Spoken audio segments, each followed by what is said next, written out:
Dead Room Farce. Written and read by Simon Brett.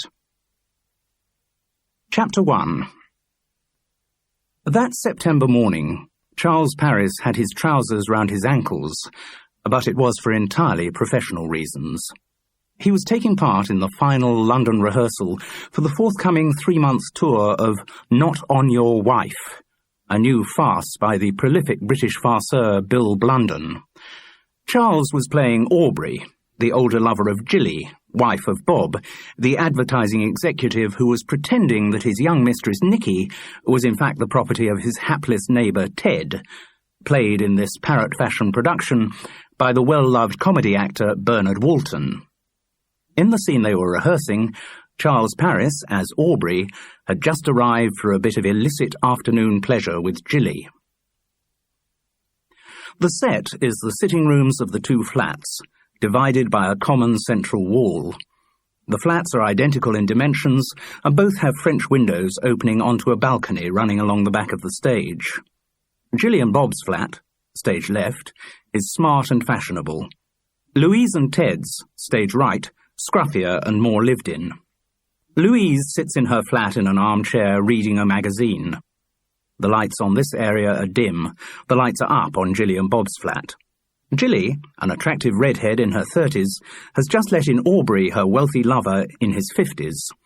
As soon as they enter the room, they go into a clinch. Aubrey: "I'm sorry I couldn't come any quicker." Jilly: "I never want you to come any quicker." Aubrey, after a tiny pause to give the audience time to pick up on the innuendo: "I got tied up." Jilly: "You naughty boy, and I thought I was the only woman in your life." Aubrey, tiny pause: No, one of the secretaries at the office had made a cock-up and I had to have her on the carpet." Jilly, tiny pause: "I don't think you're making things sound any better, Aubrey," starting to undo the buckle of his trouser belt and pulling him by the belt towards the bedroom door. "You're going to have to make it up to me, in bed." With her spare hand she opens the bedroom door. Aubrey: "Oh dear, I'm not sure that I'm up for this." Jilly, as she pulls him through into the bedroom: "You'd better be." They disappear into the bedroom. The door slams shut behind them. There is a moment's silence, then the doorbell is heard. It rings a second time. Jilly comes bustling out of the bedroom, followed by Aubrey. He has his trousers round his ankles to reveal boxer shorts that are a bit too young for him. Aubrey: "Oh, Lord, who could it be?" Jilly: "I don't know, do I? But whoever it is, they can't see you here. I'm a respectable married woman." The doorbell rings again. Aubrey, trying to run in 3 directions at once and finding it difficult with his trousers round his ankles: "Oh, goodness, where can I go?" Jilly, pointing to the French windows: "Over there." Aubrey: "Over there? But we're on the 5th floor." Letting out a wail: "I'm too young to die." Jilly: "No, I didn't mean over the rail." Hustling him towards the French windows: "I just meant onto the balcony. You can come back in when whoever it is has gone." Aubrey: "But suppose they don't go? Suppose it's your husband? He might never go. He lives here." Jilly, opening the French windows: "He also has a front door key, so he wouldn't use the bell, would he?" Aubrey: "He might have lost it." Jilly, pushing Aubrey out onto the balcony: "Not as much as you seem to have done, Aubrey." Aubrey, as she closes the French windows on him: "Oh, my good God, it's cold enough out here to freeze the The closing of the French windows cuts off the end of his line. Running her hands through her hair to tidy it, Jilly hurries towards the door to the hall. On the balcony, Aubrey, shivering and still with his trousers round his ankles, scurries off towards stage left. Unable to proceed further in that direction, he scurries back the other way. He has just gone out of sight behind the central division between the two flats when Jilly returns from the hall, ushering in Willie, a flamboyant interior designer who wears a brightly coloured silk suit with a diaphanous scarf floating around his neck. Willie: "Oh, I'd nearly given up on you. I thought you must have been having a bit of an afternoon snooze. Go on, were you having a bit?" Jilly: "Very nearly." Willie, tiny pause: "I'm your interior designer," reaching out to take her hand and give it a flamboyant kiss. "I'm called Willie." Coyly: "Not without reason." Jilly, tiny paws gesturing to the flat. Well, here's the flat. This is about the size of it. Willie, as the bishop said to the actress. Looking round the flat with disapproval. Oh dear, who on earth did this for you? These designs have got all the razzmatazz of a civil servant's Y-fronts. Jilly, that's why they need changing. Willie, that's what the civil servant's wife said. Jilly watches anxiously as Willie continues to look disparagingly round the flat. On the balcony, Aubrey's head has appeared behind the French windows, peering nervously round from the central division. Willie, still facing out front, taking out a notebook. Maybe we should start with those dreadful 1950s French windows. Is the balcony only as wide as the windows themselves? He turns to face Jilly. Or do you have a bit on the side? Jilly, guiltily. No, I certainly don't. What on earth gave you that idea? Willie. Well, let's see just how bad these windows really are. He swings round in a flamboyant gesture. Just in time, Aubrey's head disappears behind the central division. What do you keep on the balcony? Jilly, very quickly. Nothing. Willie, moving towards the balcony. I bet you do. Everyone does. I bet you've got some revolting old crock out there. Jilly. No, I haven't. Willie. Some mouldy old creeper that took your fancy. Jilly. No. Willie. Well, let's have a look. He throws the French windows open.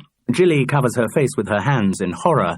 As Willie opens the windows, Aubrey appears suddenly on the balcony outside the French windows of Louise and Ted's flat. The lights now go up to half full on Louise and Ted's flat. Willie, picking up a flower pot with a shriveled plant in it.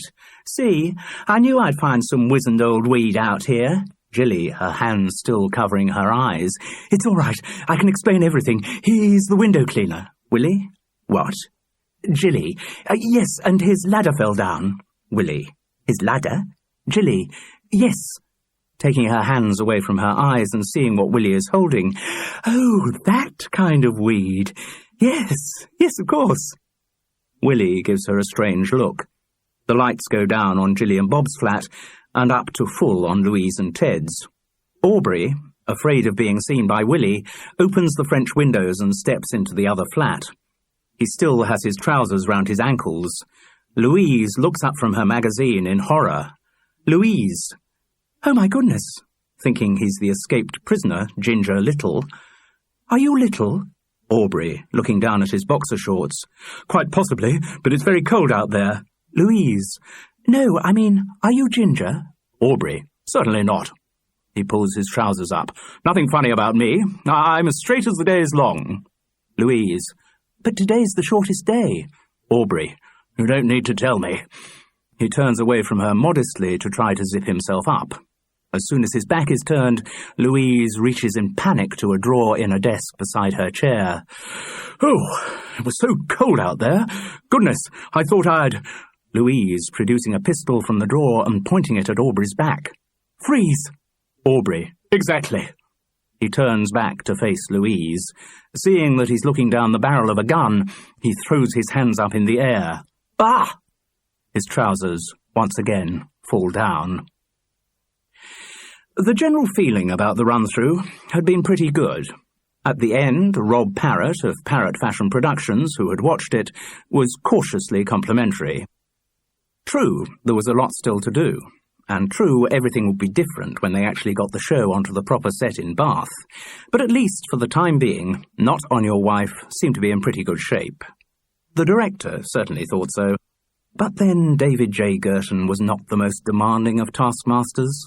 His background was in BBC television light entertainment. Until recently, he had been a staff producer-director with an extensive portfolio of inoffensive, sofa-bound situation comedies behind him. But the changing world of the BBC in the 1990s had seen him edged out, still brought back on contract to produce the occasional series, in particular the relentlessly long-running Neighbourhood Watch, but now with freedom to do other things. Not On Your Wife was one of those other things. David J. Girton had worked a lot in television with the show's star, Bernard Walton, and that was the reason for his appointment.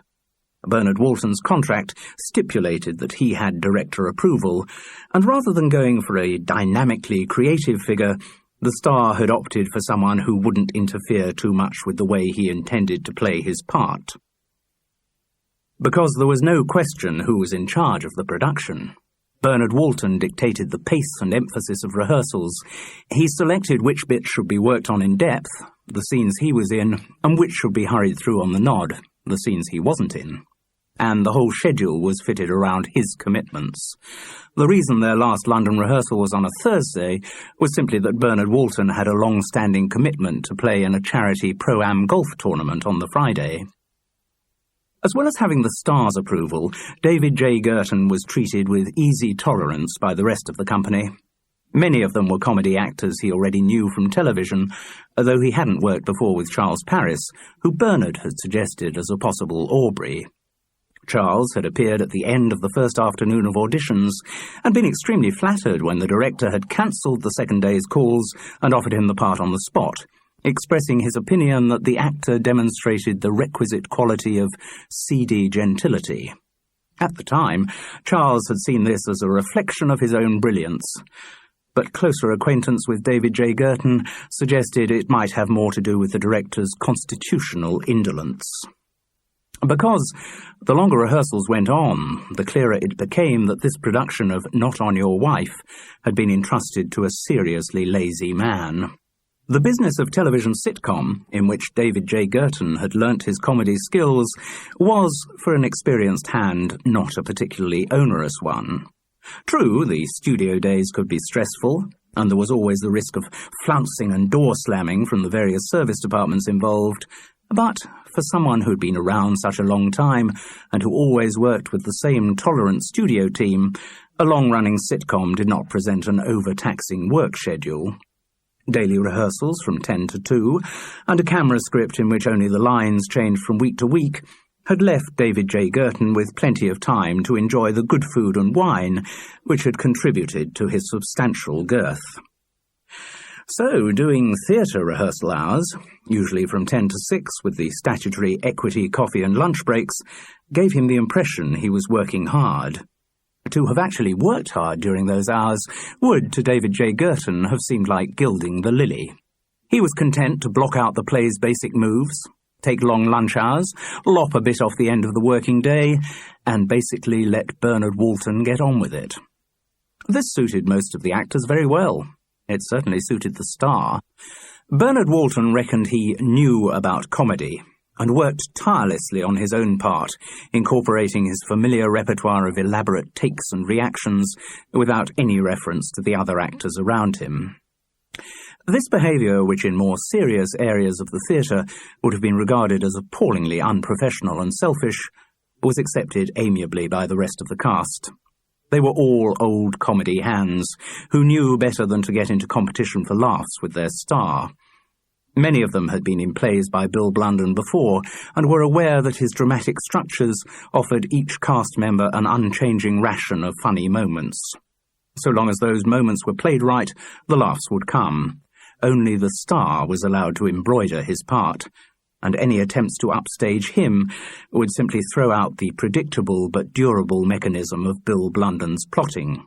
So David J. Girton, as director, was content to be a chubby, bonhomous presence around the rehearsal room and to punctuate the days with his two catchphrases, "Anyone fancy a little drink?" and "Anyone going out for a meal?" The take-up he got on the second question was smaller than that he got on the first. David J. Girton's eating habits were expensive. Long training with a flexible BBC expense account had provided him with a compendious list of smart restaurants, which were beyond the means of most of his cast. Bernard Walton, and the others who could have afforded it, tended to duck the eating invitation. They were professionals, concentrating on the show. They'd be happy to go out for lavish meals between projects, or to celebrate high points of the current production, first night and so on, but they didn't aspire to them as their director did, on a daily basis.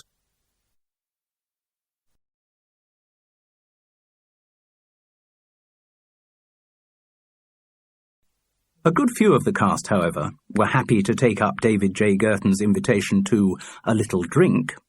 particularly because he hadn't yet broken his old BBC habit of hurrying to the bar and buying the first round. So that was what happened on the day of the last London rehearsal for Not On Your Wife. The director, keen to top up his own alcohol level, issued the customary, "Anyone fancy a little drink?" and most of the company were happy to take up his offer. Bernard Walton was one of the exceptions. "Sorry," he said, with the familiar and studied stutter which had been the dynamo of his comedy career. "Got to get into the dicky bow for this AIDS charity do at the Shaftesbury." "I can't make it either, I'm afraid, David," apologised the youngest member of the cast, Pippa Trewin, who played Louise. She was a pretty enough and perfectly competent young actress, though Charles had been surprised that she had got a substantial part in such a major tour straight out of drama school. He was even more surprised at that moment to see Bernard Walton give Pippa a discreet little wave and mouth, "See you later, love." Maybe her casting wasn't such a surprise then, after all. Charles had known Bernard Walton for a very long time. He had directed the young actor in his first major role, as young Marlowe in She Stoops to Conquer, and in all that time, Charles had never heard the faintest whiff of sexual gossip about him. In the relationship maelstrom that is the theatre, Bernard was one of the minority who had stayed locked into his original marriage. Indeed, it was a subject on which he frequently waxed boring in television chat shows and magazine interviews. Charles's view had always been that Bernard was not that interested in sex. The all-consuming passions of the star's life were his career, and, more recently, his desire to get a knighthood for charitable work and services to the theatre. Any woman who could put up with his whinging and worrying on all the time about those two subjects would have no difficulty in staying married to him. But, thought Charles wryly, Bernard Walton wouldn't be the first star to have maintained a front of devoted domesticity and had a vibrantly active alternative sex life going on. Nonetheless, the whispered words to Pippa Trewin did still seem out of character. Apart from anything else, dalliances with young actresses weren't recommended for an actor with his sights set on a knighthood. Still, the conjectural infidelity of Bernard Walton wasn't Charles Parrott's problem, and besides, he was in no position to contemplate first stone casting. Charles's own sex life was currently moribund, and he was at that worrying stage of a man's life, his late 50s, when moribund could easily become over. Maybe he never would make love to a woman again. The current frostiness of his relationship with Frances, the woman to whom he was still technically married, offered little hope of a rapprochement, and there weren't currently any other contenders for the role of Charles Parrott's bedmate. The only detail about the whole sad subject that gave him the occasional flicker of optimism was that although nothing was actually happening, he hadn't lost the desire for something to happen. He still woke up randy in the mornings, and the flash of a leg, an image on the television, the glimpse of a woman on a poster, could still work their old, predictable, frustrating magic. These were his thoughts as Charles Parris made his way through to the cloakroom at the end of rehearsal. The coat that he lifted off its hook felt lopsidedly heavy, and Charles remembered with relief that he had got a half-bottle of Bell's whisky in the pocket. Not a full half-bottle, probably a half-full half-bottle, but it was still a reassuring presence. He had a sudden urge to feel the slight resistance of the metal cap turning in his hand, the touch of upturned glass against his lips, the burn of the liquor in his throat. He looked around. He was alone in the cloakroom. Just a quick sip? But no, someone might walk in, and there are certain reputations no actor wants to get in a company, particularly at the beginning of a 3-month tour. It wasn't as if he didn't need a pee anyway. Charles slipped on his coat and went through into the gents. Once there, although the pressure was only on his bladder, he ignored the urinals in favour of a cubicle. He went in and locked the door. Just one quick swig, to make him more relaxed when he joined the rest of the company. God, it was good. He felt the whisky trickle down, performing its Midas touch, sending a golden glow right through his body. Just one more. Lovely. And a third, but that was it. Charles Parris knew when to stop. He firmly screwed down the cap on the bottle, thrust it deep into his coat pocket, and went off to join the rest of the company in the pub. "Sorry, old boy. I didn't have time to get to the cash machine, and it's my round. Don't suppose you could sub me a tenner?" "Of course." Charles opened his wallet expansively. It was Thursday. He had just been paid. "Help yourself." "Well, I'll take 20, just to be sure, but you'll have it back tomorrow, promise. If there's one thing I can't stand, it's being in debt to anyone." "No problem." Charles was feeling in a generous mood. His bells level had been topped up by a double from David J. Girton's first round and then a couple more. Now, ever the one to know how to moderate his drinking, Charles Parris was on the red wine. And that seemed to be slipping down a treat too. He was feeling really bloody good. The beneficiary of his bountiful mood had taken the 2 £10 notes, folded them, and stuck them firmly in his inside pocket before handing the wallet back. "You're a saint, Charles," said Ransom George. He was one of those actors of indeterminate age who was never out of work. Though he was not the most intelligent or subtlest interpreter of a part, Ransom George's face was quite literally his fortune. It was a funny face. In repose, a melancholy boxer dog, in animation, an affronted bullfrog. He had only to appear on stage or on a television screen for the audience to start feeling indulgent, for them to experience the little tug of a smile at the corner of their lips. He was also blessed with intuitive comic timing. Whatever the situation, some internal clock told him exactly how long to hold a pause, when to slam in quickly with his next line, when to extend the silence almost unbearably, and he never failed to catch the reward of a laugh. That was all Ransom George could do. Whatever the part, whatever the play, the performance was identical. Whether the lines were spoken in Yorkshire, Cornish, Welsh, Scottish, Transylvanian, or an approximation to these because he wasn't very good at accents, they would be delivered in exactly the same way. And they'd always get the laughs.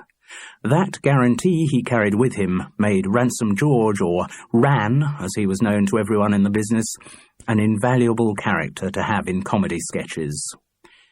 In a full-length play, his value was less certain. Though a good comedy performer, Ran was not in truth much of an actor. He was good at individual moments, but couldn't lose his own personality and a character throughout the length of a play. This deficiency perhaps mattered less in farce than it would have done in more serious areas of the theatre, but Charles Parris was still quite surprised at Ransom George's casting in Not On Your Wife. Still, Ran seemed to have worked a lot with Bernard Walton over the years. Maybe the Old Pals Act, a phenomenon all too common in the theatre, had been once again in operation. In Not On Your Wife, Ransom George was playing the part of Willie, the flamboyant, for flamboyant in British farce scripts always read gay stereotype, interior designer. He wasn't playing the part particularly gay. Indeed, he was delivering the standard Mark I Ransom George performance, but the laughs were inevitably going to be there. Whether Ran was in reality gay or not, Charles Parris did not know. But from the way the actor, boosted by the loan of £20, homed back in on the dishy young assistant stage manager, it seemed unlikely. Charles did notice, though, that the girl had just placed 2 full glasses on their table. It wasn't Ran's round yet. Somewhere, in the back of his mind, came a recollection he had heard somewhere that Ransom George was surprisingly successful with women. In spite of his cartoon face and shapeless body, he could always make them laugh.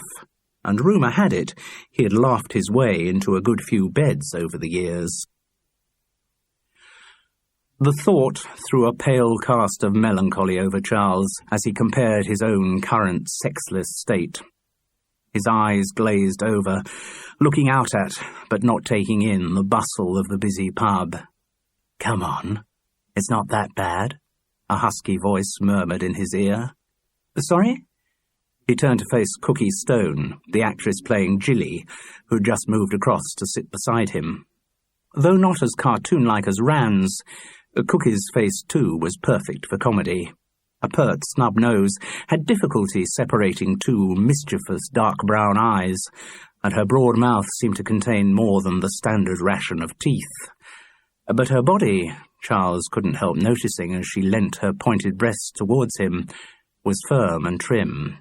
He reckoned Cookie must be late 30s now, maybe a bit more, and like Ran, she was never out of work. She'd started in her teens as the female stooge for television comedians, playing all those roles, secretaries, nurses, receptionists, shop assistants, that the sketches of the time demanded. And she had always got the laughs by her mixture of sex and mischief. The body was undeniably sexy, but the jokey face, by no means traditionally beautiful, suggested another dimension to her character, an ironic awareness of the roles in which she found herself. This quality had stood Cookie Stone in good stead when the priorities of comedy changed, when political correctness emerged as an issue and women comedians started to take a more central role.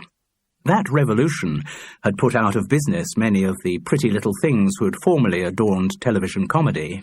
It was now unacceptable for a woman to be on screen simply because she was sexy, and for that to be the basis of an item's humour.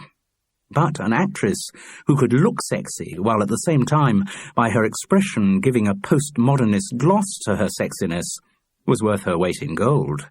So there had been no blip in the career of Cookie Stone. But her ranking in the comedy business hadn't changed. After a decade of playing stooge to a series of male comedians who commanded the lion's share of the show's funny lines, not to mention its budget, she now played stooge to a series of female comedians who commanded the lion's share of the show's funny lines, not to mention its budget. Cookie still had no power. She had simply changed bosses. And in a way that was fair. Cookie Stone had no originating talent, but she was a very good mimic and a quick learner. She absorbed the comedy technique of everyone she worked with, and as a result had become a consummately skillful comedy actress. Her every take, her every pause, her every intonation had been copied from another performer, but her armoury of them was now so large, and her skill in selecting them so great, that she was almost indistinguishable from an actress of intuitive comedy skills.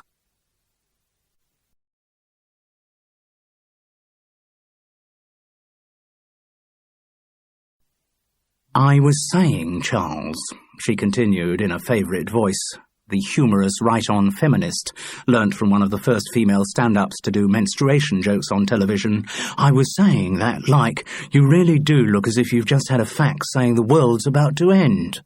"No, rubbish. Someone just walked over my grave, that's all. You okay for a drink?" Cookie raised a half-full glass of red. "Cheers, I'm entirely okay, thank you," she slurred, in the remembered voice of a comedian who had killed himself with exhaust fumes after rather nasty tabloid allegations about rent boys. They talked, and had a couple more glasses of red wine, and then looked round and realised there was nobody they recognised left in the pub. The rest of the not-on-your-wife company had all gone home or on to eat. Maybe some of them, flushed with the success of the day's rehearsal and the fact that it was payday, had even gone to join David J. Girton at some smart restaurant. Charles and Cookie could have had another drink, but it seemed the moment for him to say, "You fancy eating something?" He wasn't sure whether he was hungry or not, but he knew some kind of blotting paper was a good idea. Outside the pub, they swayed on the curb. "Where were we going then, Daddy?" asked Cookie, in the voice of an American comedian who'd been given her own short-lived series at the moment when television had first fallen in love with female stand-ups. A taxi drew up in obedience to Charles's wavering hand. "I know." He couldn't think of anywhere else. There was an Italian on Westbourne Grove just round the corner from his tiny studio flat. Inside the restaurant, he ordered a bottle of Chianti Classico. They also ordered some pasta. At least he was fairly sure it was pasta, though he had no recollection of eating it. Maybe it was one of those evenings when at the end of the meal impassive waiters had gathered up virtually untouched plates. Charles did remember them ordering a few sambucas, though, and joking as they blew out the blue flames that rose from the top of their glasses. He remembered Cookie's head leant close to his across the table, her tongue constantly licking over her prominent teeth as she talked. and he remembered, in a fit of righteousness, ordering each of them a large espresso to sober up a bit. He also remembered listening with great concentration to Cookie Stone, though he was a little vague about what she actually said.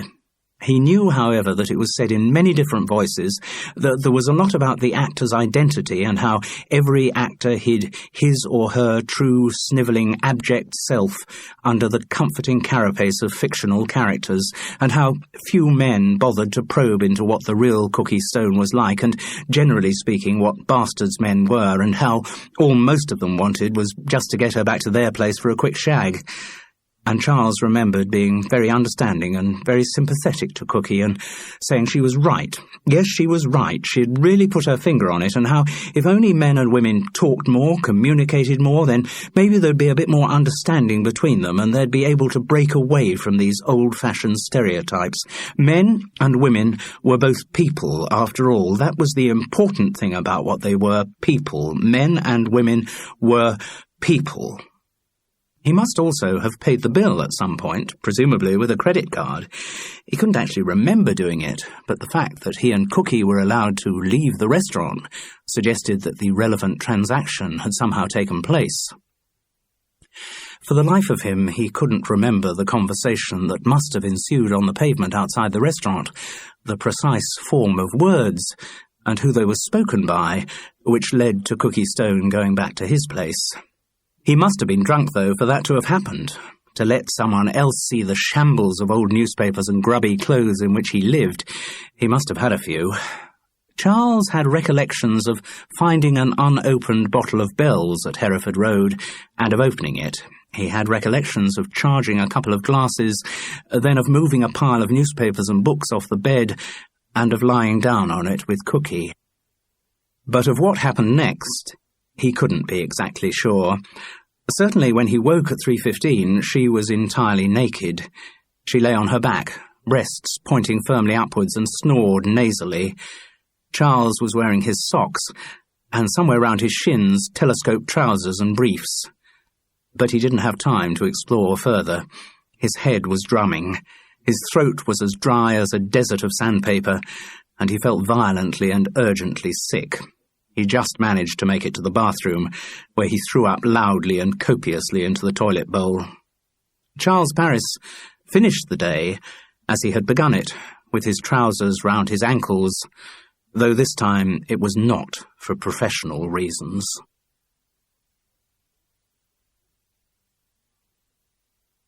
Chapter 2. It wasn't good. It really wasn't good.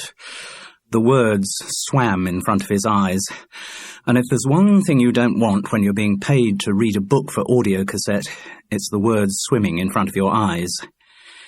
In the not inconsiderable annals of Charles Parris's hangovers, this one stood out. He had never felt as bad as he did at that moment.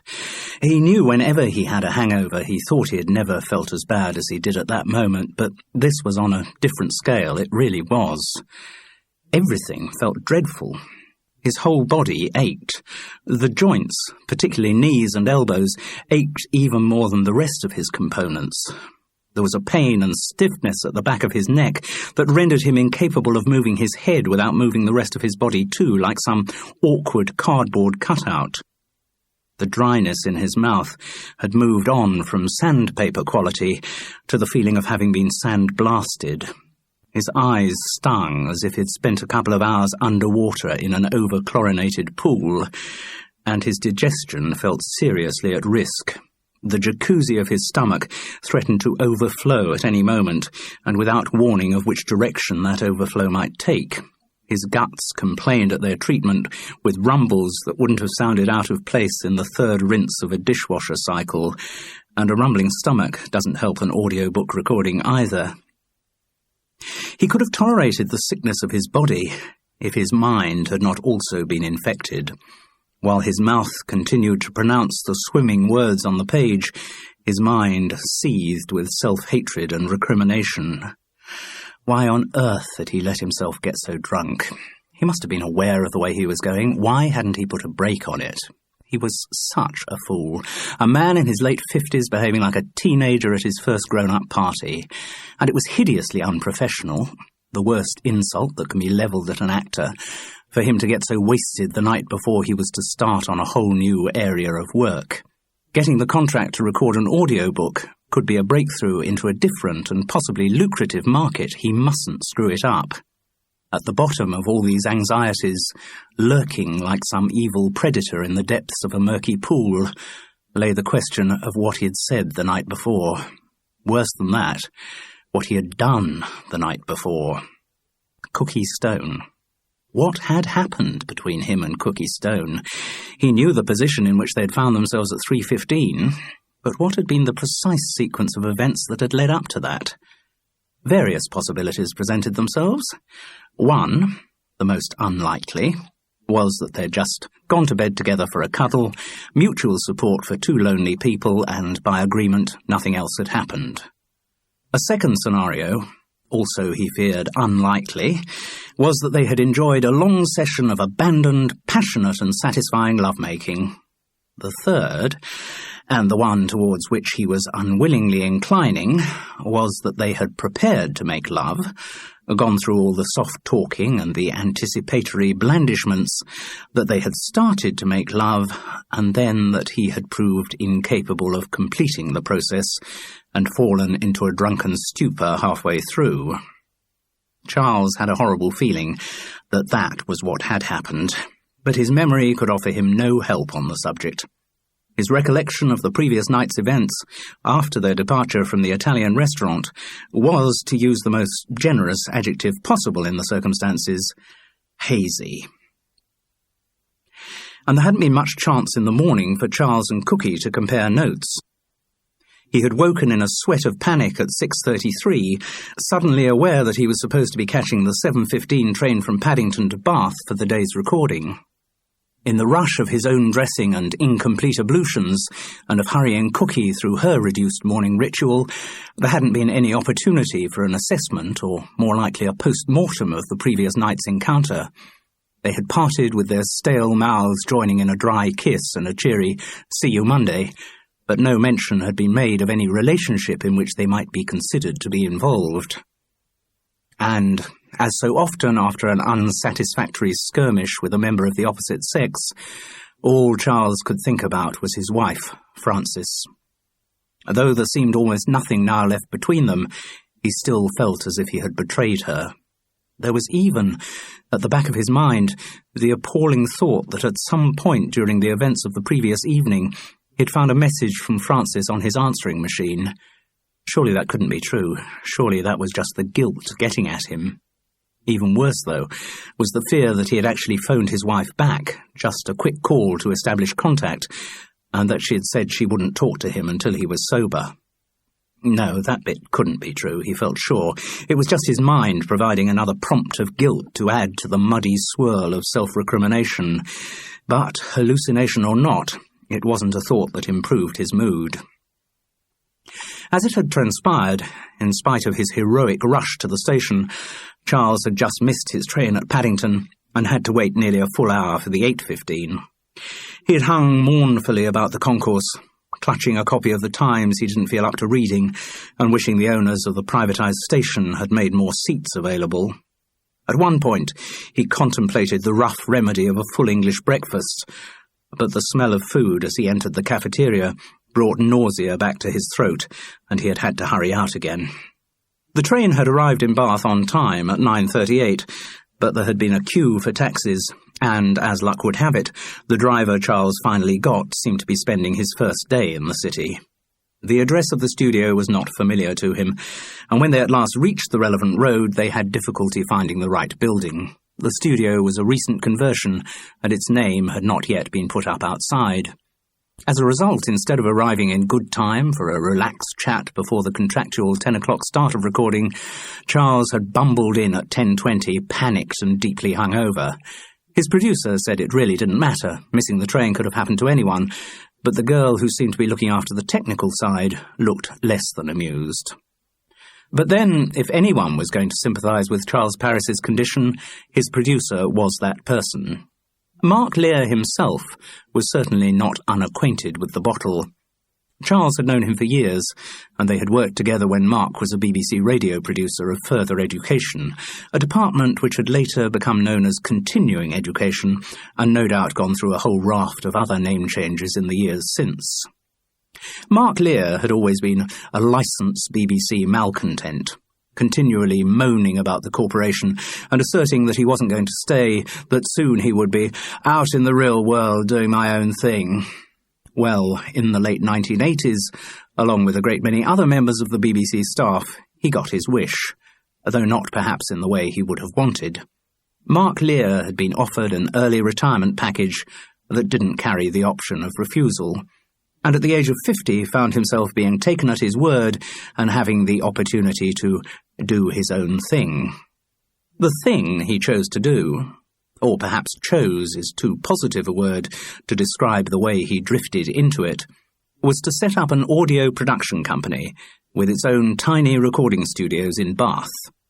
It was an initiative Mark Lear could never have managed on his own, however much he banged on about BBC bureaucracy stifling his creativity, about his longing to shake the dust of the place off his heels and be his own boss. In reality, he revelled in the coziness of a big institution. Whether he had had much initiative when he started his career was questionable, but 20 years in the corporation had drained any he did have out of him. Mark Lear would never have started his own company without someone else to push him.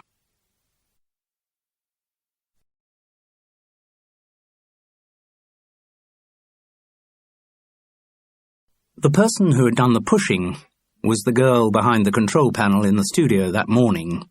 Her name was Lisa Wilson, and two things about her relationship with Mark quickly became apparent. First, it was not exclusively professional, and second, in their business venture, she was at least an equal partner. Charles reckoned he could piece together how Mark and Lisa had met. As a producer in the BBC, Mark Lear had always taken full advantage of the regular supply of attractive single girls who worked there, and his wife Vinnie had either remained in ignorance or more likely turned a blind eye to his serial infidelities. For many years, Mark had enjoyed a very convenient lifestyle, using the excuse of late bookings in the studio to cover his philanderings, and always returning to the safety of the elegant Hampstead house which Vinnie's private income had bought them. The setup was not one that Mark had ever had any need, or indeed desire, to alter. The impetus for change, when it did come, came from Vinnie. She fell in love. She felt she had done her duty by their 3 daughters, who were by then off at university, and for the first time in her life, Vinnie Lear behaved with total selfishness. She had no choice. The love she felt for her new man was unanswerably powerful. Within 3 months, in spite of Mark's self-justifying whinging, in spite of their children's reactions, including the development of an eating disorder in the youngest, Claudia, the divorce had been finalised, the Hampstead house sold, and Vinnie had moved in with her new lover. Within another 3 months, Vinnie Lear, who now insisted on being called Lavinia, had had her face and body expensively remodelled by plastic surgery and remarried. Mark Lear, for whom these events coincided with early retirement, spun reeling into a small flat in Pimlico. Once again, he had achieved what had been long wished for. He'd said frequently to anyone who had listened, and particularly to his sequence of young paramours, that what a free spirit like him really needed was my own pad, a bachelor place where I can just, be myself. And in case this might raise in his listeners any inconvenient ideas of potential cohabitation, he would swiftly add, but of course I couldn't do that, because of the children. The reality of freedom, the realization that there were now no restrictions on his free spirit, did not prove to be quite the nirvana Mark Lear had hoped for. No longer being in the BBC had reduced his supply of nubile young women, and those he did manage to lure out to Pimlico, though quite happy to have a bit of quick sex, proved less willing to listen to the witterings of a worried 50-year-old, and deeply unwilling to provide any domestic backup for him. Mark had been spoilt by living with Vinnie and assumed that anyone vouchsafed the rich gift of his body would feel automatically obliged to reciprocate by doing his washing and cooking. But the single younger women he encountered in 1990s London were unaware of any such obligation. It didn't take Mark Lear long to realise that if he was going to find someone else to look after him, it would have to be in the context of another ongoing relationship.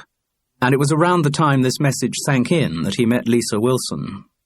She was some 12 years younger and had also worked in BBC Radio. She had never been on the staff. In the organisation's changed climate, almost everyone worked on short contracts, but Lisa had shown sufficient flair and energy to be in demand and be offered many such contracts. Her departure from the BBC had been voluntary. She genuinely wanted to set up her own business. Since this decision coincided with the establishment of her relationship with Mark Lear, since he was an experienced producer, and since he had come out of his divorce with a lump sum from the sale of the house, it seemed logical for the two of them to set up in partnership. Lisa had organised everything. She it was who had done the research and costings for the project, and who had made the economic decision that they'd do better out of London. She had found the premises in Bath. She had designed and overseen their conversion into studios. She had dealt with planning problems and building regulations. She had sorted out the insurance, checking quote against quote. She had arranged for the fixing of the security systems the insurance companies demanded, window locks, deadbolts on the outer doors, and on the studio and cubicle doors too, because valuable equipment might be stored in there. It was Lisa Wilson, too, who had touted for work to keep the studios filled. She had selected where to place advertisements. She had had business cards and flyers printed. She had relentlessly followed up any contacts which might result in bookings. And Mark, apart from the occasional whinge about moving out of London, had been content to be swept along in Lisa's wake. His skills, after all, were on the creative side of things. His sensitive mind couldn't be cluttered with managerial details. But even in the studio, the environment in which Mark's skills were supposed to blossom, Lisa was taking the dominant role. When Charles arrived, Mark, who seemed to be nursing a hangover of his own, had been quite content to natter away for a while over a cup of coffee. It was Lisa who had pressed for them to start recording, pointing out that they only had 2 days to complete a full-length book. The work in question was not one that Charles Paris would have read for anything other than money. It was entitled Dark Promises, and written by someone called Madeleine Eglantine, with the rest of whose oeuvre he was unfamiliar. The book was one of those standard-issue romances in which the right man and woman meet in Chapter 1 and are then kept apart for 200 pages by misunderstandings and external circumstances until being joyfully reunited and presumably married in the last chapter. Charles, who was of the view that everything necessary in the romantic genre had been achieved by Jane Eyre and Wuthering Heights, found it difficult to summon up much interest in the characters. The heroine, despite Madeleine Eglantine's constant assertions of how strong-willed and feisty she was, came across as totally insipid. And the hero, although there were frequent references to his struggles with his own demons, seemed plain dull. Nor could Charles find much good to say about the author's prose style. Still, it was work, and work that could lead to other work. Lisa Wilson had organised a deal with a publisher to record a whole series of such romances. The audio book market was a growing one, and it would be handy for Charles to join that select list of not very famous but reliable actors who spend much of their time in the intimacy of small recording studios reading books out loud. It was an opportunity, and Charles wished he was feeling less shitty as he faced that opportunity. He thanked God that he had actually done his homework on the book a few days before. If he had left it till the train that morning, the text would have seemed more alien than it already did. Even without the hangover, he wouldn't have found it easy. As a bit of a writer himself, Charles found the book's style awkward and kept wanting to change sentences to give them greater fluency. But he wasn't allowed to do that. Every time he deviated by a word from Madeleine Eglantine's text, Lisa Wilson would put down the talkback key from the control cubicle and say patiently, "Sorry, can we go back on that?" "But what I said was much better," Charles had complained the first few times. I mean, it's not as if we're dealing with Shakespeare here, is it? Sorry, Lisa had responded firmly. We have to do the book as printed. Oh, okay. And Charles reread the unamended text. What with these interruptions, and the fluffs caused by a tongue that seemed to be the wrong size for his mouth, and the retakes necessitated by intrusive stomach rumbles, the morning's reading made slow progress. Charles hadn't realised how difficult it would be. He was an experienced actor after all, but most of his work had involved other actors, whose performances his own could bounce off. Acting with others shared the burden. The maximum pressure was sometimes on one, sometimes on another. But in that tiny, airless studio, he was on his own. It was just Charles Parris and Madeleine Eglantine. His concentration had to be total all the time. In fact, the part of the proceedings Charles found most difficult had arisen before they even started on Madeleine Eglantine's text. Once Lisa Wilson had checked Charles's voice level and made a few adjustments to the settings in the control cubicle, she had said, "Can we start by doing the cassette numbering?" "Sorry?" "We have to get you to do the announcements that come at the beginning and end of each side. Side 1, end of side 1, side 2, and so on." "Just that?" With this book, you'll have to go up to side 12. 6 cassettes, you see. If you could just do them all on the trot, leaving like a couple of seconds pause between each announcement." Charles Parris chuckled, which was an unwise thing to do with a hangover like his. The chuckles seemed to shake together all the bits of him that hurt. Nevertheless, he managed to say, "Well, that doesn't sound too difficult." "OK, tape's rolling, in your own time." Charles left a silence, and then intoned, "Side 1. His pause was interrupted by Lisa's voice on the talkback. "No, sorry, can you do it again?" "What was wrong with it?" "Too much intonation." "Oh dear. They should have no intonation at all, just completely flat, no rhythm, like the football results." Charles Parris tried again. "Side 1. "No, sorry. You're still making it sound like it means something." Well, it does. It means side 1. "Yes, but you're making it sound like side 1 has some hidden significance." "OK. I will try to bleach the words of all significance. Is the tape still rolling?" Through the glass, Lisa Wilson's blonde head nodded. Pretty girl, thought Charles. I could envy Mark a bit of that. But even as he had the thought came the recrimination. How on earth, after what had happened the night before, could he ever again find the nerve to have a sexual thought about any woman? "Side 1. "Sorry," Lisa's voice broke in. "Still sounds a bit actorish." Charles Parris found it very hard. He sounded actorish because he was an actor, and an actor is trained to give significance to words. To be asked to bleach them of all intonation and rhythm was to be asked to unlearn decades of technique. He made another attempt. "Side 1. "Nearly," said Lisa. "Getting close. Just one more try and I think we'll be there."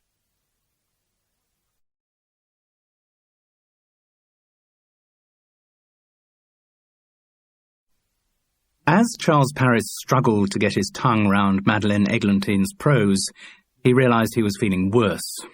The hangover showed no signs of shifting. The pain across his eyebrows was intensifying. Partly it was the claustrophobia of his setting. The premises that Lisa Wilson had had converted into studios had been the ground floor of a corner shop. There were now, crammed into the space, a tiny reception, small sitting area, kitchenette, toilets, and 2 recording studios.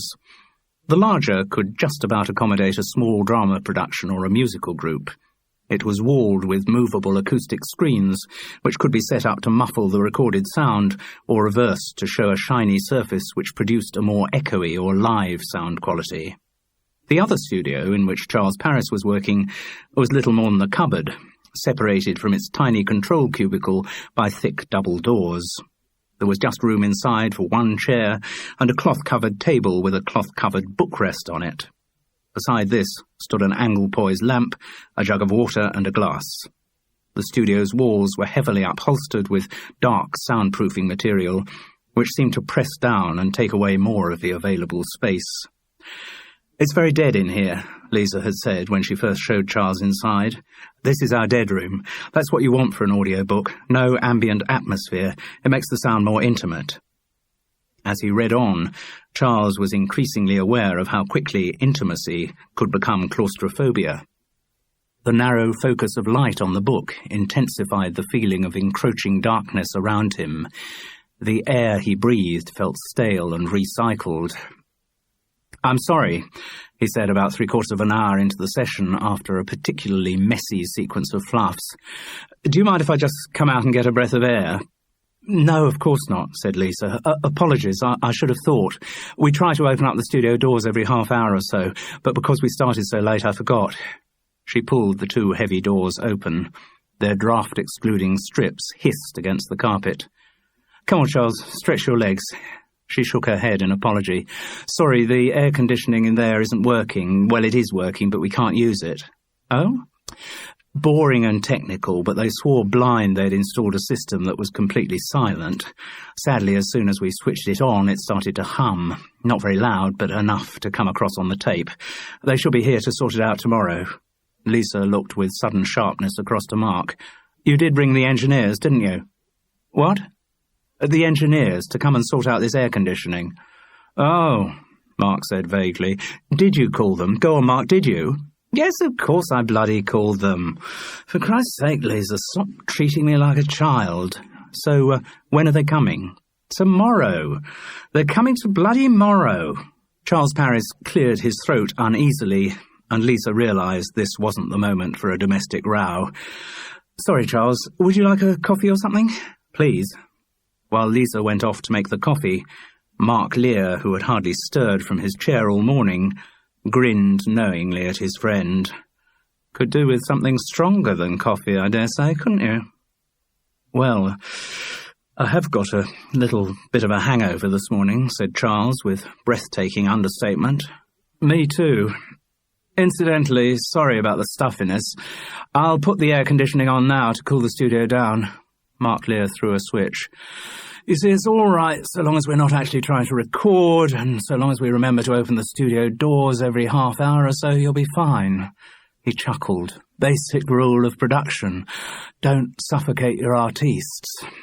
Lisa returned with the coffee, and also a printed list on a laminated plastic sheet. "Sandwiches," she announced. "If you say what you want, Charles, I'll ring through, and then they'll deliver round lunchtime." "Oh, I think we'll go to the pub," said Mark. "It's so much easier." Lisa looked peeved, and spoke as if this was not a new argument. "It may be easier, but it always takes longer, and we're already behind. See how far we've got by 1 o'clock, said Mark. "If we picked up a bit of time, we'll go to the pub." Maybe that wasn't the reason why the morning's second session of reading was more fluent than the first. Maybe Charles Parris was just getting into his stride, but the prospect of a drink was a real incentive. Throughout the morning, Lisa had given the orders, but as the hands of the studio clock approached 1, it was Mark who said, "OK, let's break it there. Well, we've done pretty well. Think we've earned lunch at the pub." He turned defiantly to Lisa as he said the words, daring her to challenge him. She didn't. She held back and replied lightly, "As you wish. You coming?" The blonde head shook. "Got a few phone calls to do, and a bit of editing." As Mark and Charles gathered up their coats, she couldn't help saying, "Be sure you're back by 2. "Of course," said Mark. And then, with the slightest edge of irony, "Of course, my dear." As a general rule, Charles Parris tried to avoid having a lunchtime drink when he was working, particularly working on something that required as much concentration as Dark Promises. But this time he wouldn't be having a drink for purely recreational reasons. It was a medical necessity. His system cried out for irrigation, and that had to be a pint of bitter. As he felt the first mouthful go down, he knew his decision had been the right one. God, it made him feel better.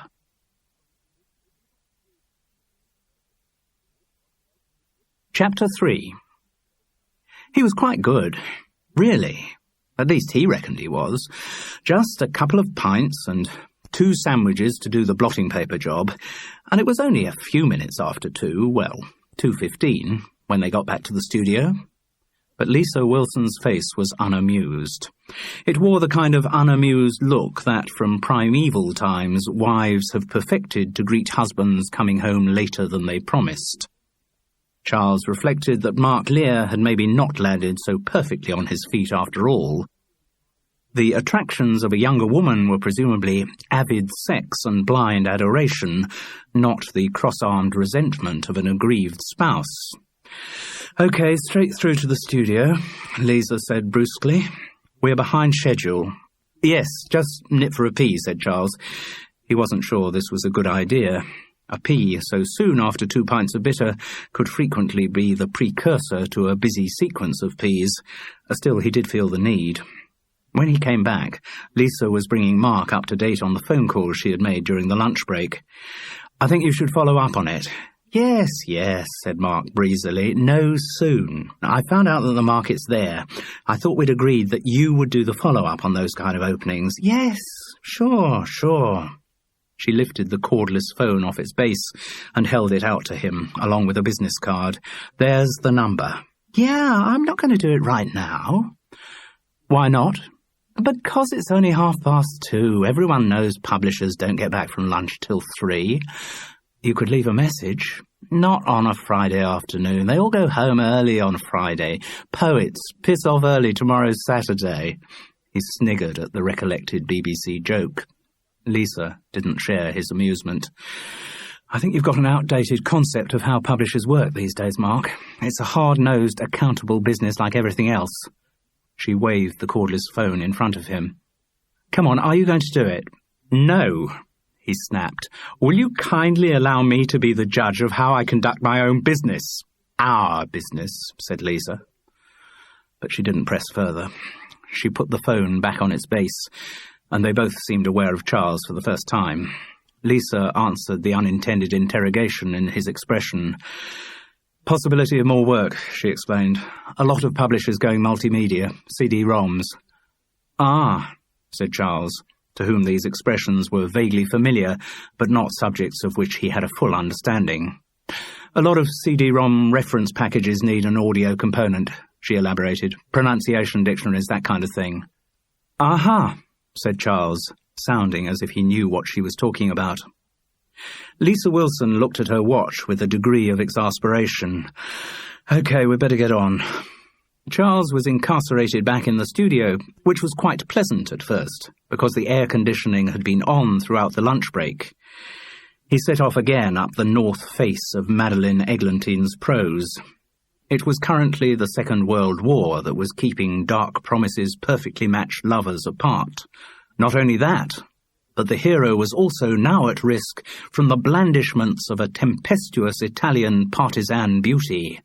Since the tempestuous Italian partisan beauty and the heroine seemed interchangeably wet, and the hero's dullness was unalleviated, Charles Paris still found it difficult to summon up much interest in the proceedings. But the drink had helped. His body's individual components felt more as if they were part of some functioning whole, and the pain behind his eyes had lifted. There were a few fluffs arising from his reduced sense of inhibition, but not as many as there had been before lunch. At least, that was how the afternoon's recording started. After 3/4 of an hour, however, the alcohol was beginning to wear off, the air had grown stale, and Charles felt his energy flagging. The dull headache had returned. His tongue seemed again swollen and ungainly, Madeleine Eglantine's writing increasingly indigestible. As he stumbled to the end of a page on which there had been some dozen stops and starts, Lisa Wilson threw in the towel. "I've got to change the reel. Take a coffee break there." "Okay," said Charles gratefully. "And let me have some air, eh?" "Sure. Let him out, Mark." Lisa, preoccupied with the large reel-to-reel tape recorder, turned her back to the studio. There was no response, and Charles noticed through the refraction of the double glass that his friend had gone to sleep. Lisa spotted this at the same moment, and though Charles couldn't hear the words she actually used to wake Mark up, by a combination of lip-reading and simple deduction, he managed to piece them together. Mark Lear rose to his feet, stretching, and pulled open the double doors. "Want to come out?" He twiddled the key of the door's deadbolt and asked inanely, "Or would you rather I incarcerated you in there for good?" "No thanks," said Charles, rising from his seat and going through into the relatively fresh air of the cubicle. He, too, stretched out his arms. "Always worst bit of the day, early afternoon. That's when most of us are at our biorhythmically lowest." Lisa flashed a sharp look at Mark. "With some people, it's hard to tell." Her partner ignored the jibe. "Do you want a coffee, love?" "Please." "Did you get a sandwich at lunch?" "Wasn't time," Lisa answered shortly as she reached for the telephone. "You've got a good business partner there," said Charles, when they were through in the sitting area and the kettle had been switched on. "Oh, yes," Mark agreed casually. "I've always been lucky with my backup." It was a splendidly dismissive remark, the kind that a BBC producer might often have made about his secretary. Charles wondered whether Mark was genuinely unaware that Lisa was doing all the work within their partnership. But maybe that was just a reflection of another old BBC tradition. There had always been plenty of producers whose offices had been run entirely by their secretaries, and it had been a point of honour that that fact was never acknowledged. Charles wondered idly how the balance of power operated in Mark and Lisa's personal relationship. His head was now aching horribly again. His mouth was dry, and the dryness permeated his body. Parts of his anatomy seemed to grind unlubricated against other parts. Mark saw the hand Charles passed painfully across his brow and said, "You need a top-up." "Alcohol level. Dropping below critical. Serious malfunction could result."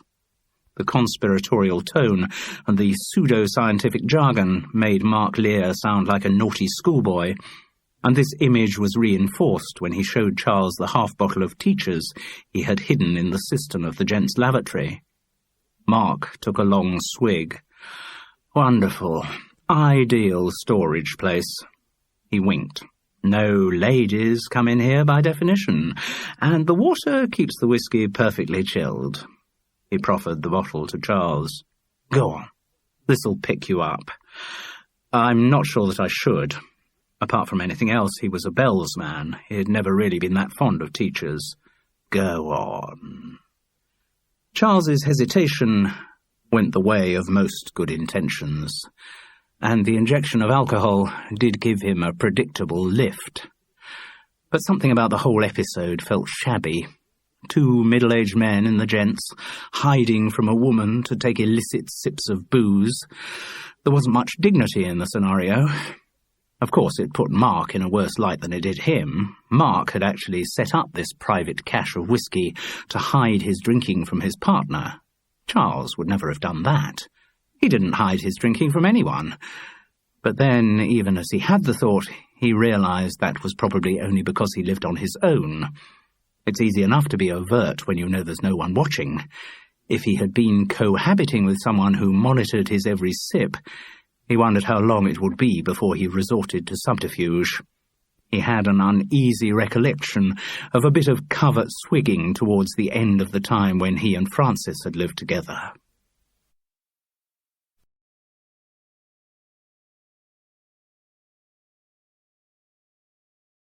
Mark Lear led the way back to their coffees with a smug got-away-with-it smile.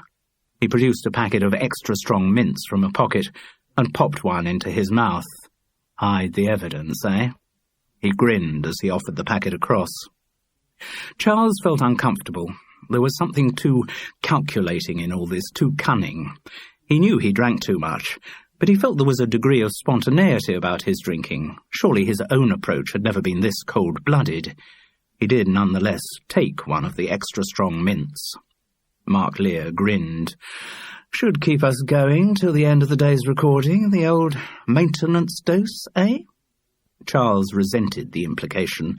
He didn't like the way Mark spoke of their two problems as if they were the same. Mark was clearly an alcoholic who was in chemical need of a maintenance dose, whereas Charles, on the other hand...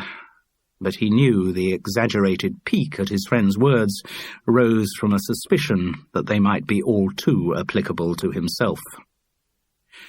On his way back to the cubicle, Charles thought he caught a flash of suspicion in Lisa's face as she looked at her partner, and Mark averted his eye. But the moment didn't last. Lisa had clearly been busy on the phone during their absence. "I've talked to the publishers." "Oh, yes." Mark sounded Olympian, detached. He was glad to have staff to sort out the minutiae for him, and glad they kept him up to date with their progress. "They're doing a version of a thesaurus on CD-ROM, and yes, they are accepting tenders for the audio content." "That's good," said Mark smugly, as if all his careful planning was about to come to fruition. "I fixed a meeting for Thursday afternoon. You'll be free to come, won't you?" "Not sure," Mark replied, with the air of a man in whose diary an empty space was an endangered rarity. Lisa's lips pursed. "Well, we'd better get on. Find out what new excitements Dark Promises has in store. Through you go, Charles. Afraid I'll have to switch off the air conditioning again." The last session of the recording was the most constructive of the day. Charles Parris was more fluent. He found the rhythms of Madeleine Eglantine's prose less alien, and a good few pages got safely recorded. Only in the last half hour, after 5:30, did his concentration go. Sheer tiredness took over. His voice became croaky, and the fluffs proliferated. At 5:50, Lisa Wilson gave up the unequal struggle. "Okay, let's call that a wrap. Well done, Charles. Last bit was very good." "Thanks." He acknowledged the compliment with a tired grin. But inside him was the lurking fear that the recording wouldn't have been so good without that mid-afternoon injection of alcohol. Had he really reached the stage when he needed a maintenance dose? As he went through into the cubicle, he ached all over, but it was a better ache than that brought on by the hangover. This was the tiredness of having achieved something. "Only about 20 pages behind where we should be," said Lisa, with a hint of approbation in her voice. "You picked up the pace quite a bit." "Well done," Mark agreed. "I'd say that deserves a drink." Charles saw the tiny spasm go through Lisa's face as she bit back her instinctive response. She had been living with Mark long enough to know that direct confrontation wasn't the best way of dealing with him. "You coming, love?" her partner asked, a slight tease in his voice, once again daring her to express disapproval. "No," she replied lightly. "Got to do a Sainsbury's run when I finish in here." "Okay. Well, if I'm not home when you get back, we'll still be in the Queen's Head."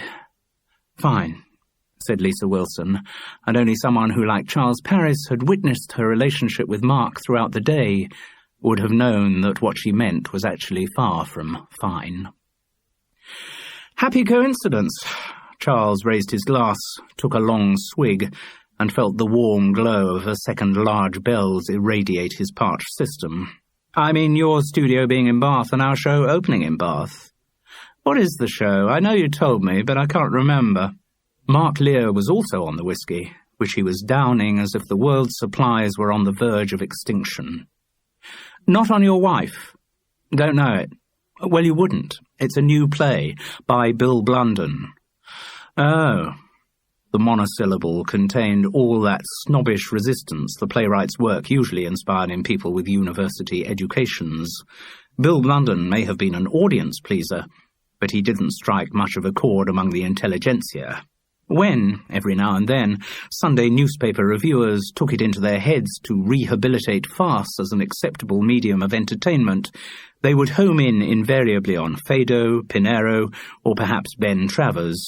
Bill Blunden was too ordinary, too mechanical. His plays were mere clockwork toys designed to entrap laughter. He would never attain intellectual respectability. His only comfort would have to remain the huge international royalties which his plays brought in. "And you're touring it, Charles, is that right?" 3 months. Fortnight in Bath, then single weeks."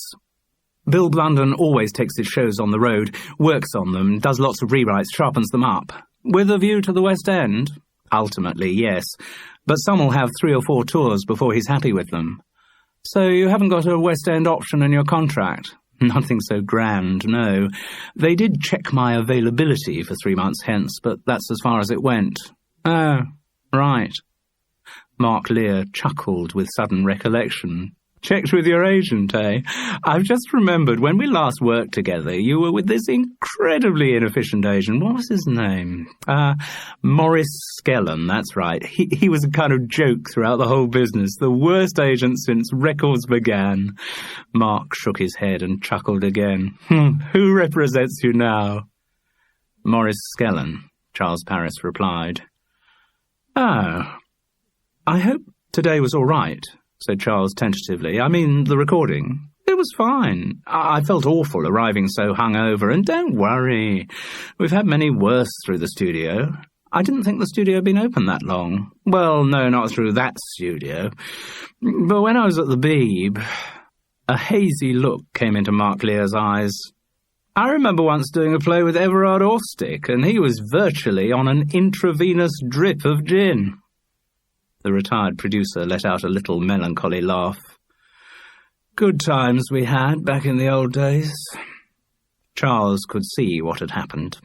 In Mark Lear's mind, the BBC, the institution he had spent all the time he worked there berating, had become a golden city in his recollection.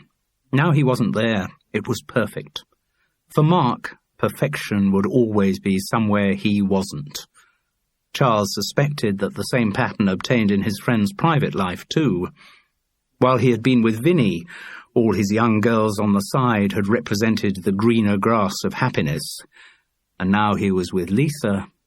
Charles wondered where Mark's fantasies hovered now. No, but I hope the recording was all right. Lisa didn't seem very happy with what I was doing, Charles ventured. Don't worry about Lisa. She gets very po-faced about the whole business. What she doesn't realise is that the creative process should be fun. She's always clock-watching and budget-watching and number of drinks watching. Do you think if I'd had that kind of attitude, I'd ever have produced any of the great programmes I did when I was at the Beeb? Charles Parris was too polite to ask which great programmes. As Mark went on, no, creativity is a wild spirit. It's the untutored, the anarchic, the bohemian. That's what creates art, danger, risks being taken in the white heat of rehearsal, not a bunch of accountants poring over spreadsheets in offices. Charles searched for a safe, uncontroversial reaction and came up with, Mark Lear shook himself out of his misunderstood artist mode. Right, same again, is it? Maybe I should move on to the wine. Time enough for wine. A couple more large scotches first. Well, Charles comforted himself. It wasn't as if he hadn't worked hard. He had earned some kind of reward. No, all things considered, his first day of reading an audiobook hadn't been too bad, and Dark Promises by Madeleine Eglantine was by no means an easy read. As for the hangover, well, that had probably been mostly nerves. There was a definite pattern to these things. Charles's hangovers always seemed to be at their worst on days when he had something important to do. Days when he was relaxed, when he wasn't stressed, he could wake up feeling fine, however much of a skinful he had had the night before. He never quite knew whether it was the challenge of a difficult day ahead that exacerbated the hangover, or whether his anxiety pushed him to drink more the night before such difficult days. Either way, he knew he was feeling better now. It wasn't a bad achievement, actually, fitting in a couple of days' reading in the middle of the rehearsal schedule for a play. That was the kind of thing stars did. Doing a telly on that free Sunday before we open, actors like Bernard Walton would say airily, while the rest of the cast would sit shrouded in misery, thinking, there's no justice, the bugger's already being paid 20 times more than me for this show, and he's cleaning up with a quick telly as well. Charles Parris's current position wasn't quite on that financial scale, but it was still rather heartwarming. Mark Lear had specifically asked for him to do the reading of Dark Promises, and had been happy to fit the dates into the brief break in the Not On Your Wife rehearsals when the show transferred from London to Bath. That was quite a novelty in Charles Parris's theatrical career, shoehorning bookings into a busy schedule, rather than planting tiny, distantly spaced oases of work into the arid wastes of his diary. And he put from his mind the thought, no, the knowledge, that Mark had turned to him only because he was familiar, someone who wouldn't shake the boat, someone who was safe. The third large bells was as welcome as its predecessors. Must watch it tonight. Something in the recesses of Charles's mind mumbled. Just moderate intake tonight, okay? But who was going to listen to a voice like that when the alcohol tasted so good?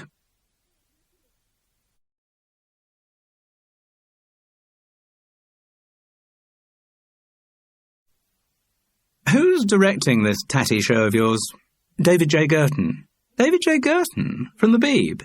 Right. Good Lord. Presumably he's left the old place. No longer on staff. Gather he still goes back to work on individual projects on contract. Mark Lear let out a harsh laugh. Individual projects on contract? Oh, that's what they all say.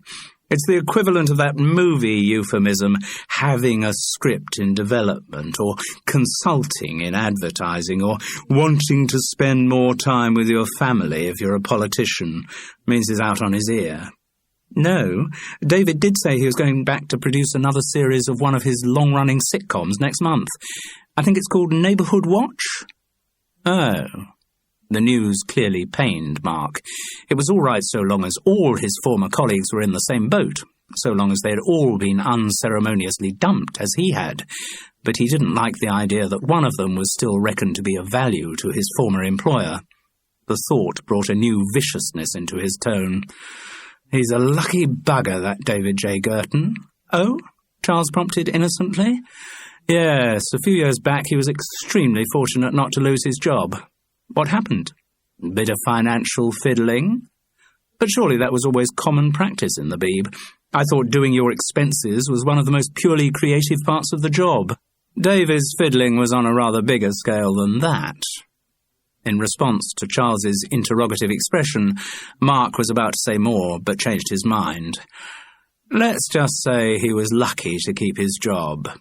Oh, you do know how to tease, said Charles in the voice he had used as the outrageously camp Gorringe in Black Comedy in Ipswich. One of the best arguments for heterosexuality I've seen in a long time. Eastern Daily Press. Who's in the cast, then, apart from you? Mark Lear raised an eyebrow at the mention of Bernard Walton. He's quite a big name. They must have hopes for the West End if he's involved. Oh, yes, I should think Bernard's secure. But the rest of the company might change a bit on the way. Bill Blunden's shows have a reputation for touring with a cheapish cast, which gets more upmarket when the show goes in. So you think you might not stay the course? I'd like to, obviously, but... Mark Lear nodded his head thoughtfully. Well, of course, Charles, you always have been a cheapish actor. He seemed unaware that he might have said anything mildly offensive. And if Maurice Skellen's still your agent... His grimace completed the sentence more effectively than any words could have done. Bernard Walton, though, he went on. Well, you should be all right. He's definitely bums on seats, isn't he? That's the idea, though apparently the box office advance isn't as good as they were hoping for. Probably pick up by word of mouth. Maybe. You ever worked with Bernard, Mark? I'm sure he did radio back in the early days. Mark Lear shook his head. No, I was first aware of him on the telly, that ITV sitcom. Forget the name. What'll the neighbours say? That's the one. So who else have you got in the cast? Charles continued his run through the dramatis personae of Not On Your Wife. His friend reacted to the mention of Pippa Trewin. Do you know her, Mark? Have you worked with her? Mark shook his head in puzzlement. It's pretty unlikely you would have done, actually. She only finished drama school last year. No, I know the name in some connection. Can't remember where from. Charles pointed to Mark's whiskey glass. That rotting the old brain, is it? But his friend didn't respond to the jocularity in the question. Perhaps it is, he replied slowly. Certainly there's a lot of stuff I don't remember these days. Not that it matters much. I'm not doing much these days that's worth remembering. With an effort, he shook himself out of this melancholy downward spiral. You have that problem, Charles. The old memory. Can you still remember your lines? Pretty well. It was true. Memorizing lines was simply a matter of practice, and Charles hadn't lost the knack. When that facility went, then it really would be time to cut down on the booze. Strange, he contemplated, how many of his thoughts these days finish with the phrase, "Then it really would be time to cut down on the booze." If he ever actually screwed up a job because he was too drunk or too hungover to do it, then it really would be time to cut down on the booze. If he ever woke up somewhere and genuinely couldn't remember how he'd got there, then it really would be time to cut down on the booze.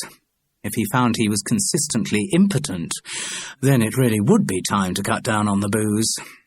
And yet he had been close to all of those situations. A harsh critic might say he'd been in all of those situations.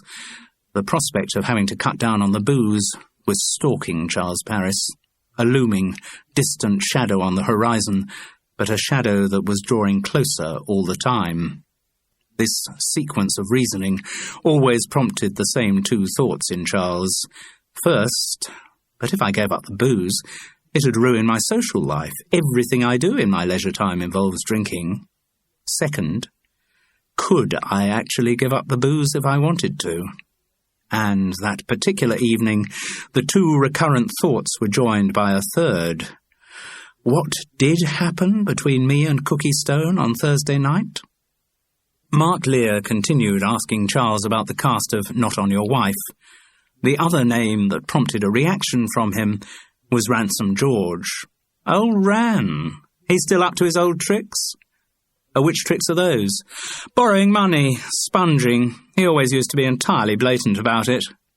Oh, said Charles, had a terrible reputation. You'd think everyone in the business must have heard about it, but he's still always managed to find some innocent sucker to bum a fiver off. Mark chuckled, shaking his head at the follies of humankind. There's one born every minute, isn't there? Ah, said Charles. Mark Lear was caught by something in his tone and looked up sharply. He hasn't tried to touch you, has he? You haven't fallen for the old left my wallet at home guff, have you? Good heavens, no, said Charles. Mark looked thoughtful, then chuckled again. Well, your company seems to have more than its fair share of skeletons in its cupboards. What do you mean? David J. Girton, Mark mused, and Ransom George. What? Do you know something bad about Ran? I mean, apart from the fact that he bums money off people and doesn't pay it back? Oh, yes, replied Mark, enjoying the power of telling his story at his own pace. Yes, I know something very considerably worse about Ransom George than that. Goes back to the early 1970s, I suppose. But suddenly, the producer's manner changed. The slyly conspiratorial was replaced by the irresponsibly drunk. Charles followed Mark's eyeline to see that Lisa Wilson had just entered the bar. She looked stern, a mother come out onto the recreation ground to tell her son it was bedtime and no arguments. As if it was some ritual the two of them had been through many times before, Mark played up to the image. He whinged to Lisa like an 8-year-old about what a spoilsport she was, and how she wouldn't let him have a life of his own, and how he was a grown-up man, for God's sake, and at least Vinny never treated him like... Well, I've got to be off anyway, said Charles. He didn't want to get caught in the crossfire of a domestic argument. Haven't checked in at my digs yet. OK, said Lisa. 10 sharp in the morning for more dark promises. Sure, said Charles. I'll be there. Can't wait. You never know. Tomorrow may be the day that either the heroine or the hero shows a spark of character. And he left Lisa Wilson to gather up her recalcitrant charge. Somehow Charles reckoned that the minute he had left, Mark Lear would turn all docile and follow her obediently home. But he also reckoned, once Mark had got home, that he would continue drinking. Charles Parris's accommodation had been sorted out from London. The stage door of the Vanbrugh Theatre, Bath, kept a digs list, and he had easily found a suitable landlady who had a vacancy for a couple of extra nights before most of the Not On Your Wife company arrived. She was a pale, anonymous woman. Charles Parris never seemed to end up with the larger-than-life characterful landladies who people theatrical legend. The one in Bath was possessed of either a permanent sniff of disapproval, a bloodhound's nose for alcohol, or a bad cold. She showed him the room, which was fine, offered him an evening meal, which he declined, and directed him towards a late-opening supermarket, where he bought a chicken pie and, it has to be admitted, another half-bottle of Bell's. By his standards, he didn't reckon he had had that much, but the effects of alcohol are cumulative, and as he slipped, later than intended, into a drunken sleep, Charles Parris knew he'd have another hangover with which to face his second day of reading Dark Promises by Madeleine Eglantine. His last thought, before he surrendered consciousness, was once again, what did happen between me and Cookie Stone?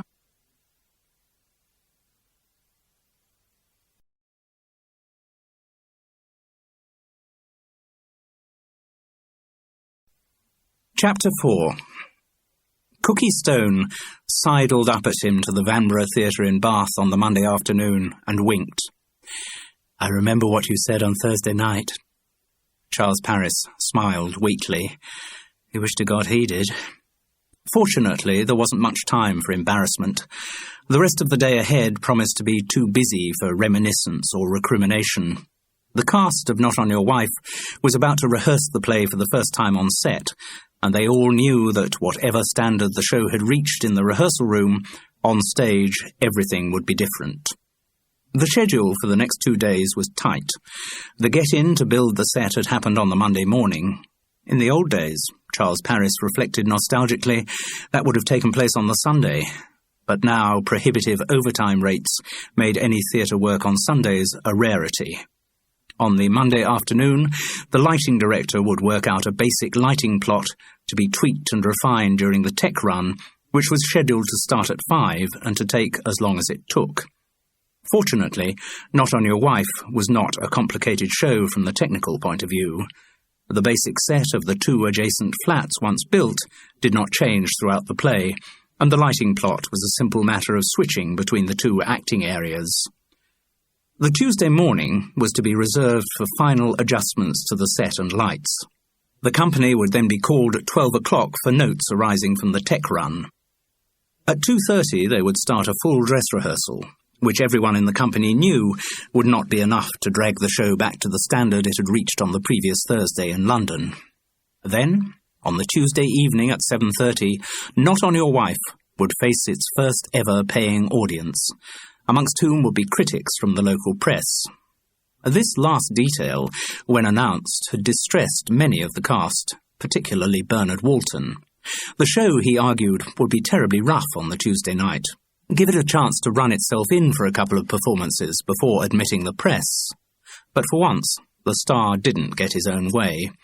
The view of Parrot Fashion Productions, relayed through the company manager, was that, yes, the show might have rough edges, but more important, they needed to get newspaper reviews as soon as possible. The Western Daily Press, as its title implied, came out every day, but Bath's other local newspapers had midweek deadlines. If their critics came any later than the Tuesday, the notices wouldn't make it into print until the Thursday week, by which time Not On Your Wife would have only 4 more performances to do in Bath, before the whole caravan moved on to Norwich. The company manager apologised to Bernard Walton for this fact of life, but stood firm.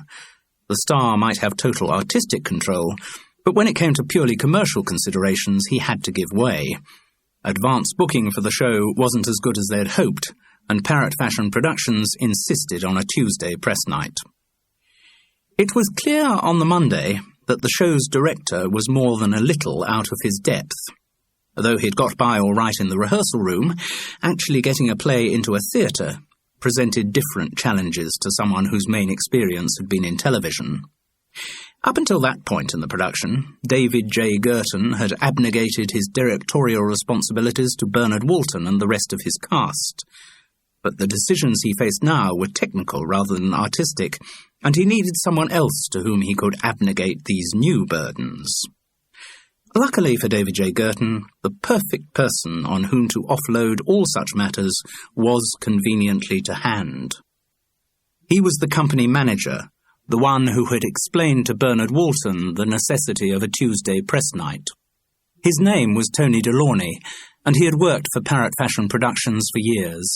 He was small, with short blonded hair, and always dressed in a black suit, which somehow gave the impression of being more casual than a suit. Tony Delaunay had run more touring productions than most people, though obviously not David J. Girton, had had hot dinners. He was a creature of the theatre who had worked as a scene shifter while still at school. In his late teens, he had tried to make it as an actor in a variety of low-budget London productions, before recognising that his skills lay on the technical side. He had graduated through the ranks of assistant stage manager, deputy stage manager and stage manager to take on ever more responsibility. He could do lighting plots, he could build sets, he could pacify local stage crews, he could mollify furious designers and wardrobe mistresses, he could mediate between stingy managements and poverty-stricken actors. He had saved the bacon of Parrot Fashion Productions on more occasions than he cared to remember. He was the all-purpose theatrical Mr. Fix-It, and nothing surprised him. So, effectively taking over the technical direction of a new Bill Blunden farce from a director whose main expertise was in television presented no problems to Tony Delaunay. But he didn't crow. He didn't rub in the fact that the show's designated director was incompetent. Tony Delaunay had no ego. He was the ultimate pragmatist. Not On Your Wife was due to open to a paying audience on the Tuesday night. Parrot Fashion Productions paid him to ensure that that happened, and Tony Delaunay would see that it did. David J. Girton quickly recognised his good fortune in having the company manager there to do all his work for him, and arranged his own movements on the Monday accordingly. Deciding, with some justification, that a director couldn't be of much use during the get-in, he had appeared in the Vanbrugh Theatre at noon to see how things were proceeding. Comforted by the fact that Tony Delaunay had everything in hand, David J. Girton decided to slip away for a little drink and a bite to eat. And since he was in Bath, after a couple of little drinks, he decided his lunch had better take place at the Hole-in-the-Wall restaurant. After lunch, he felt so exhausted he slipped back to his hotel to put his feet up for a few minutes. He didn't know much about lighting anyway. He'd only get under the lighting director and Tony Delaunay's feet if he was in the theatre. The art of directing, after all, was the art of delegation. Respect the individual skills of all the members of your team, and you become a well-respected director. That had been David J. Girton's approach in television, and it had worked well enough for him there. It had also perfectly suited his natural indolence. When he returned to the Vanbrugh Theatre, around 4:30, he found that Tony Delaunay and the lighting director had finished their plotting, and that the entire company was ready for the tech run to begin. David J. Girton gave them a few rousing words of the "have a good show" variety, and allowed Tony Delaunay to start the run. Then, rather than slowing the process down by interfering, he had always prided himself on being a minimalist director, David J. Girton sat quietly at the back of the auditorium and watched the show unfold. The run, in comparison to the majority of tech runs, went very smoothly. That was, of course, down to Tony Delaunay. He managed the cast efficiently, speeding through easy sections of the text and bringing his meticulous concentration to bear on the play's more difficult moments. Observing all the required equity breaks, he reached the final curtain just before 9 o'clock in the evening. The cast members, who had been fully prepared to work through into the small hours if necessary, were massively relieved. As the final curtain fell, David J. Girton was seized by a late burst of energy. He strode down the auditorium from his perch at the back with an authoritative cry of, "Could we have the house lights, please, and tabs up? All company remain on stage, please." The cast stayed obediently on stage. They had all, with the possible exception of Pippa Trewin, been through the process many times before. Tech runs were a stage of a production which required infinite patience. There was no room for temperament or thespian ego. However many times you were asked to repeat something, however many notes you were given, you just put your head down and got on with it. So the Not On Your Wife company remained on stage ready for a long screed of directorial notes. "Well," said David J. Girton, with a Bonhomous avuncular smile, Pats on the back all round, I'd say. Bloody well done, the lot of you. I've kept a pretty low profile today. That was something of an understatement, because I don't believe in interfering on the technical side. There are plenty of people around the studio, around the theatre, who have their own very considerable skills, and I'm not the person to put my oar in and tell them what they should be doing. Pats on the back to all you technical chaps too, by the way. So, all I want to say really is, keep up the good work. Tough day tomorrow. We've got a dress rehearsal in the afternoon, and the call for that is... He turned round helplessly to the company manager. Tony Delaunay was, as ever, ready with the relevant information. There's a company call scheduled for 12 for notes, and the dress rehearsal's 2:30, so the half for that'll be 1:55. Oh, well, I don't think we need the 12 o'clock call, do we? Seems a bit much to break into everyone's lunch hour. There were a good few restaurants in Bath that David J. Girton hadn't tried yet. But actors' stomachs are not their main priority when a show's about to open. I think we should stick with the 12 o'clock call, said Bernard Walton. There are a couple of bits we need to run. That tablecloth biz in Act 2 for a start. David J. Girton saw a potential lunch disappearing over the horizon. There was a serious risk he might have to make do with a sandwich. Do you really think we need to— Yes, said Tony Delaunay with unshakable authority. 12 o'clock call, as per schedule, for notes and bits that need running. He turned deferentially to the director. Anything else you want to say, David? No, thanks. Just all have a good night's sleep and see you at 12 tomorrow. That is, of course, unless anyone fancies going out now for a bite to eat. None of the cast did. They were tired, for one thing. Also, most of them were husbanding their touring allowance and didn't want to blue any of it so early into the schedule. Maybe after the first night, a company meal might be in order. Before they all dispersed, Tony Delaunay, unthanked by the director for his superhuman efforts during the day, but apparently unworried by the omission, shouted for attention. Sorry, just one more thing. Another call to add to your schedule. I've just been talking to Rob Parrott at Parrott Fashion, and he's not happy about the advance. Show like this ought to be getting more bums on seats in a town like Bath, so we'll be recording a commercial for local radio. He nipped an incipient murmur of grumbling in the bud. Of course, anyone who's involved will get paid. I'll talk to your agents. When are we going to have to do this? Asked Bernard Walton truculently. Well, since we got the matinee Wednesday, it'll have to be on Thursday sometime. It won't involve all of you, obviously you, Bernard, and one other, I would imagine. Oh, we do want a lot of voices involved. It was typical of David J. Girton that he should suddenly become assertive over a detail that didn't matter. Well, I don't think Parrott Fashion, but the director had got the bit between his teeth. Yes, Tony, he went on self-importantly, we need a lot of voices for this commercial. I'll let people know who's going to be involved. Tony Delaunay betrayed only the slightest reaction of annoyance, clearly deciding that this was not something to take issue about in front of the entire company. OK. Anyway, just wanted to warn you about the commercial. I'll let you know more details as soon as we've sorted out a recording studio and that kind of stuff. Thanks. And I think we can break everyone there. Tony Delaunay turned with proper deference to the director. If that's all right with you, David? David J. Girton, his brief moment of assertiveness past, looked up from his study of the Good Food Guide. What's that? OK if we break them? Sure.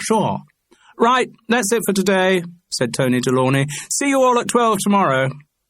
The Not On Your Wife company started to drift off into the wings. Charles Paris heard Bernard Walton saying to Pippa Trewin, So, are they coming? Hope to. I talked on the phone today. Oh, well, we must go out for a really good dinner, just the four of us. That'd be lovely, Bernard. Once again, Charles was puzzled. Though there was certainly some relationship between the star and the ingénue, he still couldn't quite define it. But he had more pressing concerns on his mind. Ransom George was beside him as they crossed into the wings.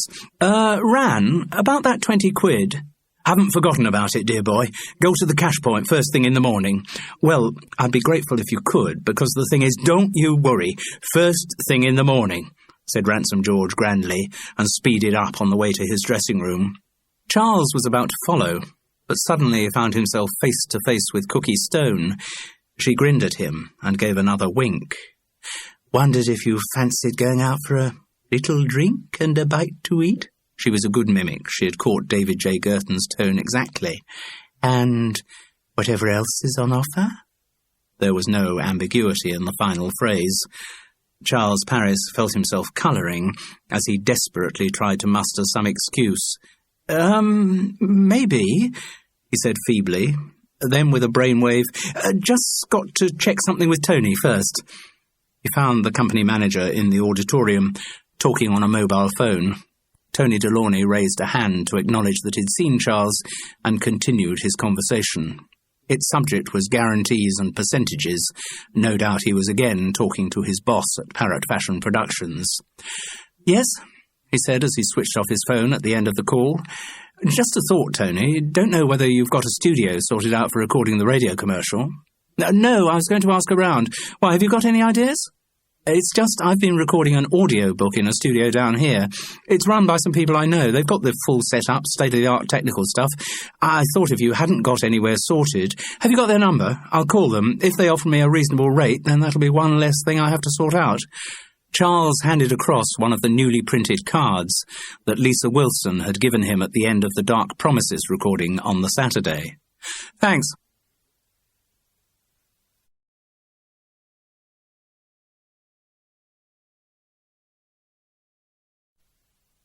Charles reached the dressing room he shared with a couple of the other minor actors.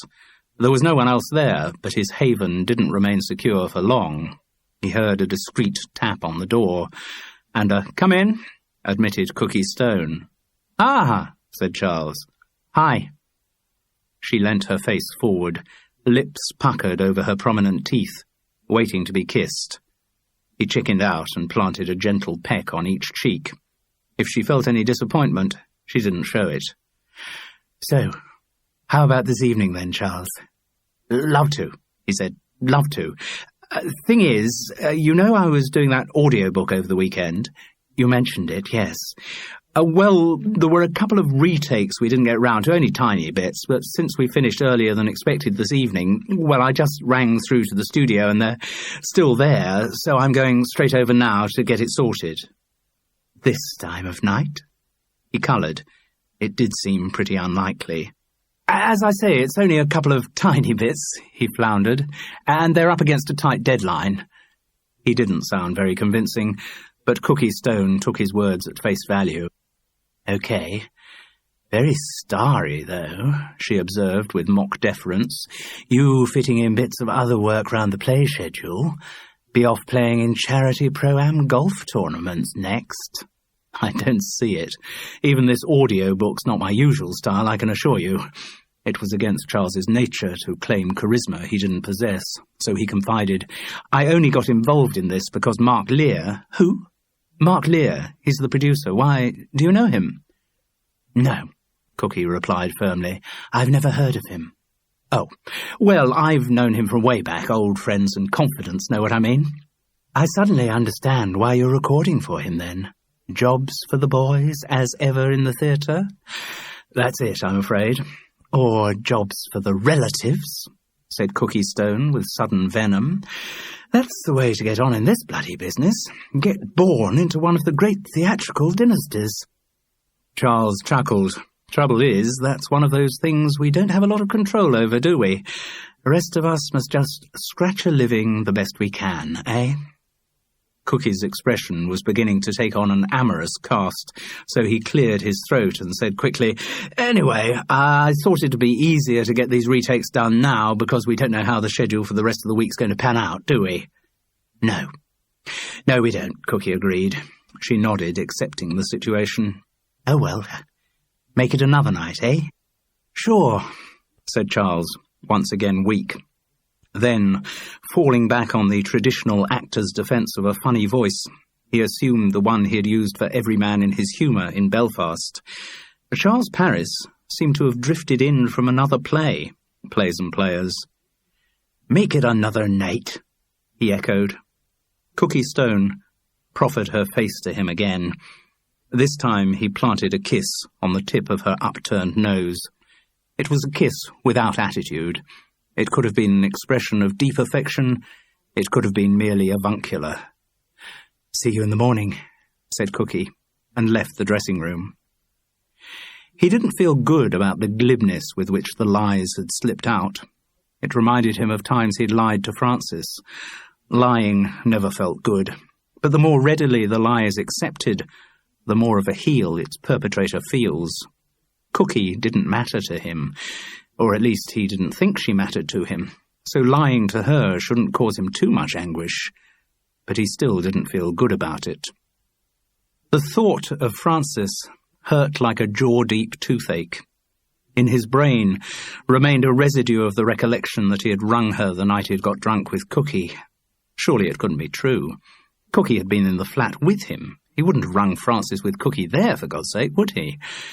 But the thought remained, and it deterred him from ringing his wife again. As if to give some kind of substance to the lies he had palmed off on Cookie, Charles stopped at the stage door and dialed the number of Lisa and Mark's studio. Probably be no one there at that time of night, but if there was, better warn them that he had given their names to Tony Delaunay. Also, there was something in him that wanted to talk to Lisa Wilson. He couldn't have got off to a worse start, but he liked to think that by the end of the Dark Promises recording, he had to some extent rescued himself in her estimation. In spite of the Friday night's drinking, his Saturday hangover had not been so bad, maybe supporting his theory that anxiety aggravated the condition, and on the second day he had felt more at home in the world of audio book recording. He liked to think he had completed his reading of Madeleine Eglinton's deathless work in a style that had been, at the very least, professional.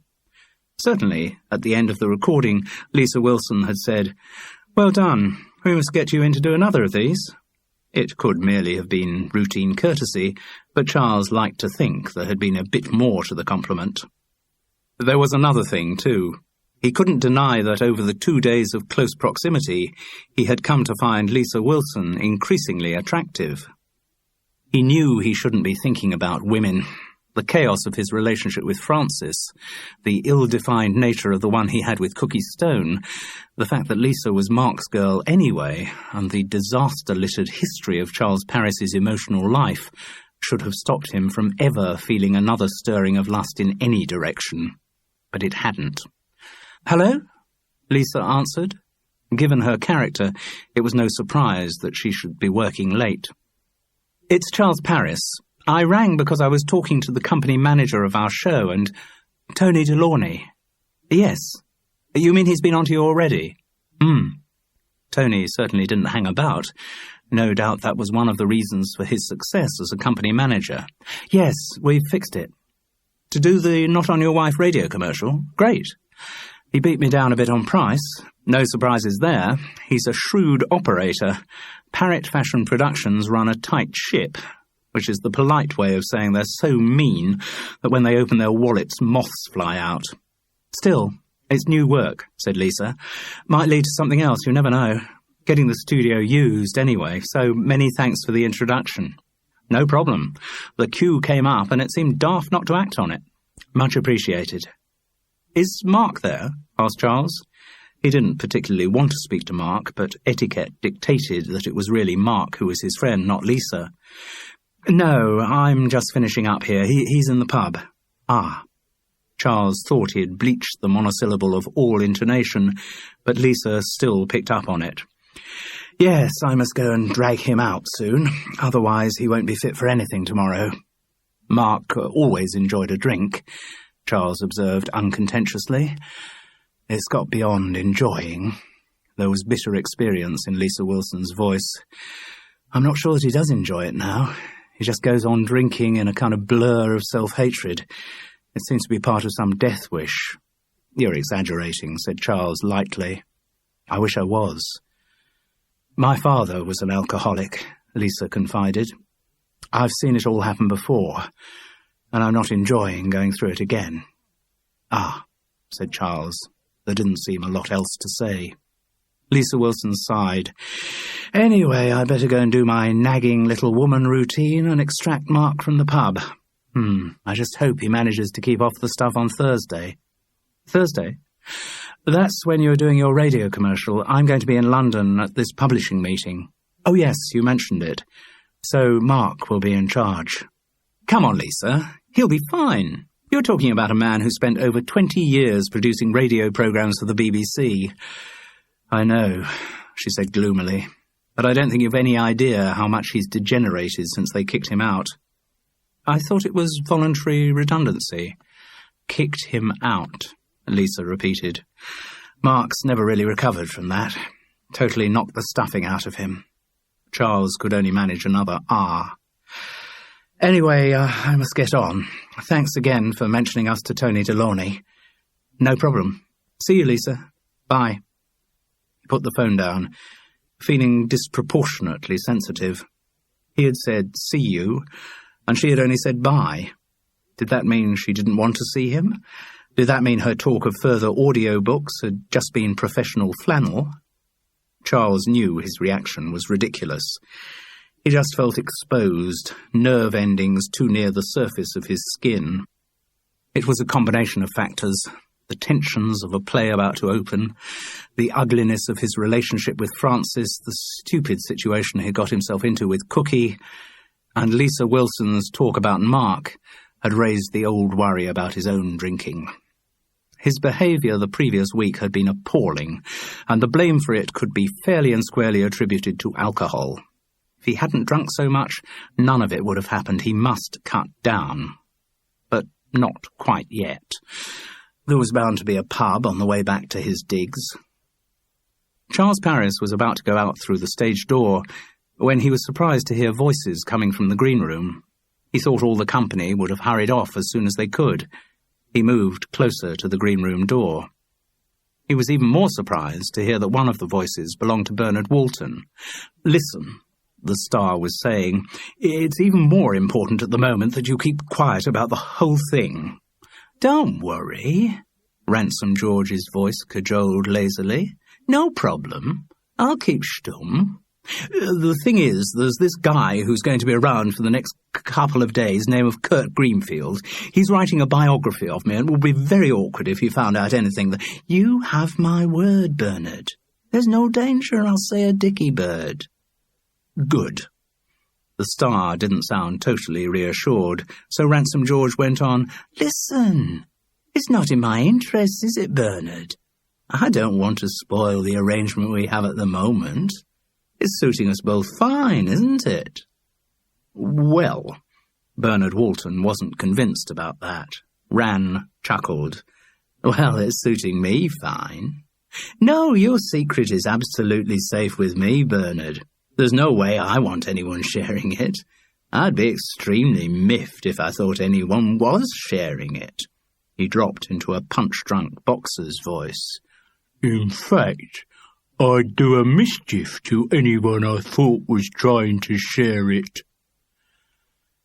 Okay, fine. Bernard Walton sounded partially reassured. Well, look, I'd better be on my way. At the sound of movement, Charles Paris glided silently away from the green room door. He didn't want to be caught eavesdropping. Bizarre, though, what he had heard. There was now something else in his mind of which he couldn't make sense. As he had intended, Charles Paris found an anonymous pub on the way back to his digs. He started with a couple of large bells. After a busy day's technical rehearsal, he felt he'd earned those. Then he moved on to the wine, at some point interrupting the flow with an unmemorable portion of shepherd's pie. When last orders were called, he had another large bells as a nightcap, and the half-bottle back at his digs still contained enough to drown him into sleep.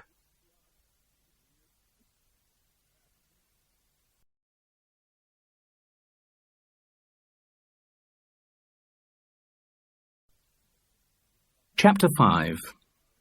On the Tuesday, there was a lot of tension in the Not On Your Wife company, and it rose to a crescendo in the break between the afternoon's dress rehearsal and the show's first performance at 7:30. It wasn't that the dress rehearsal had gone particularly badly. It was something else that was bugging people. Every cast of every play that's ever been put on has been nervous of facing an audience for the first time, but the Not On Your Wife company was suffering from an anxiety unique to the world of comedy. In the rehearsal period for most plays, there are predictable fluctuations in company confidence. The day of the read-through is always tense and tentative, with cast members insecure, sniffing round the unfamiliar, each masking his or her individual paranoia in standoffishness or forced joviality. In the next few days, confidence usually builds. The company begins to bond, they get excited about the work they're doing, they start believing that they could be involved in a really major success. The next downturn regularly occurs when they come off the book, because actors don't all learn their lines at the same rate.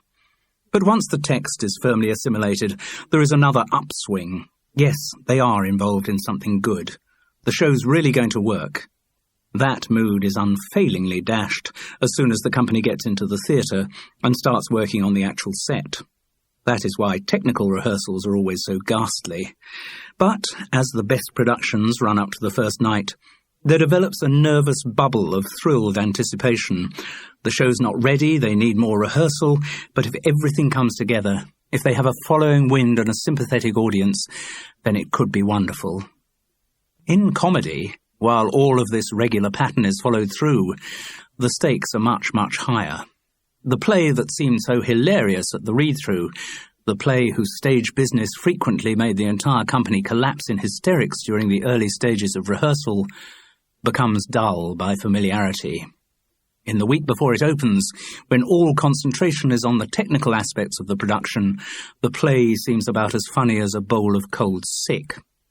And as the moment of first exposure to a paying audience approaches, the awful fear creeps into the mind of every company member. Suppose they don't find it funny at all. Suppose nobody laughs. There is no escape. The average straight play with a couple of mildly humorous lines in it will be hailed by the critics as witty. But when a show's billed as a comedy or a farce, nothing less will suffice than continuous laughter. A farce company is so horribly exposed. Everyone has experienced the personal humiliation of telling a joke which gets no reaction. Charles Paris had also had the personal experience of being in a farce whose audience would have got more laughs at a funeral. The show had been loosely adapted from some French original under the title of Look Out Behind You, Louise. It had completed its 3-week run in Newcastle to tiny and stony-faced audiences before being finally put out of its misery, and it had elicited from the Gateshead Gazette the following notice. But for the word farce on the poster, I would have assumed the play to be a serious documentary about the casualties of care in the community. It was Look Out Behind You, Louise, whose dark shadow lurked in the back of Charles Paris's mind as the first performance of Bill Blunden's new farce drew ever nearer.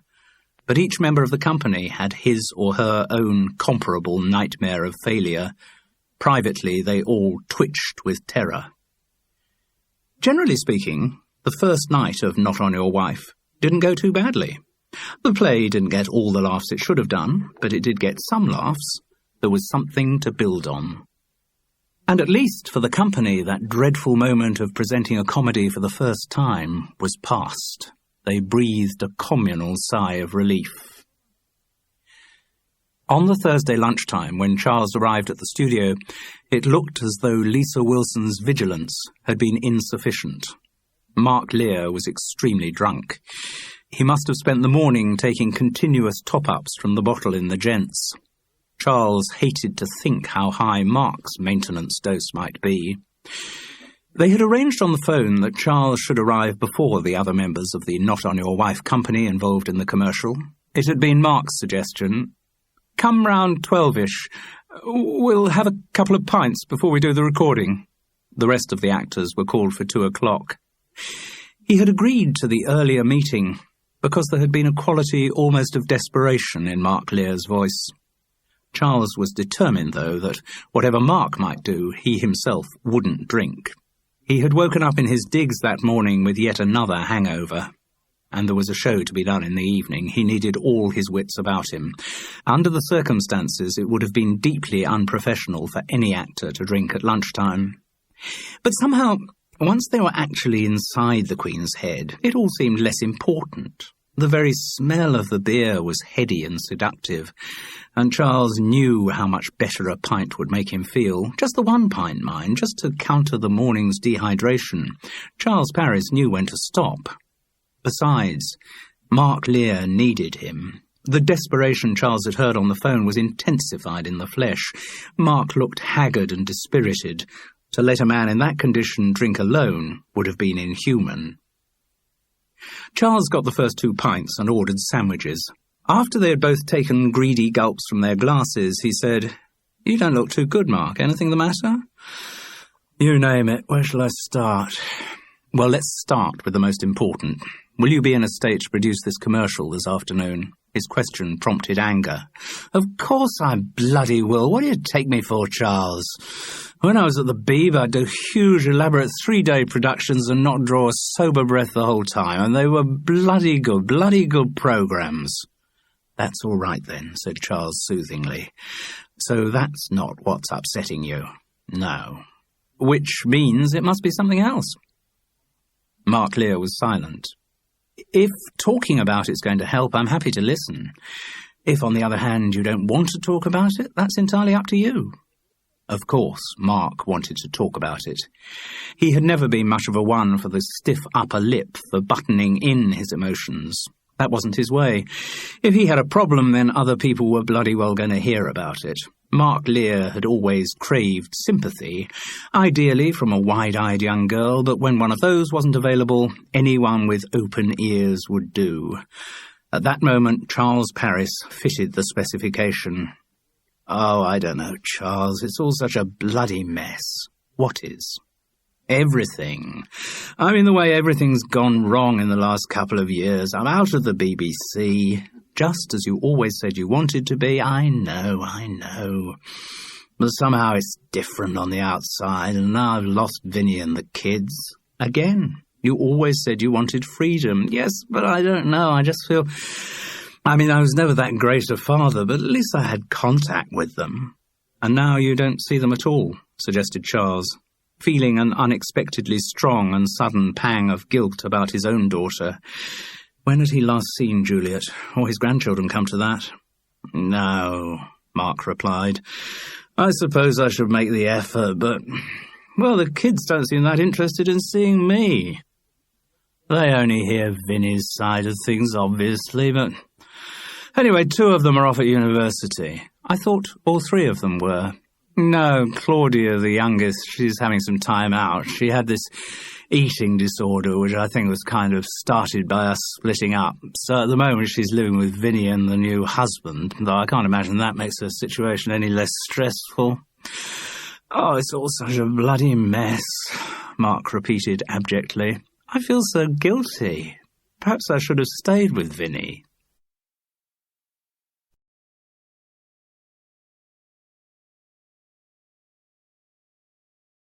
"I gathered that wasn't an option." "Well, maybe if I'd tried harder at the relationship..." "It wouldn't have worked," said Charles firmly. "Vinny is out of your life for good.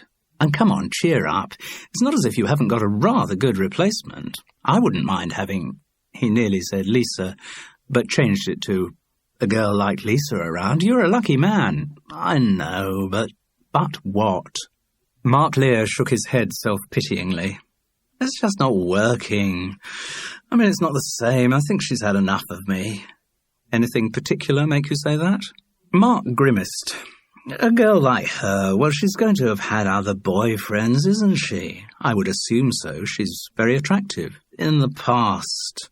Mark seemed not to be listening to what Charles said. "Boyfriends in the past. She's talked about them, told me everything. There was this married man she had a long affair with, and quite a few others in the past." His eyes misted over as he picked away at the scab of his unhappiness. "But how can I be sure they are all still in the past? How can I be sure she isn't still seeing them? Mark, Lisa is living with you and has gone into partnership with you on the studio. Short of having your babies, I don't know what more she can do to express commitment."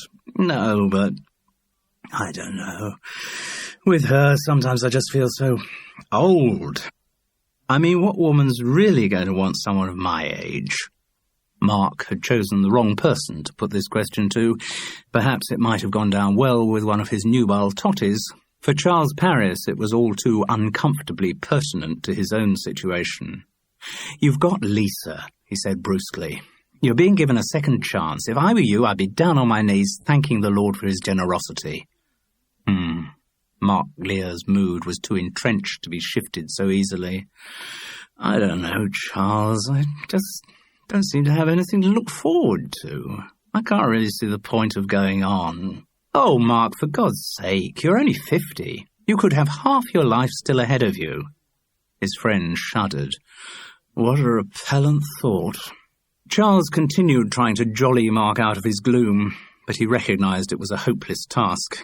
Having been in that trough so frequently himself, Charles knew one could only wait for the mood to shift. And though at the time he could never believe it would, ultimately it always did.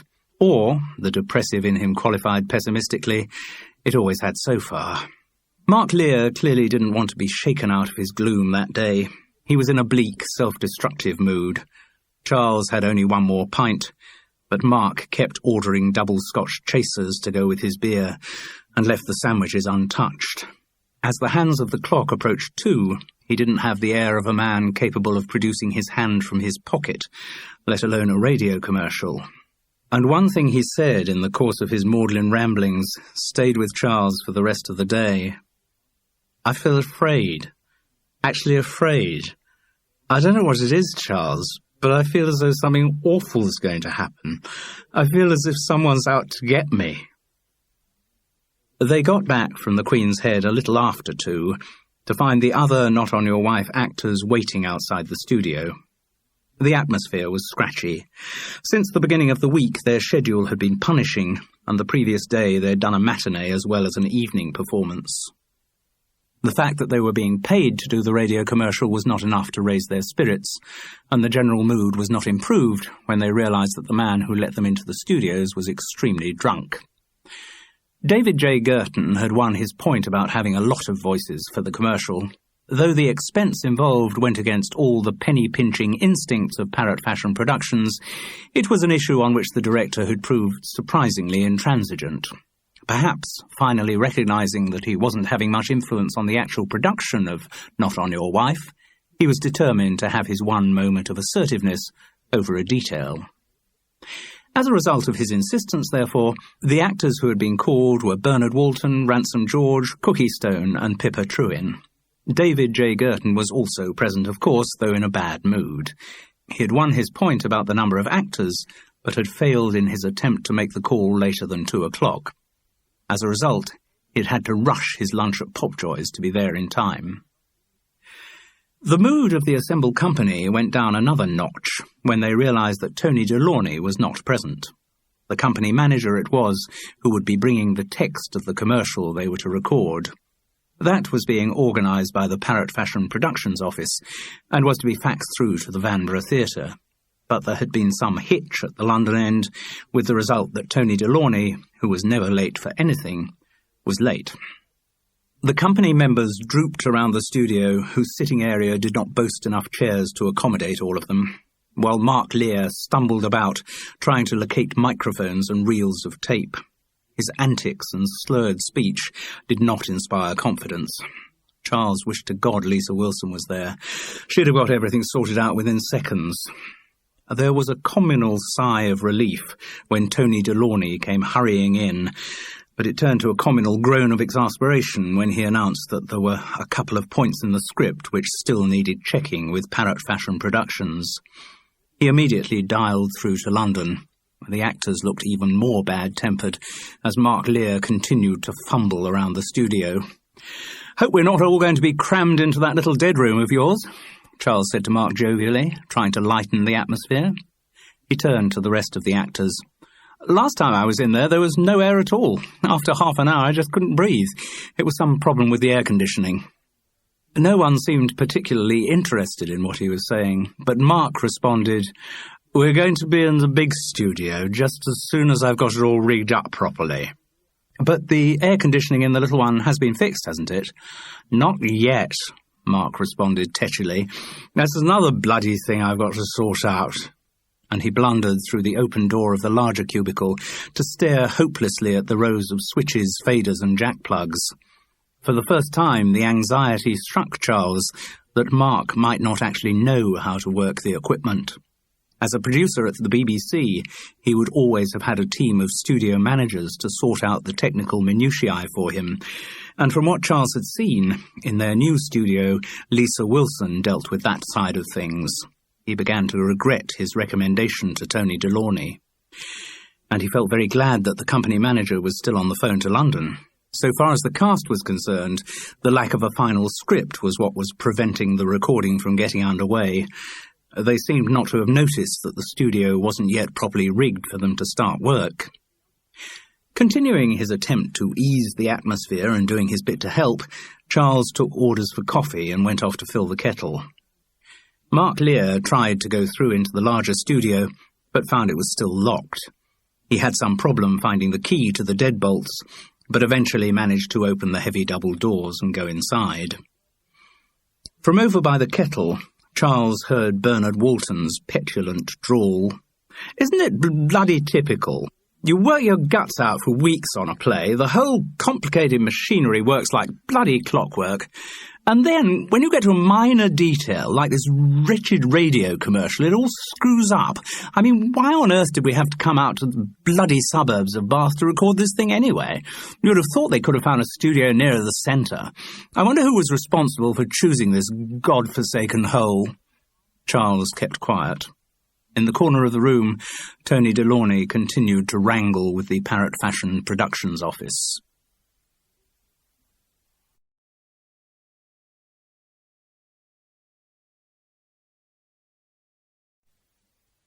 David J. Girton, still sour with lunch withdrawal symptoms, looked across towards the studio from which Mark was just emerging, and seemed to see him for the first time.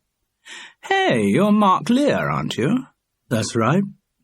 "David J. Girton." He stretched out a hand. "We met way back at the Veeb. I started in radio before I went across to telly. Used to see you hanging round the Ariel Bar, didn't I?" Mark Lear took the proffered hand and grinned slyly. "I used to see you hanging round the Ariel Bar. Gone, you know, that bar. Gone with all its memories of post-production celebrations, failed seductions and drowned sorrows. That whole Langham block's back to being a hotel." "I know," said Mark. "I've only been out of the Beeb 18 months or so." "Oh, right. You couldn't stand the atmosphere under Chairman Burt either." "You could say that." "No, it's all changed." David J. Girton shook his head mournfully. "Old days, they used to say BBC top management was like a game of musical chairs, except when the music stopped, they added a chair rather than taking one away.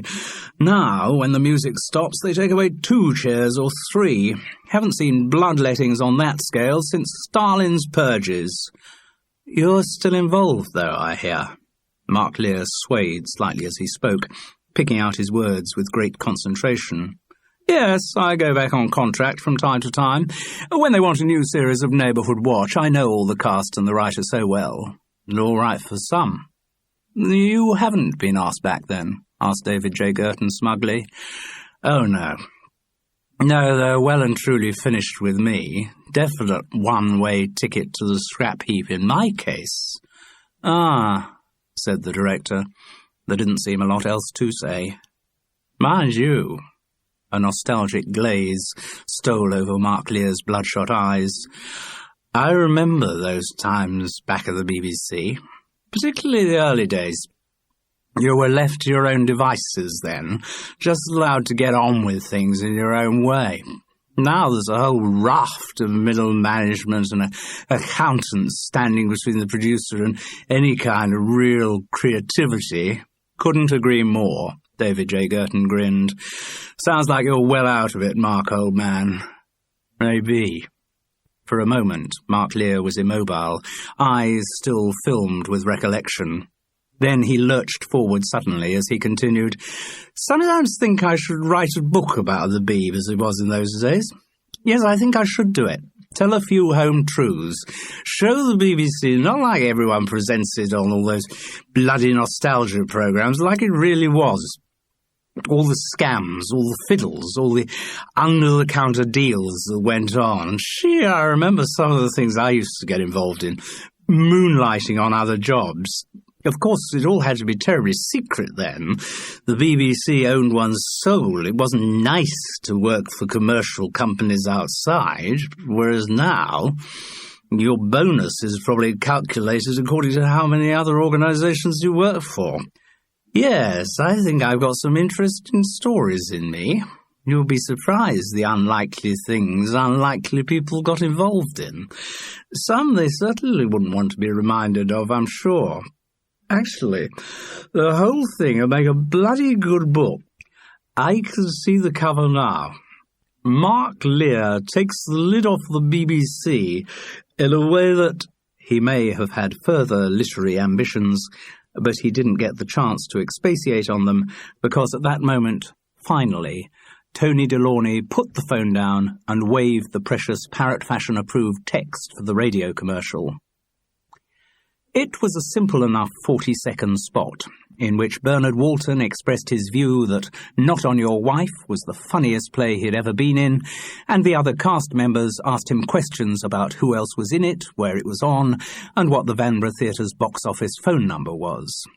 Even though they were being paid, everyone except Bernard was rather miffed that they'd been dragged out for the recording. They'd each got such a tiny cough and a spit in the commercial that they'd never be identified personally. One voice, any voice, even an anonymous voice like Charles Parris's, could have been used to read all Bernard Walton's feed lines. "Let's get this knocked on the head as quickly as possible," said Tony Delorney. "I've got a lot to do, and I'm sure you all want a break before the half." The assembled company mumbled agreement. The company manager turned to David J. Girton. "Will you be producing the recording, David?" But the director's moment of assertiveness had passed, and given way once again to his customary languor. No, he said rather grandly. "I have complete faith in you, Tony." The company manager nodded without comment and turned to Mark. "Okay, through into the studio with them?" "Sure." Mark Lear moved clumsily across to hold back the double doors. His disoriented sullenness had suddenly given way to a kind of giggly euphoria. "Through you come, my lovies." A few of the cast bridled. They didn't like being called lovies, but nobody said anything. "Come on, into the studio. Let's commit this deathless piece of drama to tape." He looked piercingly at Cookie Stone as she passed through. "I know you, don't I? We've met before, haven't we?" "I don't think so," she replied. "At the Beeb.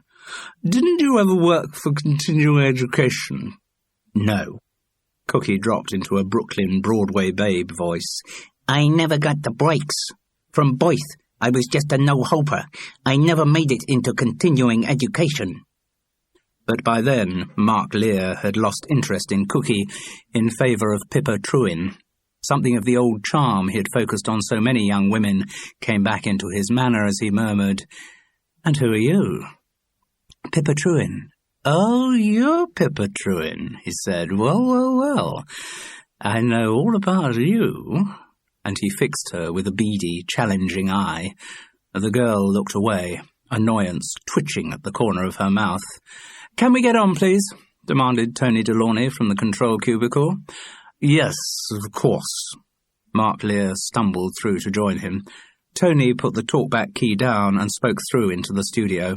"All gather round the one mic, I imagine. OK, one run and we shall be able to take it." They were cramped around the microphone. A green light flicked on, and Bernard Walton started speaking. Through the double glass, Charles could see Tony Delorney and David J. Girton in the control cubicle, both looking confused. Tony turned to Mark Lear beside him. Their dumb show made it clear that no sound was coming through from the studio. Charles saw Mark turn helplessly to a bank of sockets and reach without conviction towards a jack plug. In one seamlessly efficient movement, Tony Delorney's hand swept up to a row of switches and adjusted them. "OK, just give me a couple of words for level, Bernard," his voice crackled through the talkback. "From the minute the script of Not On Your Wife arrived, I knew I was reading the funniest play that—" "OK, fine." Tony Delorney's fingers flicked across the control desk, doing a little more fine-tuning. Beside him, Mark Lear had sunk back into his chair, eyes almost closed, happy to surrender responsibility to the company manager. "Give us a read and then we'll go for a take," said Tony. "Just a moment," Bernard Walton objected. "What is it?" "This line, the sauciest, sexiest, smuttiest show in town." "What about it?" the talkback demanded. "Can we lose smuttiest?"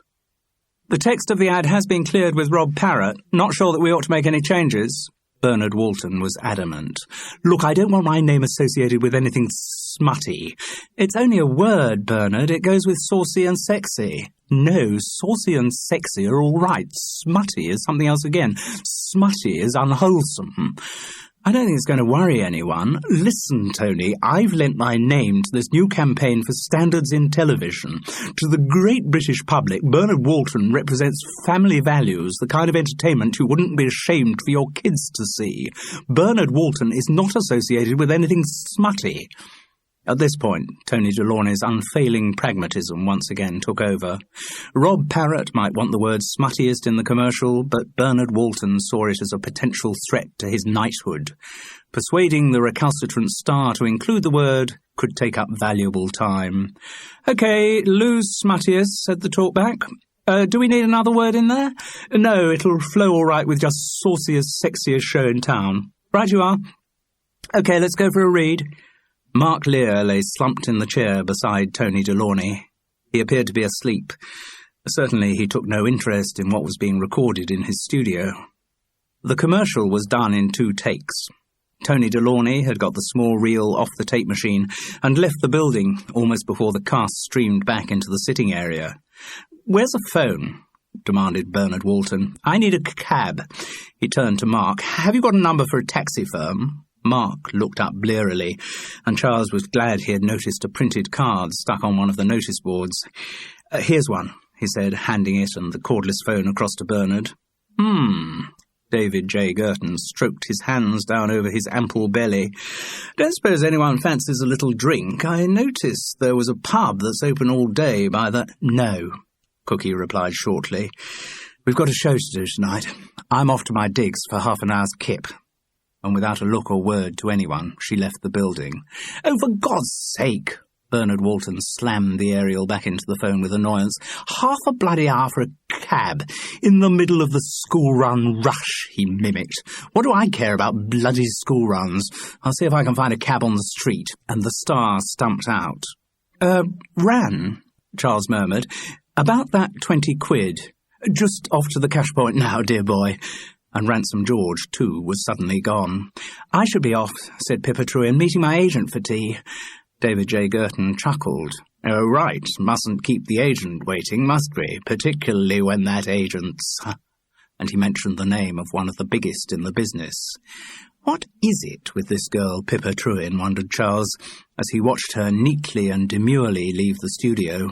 She'd had the best start in the business of any young actress I've ever heard of. Now there were only the 3 of them left. Charles Paris, Mark Lear, and David J. Girton. "Well," said the director diffidently, "what about a little drink?" He was preaching to the converted. Charles made a token remonstrance about having to do a show that night. "Nonsense. Some of the best performances I've seen have come from people with a couple of drinks inside them. Freddie in Neighbourhood Watch gets through a whole bottle of white wine during every recording of the show." Oh well, thought Charles Paris, if the director says it's all right. They only had a couple. Scotch this time, for Charles. He didn't want to keep peeing during the performance. David J. Girton drank wine, forcing the Queen's Head to open a rather better bottle than their house red. Mark drank whiskey, and drank it with a dull, silent determination. Suddenly, after 2 drinks, he rose to his feet in a panic. "Only left the bloody studio unlocked, haven't I? God, after all those provisos the insurance company made about security, see you," he called back at them as he hurried out of the pub. "It seems to me your friend has a bit of a drinking problem," said David J. Girton sleekly, as he downed the remains of his second glass of Australian Shiraz. "Another one?" Charles looked up at the clock. It was 25 to 4. Plenty of time to sober up before the show. "Why not?" he said with a grin. It was after 4:30 when they left the Queen's Head. Charles didn't reckon it was worth going back to his digs, so he shared a cab with David J. Girton into the Georgian splendours of the centre of Bath. That night's performance was better. There were more laughs and the whole show was more relaxed. Charles certainly felt his Aubrey had improved. Oh dear, was he reaching the point where he could only give of his best when he'd got a few drinks inside him? One thing about the performance was interesting, though. In the Vanbrugh Theatre's audience that night was one of British theatre's most distinguished couples. The famous actress Patty Urquhart and her equally famous husband, Julian Strange, had come all the way from London to see Not On Your Wife. And what's more, afterwards they went out to dinner with Bernard Walton and Pippa Trewin.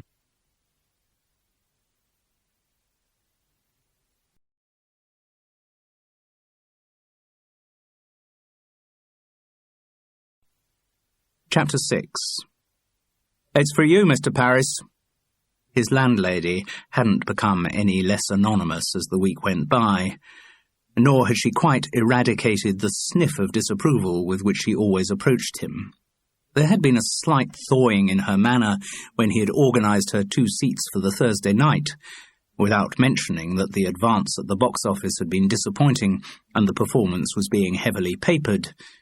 But any brownie points he might have gained there had been cancelled out by the hour at which he had arrived back after the show.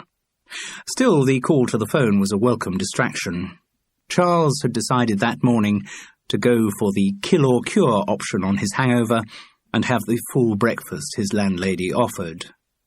But though Charles had started on the fry-up with commendable vigour, the further he got into it, the more his enthusiasm waned. There is something baleful in the expression of a congealing fried egg, and he didn't think he could face its reproaches much longer. He was glad to leave the egg's recriminations for the phone in the hall. "Hello?" "Charles, it's Lisa Wilson." "Oh, hi." On the spur of the moment he couldn't think of any reason for her call, but he was nonetheless pleased to hear from her. Could it be that his success with Dark Promises was to lead so soon to another booking? It didn't sound that way, though. There was something odd in her voice, a tension he had not heard before. Up till then in their dealings, Lisa Wilson had always been in complete control. Now she sounded as if she was on the verge of some kind of emotional outburst. She still hadn't responded to his "oh, hi." "What's the matter, Lisa?" he asked. "It's Mark." She gulped, and the sound could have been a sob. "What about him?" "He's dead." "What?" "I got back from London this morning. I stayed over, you see." She gulped again. "He was in the studio." "Which one?" "The one you used, the little dead room." "What had happened to him?" Now her sobbing was unrestrained. "He'd suffocated. I don't know exactly what happened. There was an empty whiskey bottle in there with him. The doctor thinks he must have passed out from the booze. That's really why I was ringing, Charles. You were there to record the radio commercial, weren't you?" "Yes." "Had Mark been drinking? He swore to me that he'd lay off the stuff at least till the commercial was recorded, but had he been drinking when you saw him, Charles?" It was impossible to deny that Mark Lear had been drinking, and drinking heavily. "Oh, God!" Lisa's voice cracked in anguish.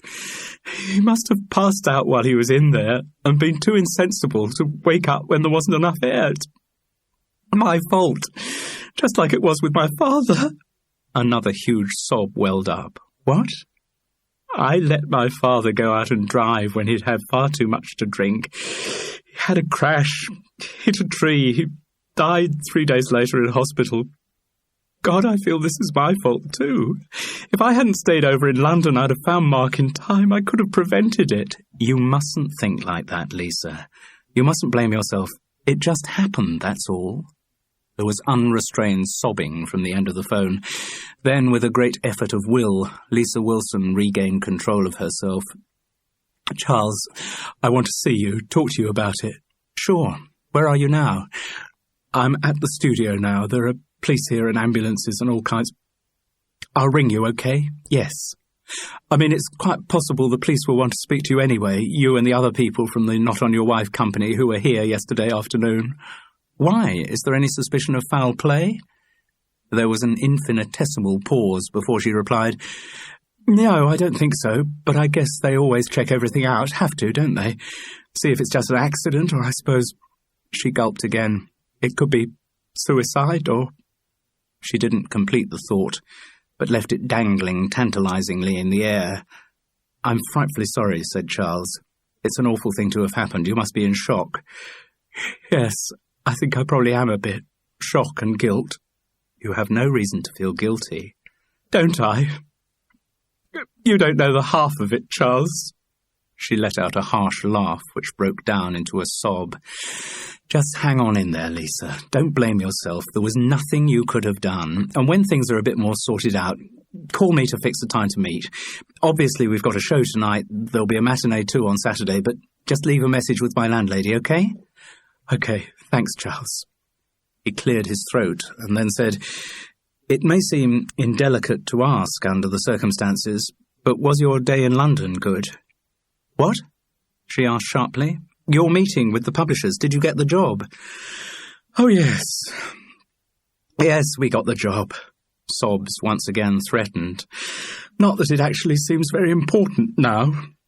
No, of course it doesn't. Look, I'm awfully sorry. You take care of yourself. Sure. Back in the dining room, Charles's fried egg looked even colder and more accusatory. He pushed the plate back. His landlady didn't say anything, but her look demanded an explanation.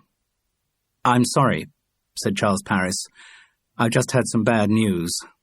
A friend of mine's died.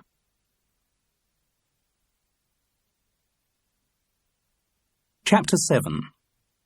As it turned out, Lisa and Charles didn't meet till the Sunday. By then, Not On Your Wife had done another 3 performances, and the show was definitely getting better. The cast were more prepared for where the laughs were going to come, and their timing had improved considerably. The overall pace of the production had picked up. The audiences seemed to be enjoying themselves, and David J. Girton was very pleased with the way everything was going. Bill Blunden, the playwright, was not so positive in his approval, but then it was not in his nature to be positive. He worked on his play scripts like a mechanic tuning a Formula One car engine. He tweaked here, he tightened there. He constantly dismantled, adjusted, and rebuilt his creation. He had watched every performance so far, making extensive notes about the audience's reaction to each line and each moment of comic business. And he had been sitting up late in his hotel room, rewriting and reshaping the script. As yet, the cast had not been given any of the changes he was proposing to make, but there was a full company call scheduled for the Monday morning at 11, and everyone had to be on standby for possible extra rehearsals during the second week of the Bath run. Charles Paris's performances as Aubrey on the Friday and Saturday were workmanlike but not inspired. He garnered the ration of laughs his part was allocated, but did not grow in comic stature as some of the other actors were beginning to. Charles was on automatic pilot for Not On Your Wife. His mind was preoccupied with Mark Lear's death. The news of the tragedy had filtered through to the Vanbrugh Theatre, but prompted little reaction in the company. For Charles Paris, though, the death had been a body blow. Mark had never been a particularly close friend, but he was someone Charles had known for many years, and his sudden absence prompted gloomy reflections on human mortality. There was also a sense of shock. It was so recent. On the Thursday, Charles had been drinking with Mark at lunchtime. Less than 24 hours later, the man was dead. There were also uncomfortable parallels to be drawn. Charles Paris didn't yet know the detailed circumstances of Mark's death, but there seemed little doubt that excessive drinking had played its part.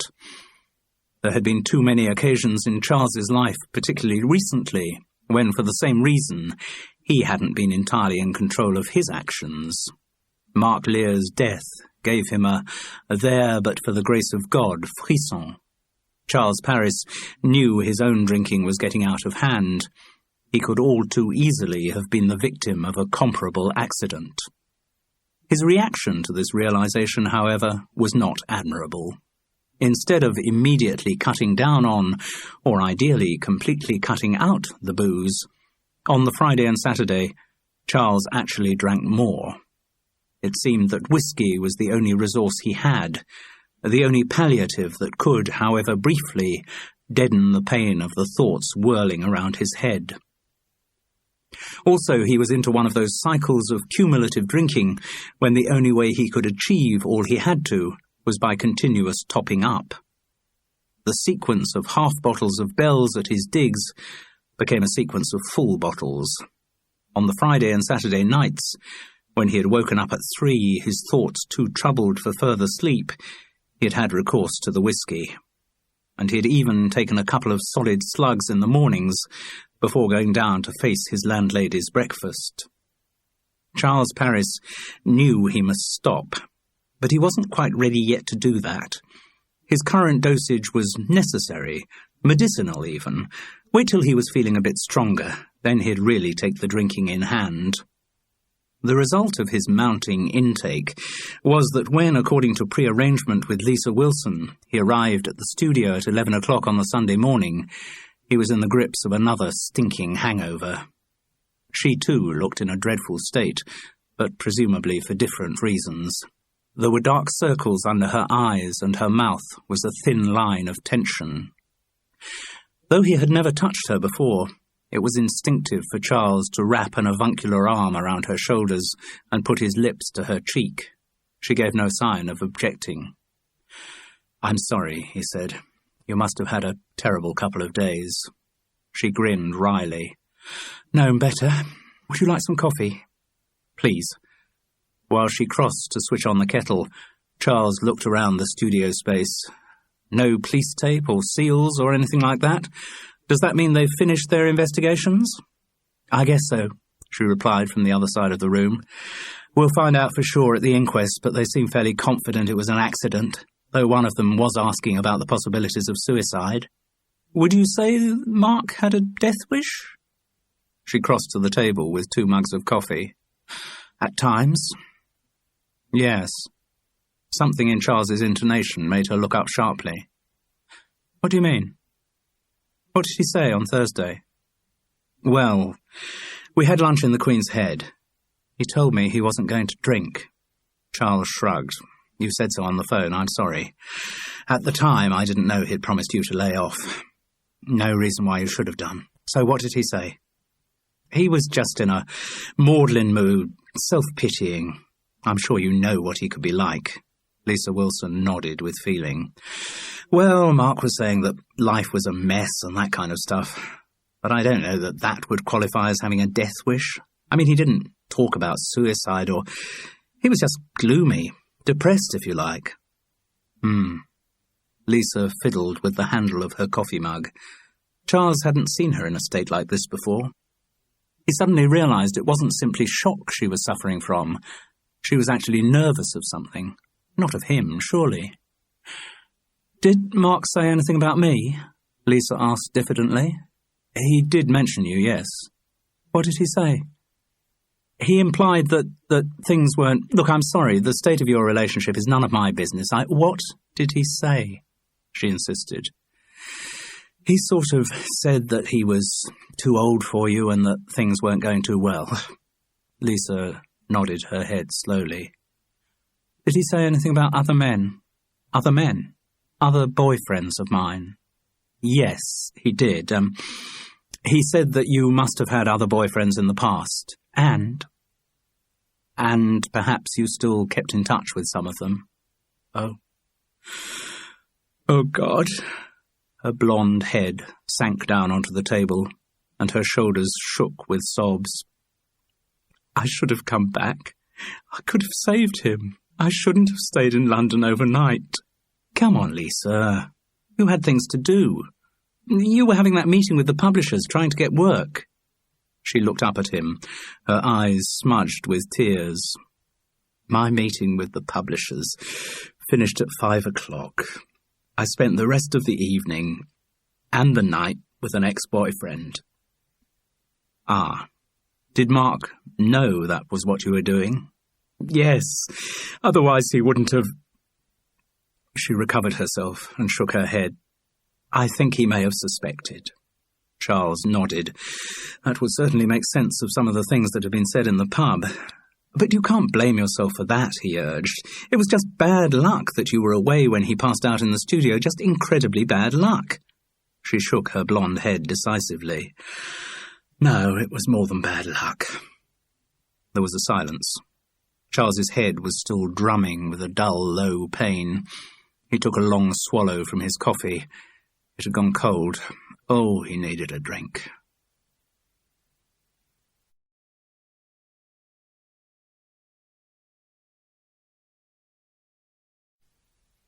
Lisa Wilson sat up straight and flicked her head briskly from side to side as if to flush out morbid thoughts. Incidentally, do you want some work, Charles? Her question got every actor's knee-jerk response. Yes. Then, what? Not another finely chiselled literary gem from the deathless Madeleine Eglantine canon? No, it's what I went to London about, this CD-ROM thing, the Thesaurus. I remember you mentioning it. I didn't quite understand what it was about. The advances of computers and the information revolution they had brought about had rather passed Charles by. A lot of CD-ROM reference works these days are multimedia, Lisa explained patiently. So when you look up a word or phrase, you hear it as well as seeing it. I think I'm with you so far. Well, to get all those words and phrases so that they can be heard, someone has to record them. And that's the contract you've got? Exactly. Does recording that kind of thing appeal to you? I am gobsmacked, said Charles. Chuffed. Over the moon. Delighted. Ecstatic. Jumping for joy. Happy as Larry. Glad all over. Jumping for... Yes. All right. You've got the idea. Well, the publishers need a whole thesaurus recorded, and pretty damn quickly. I was thinking... Now your show's up and running, you'll be free during the days, won't you? Most of the time, yes. May have the odd call for rewrites and extra rehearsal of bits and pieces, but basically I should be free. Well, in that case, we should be able to get the whole lot recorded before you move on to, where's your next port of call? Norwich. Be good if we could get it all done, wouldn't it? Yes, said Charles, thinking of the money. How many words and phrases are there in a whole thesaurus? About 100,000 in this one. Jesus, said Charles Paris. And they all have to be spoken absolutely straight, no inflection, no vocal colouring. None at all. There was a gleam of amusement in her voice as she asked, Do you think you could do it, Charles? Well, I could have a go. He grimaced. Remember, though, you're dealing with someone who couldn't say, side one, end of side one, without sounding actorish. Dead, said Charles Paris into the microphone. Then he left a 2-second pause and went on. Deceased, 2-second pause. Defunct, 2-second pause. Died out, 2-second pause. Dead and gone, 2-second pause. Inert, 2-second pause. Lost and gone forever. Lisa Wilson's voice came through the talkback before he had completed the next 2-second pause. No, I'm sorry, that had intonation in it. What? Lost and gone forever. What kind of intonation? Well, you were almost singing it. Singing it? Yes, like in Clementine. Thou art lost and gone forever, dreadful sorry, Clementine. Oh... Sorry, yes, I wasn't aware I was doing it. It's something so deep and atavistic, it's almost impossible to get it out of my mind. Well, you must try, said Lisa's voice firmly. Yes, okay. They had started recording more or less straight away. For one thing, the publisher's deadline was tight, but also Lisa Wilson was in need of displacement activity. Work. Any kind of work might stop the repetitive churning of guilt and horror in her mind. She had quickly agreed an hourly rate with Charles, and as soon as she had set up the small studio, they had started recording. They reckoned they could get an hour in before they broke for lunch. It was still stuffy in the little dead room. Lisa had arranged for the air-conditioning engineers to come the next day, and the police had offered no objection, which presumably confirmed that their investigations were at an end. But the airlessness in the studio cast a shadow over Charles. It did not allow him to forget that he was sitting in the very seat where Mark Lear had breathed his last. Trying to blank that memory, and indeed all received memory, out of his mind, he once again pronounced, "Lost and gone forever." He must have got it right, because there was no further interruption. Non-existent, 2-second pause. Obsolete, 2-second pause. Passed away, 2-second pause.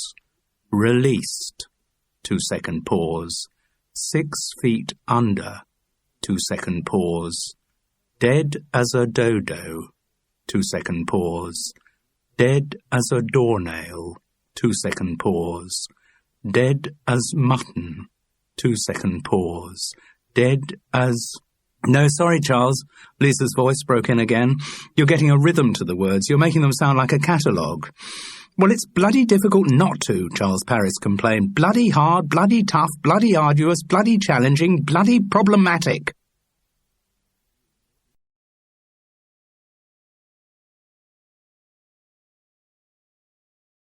They broke at 1. "Shall we go to the pub?" Charles suggested. One look at Lisa's face told him it was a bad idea. "Not if we're going to do any more recording this afternoon." No, okay. But God, how his body screamed out for a quick injection of alcohol. "Don't you drink at all, Lisa?" She shook her head. "Health reasons, or don't you like the taste?" No, I like the taste all right. I like the taste very much indeed. Too much. Ah. I used to drink a lot, but then I stopped." "Was that after your father was killed?" She nodded. The recollection was still powerful enough to deprive her of words. "Yes, I stopped then completely. I could see the way I was going. I didn't want history to repeat itself." "No." "Was it easy to stop?" She let out a harsh little laugh. "Easy? No, it wasn't easy. It still isn't easy. Still, when I see people drinking on television, when I smell a glass of wine, No, it's not easy.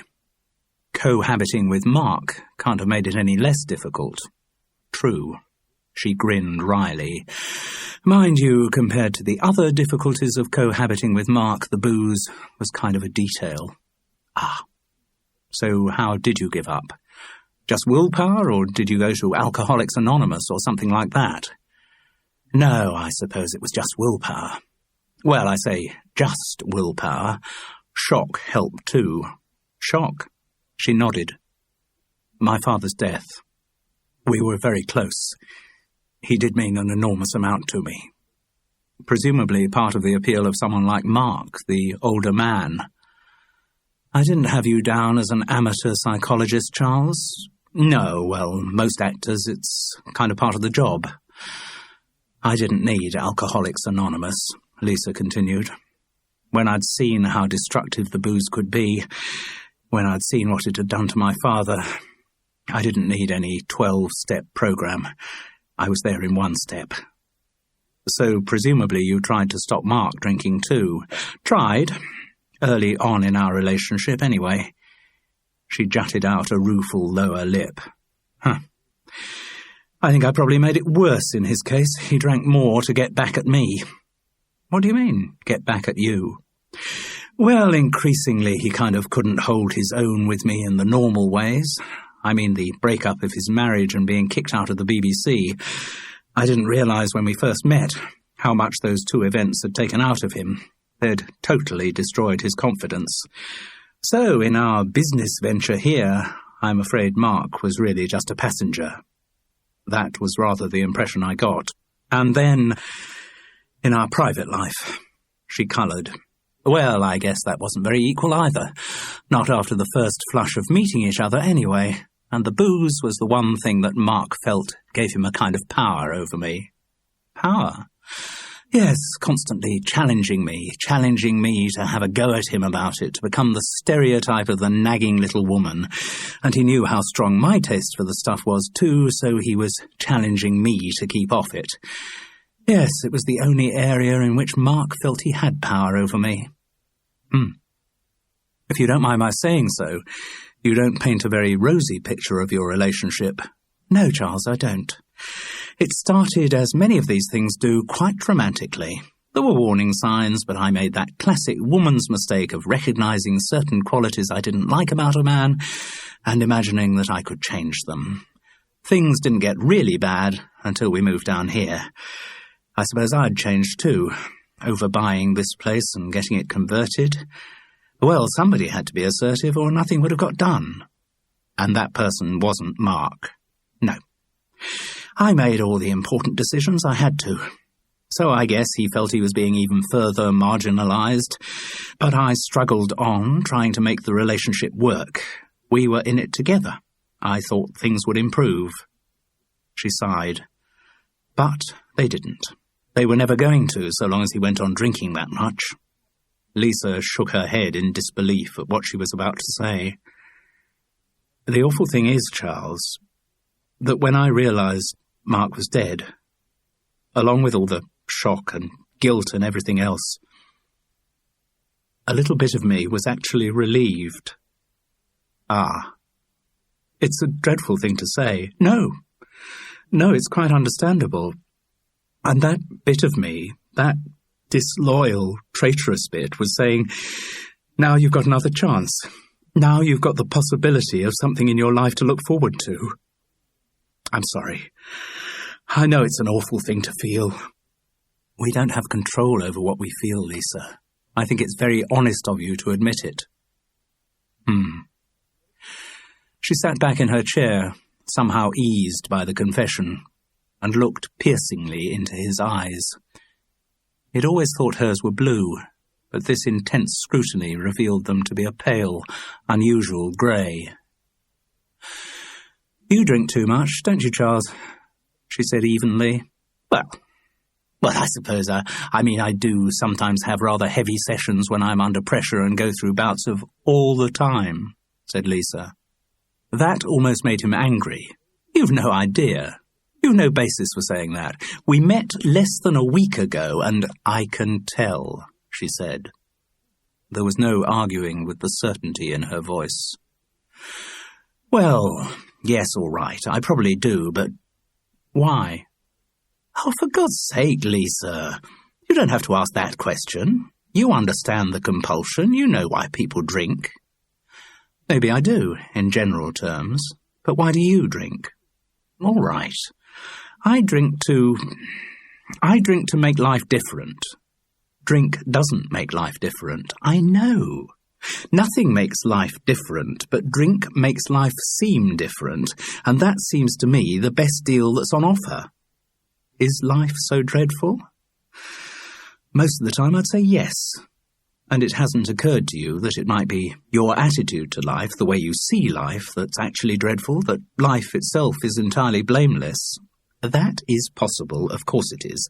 However, the fact remains that I'm me, and I have only one way of seeing life.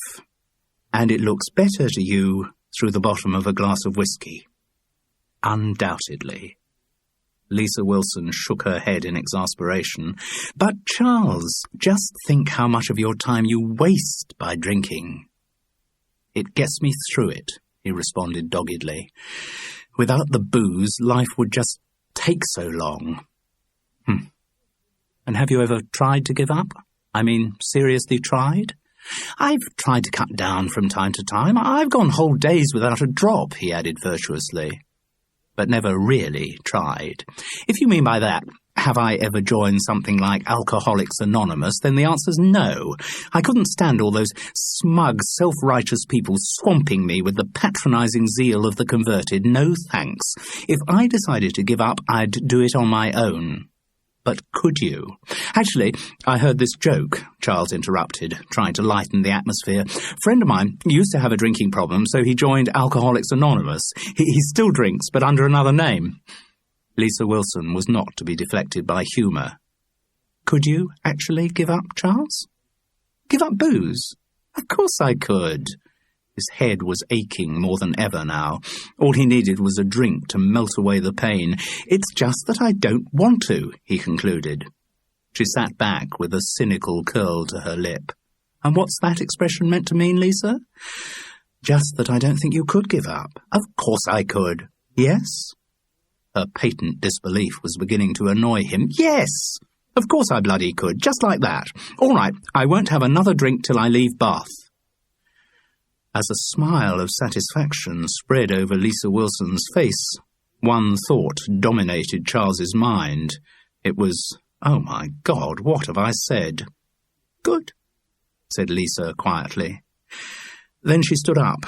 "There's a corner shop along the road. They're open every day of the week and do sandwiches and cokes and all that stuff. Shall we grab something there to have for lunch?" "Yes," said Charles Parris without enthusiasm. "All right." They were again seated either side of the table, this time with their packets of sandwiches and their drinks. Lisa's bottle of mineral water was sparkling. Charles's was still. He found when he was recording that the fizzy stuff made his stomach rumble even more. Lisa again seemed ill at ease, as she had done earlier in the day. It was as if there was something she had to say to him, and clearly it wasn't about the booze, because she had already said that. Finally, after a long silence, the words burst out. "Charles, when I came into the studio on the Friday morning, when I found Mark—" "Yes?" "There were a couple of things I didn't tell the police about." "What?" "I told them I found Mark in the studio dead, which was true, and that I found the bottle of whiskey in there with him. What I didn't tell them, though," she was having difficulty in framing the words, "was that the door to the small studio had been locked." "Locked?" She nodded. "From the outside. The key was still in the bottom deadbolt. I unlocked them both, then wiped the key with a handkerchief and hung it up on the hook where it always goes, and I didn't tell the police." "Why not?" "I wasn't thinking. I was feeling guilty." She looked into his eyes, wondering whether she dared confide in him. Deciding to take the risk, she went on. The man I spent Thursday night with, he's married. I didn't want all that to come out." "But why should it have come out? If I'd told the police everything, then when they'd investigated, they couldn't have helped finding out." "Why? Was there something else that also—" She interrupted him. "Other people maybe knew that things weren't too good between Mark and me. I suppose I was afraid that the police might have thought I had something to do with shutting him in, that I wanted to do away with him, that— I'm sorry, I wasn't thinking logically. It was very stupid of me." Charles Parris looked thoughtful. "Don't worry about that," he said. "But this does change the situation, doesn't it?" Lisa Wilson nodded miserably. "Because if you didn't lock him in, yes, then somebody else did." "I know.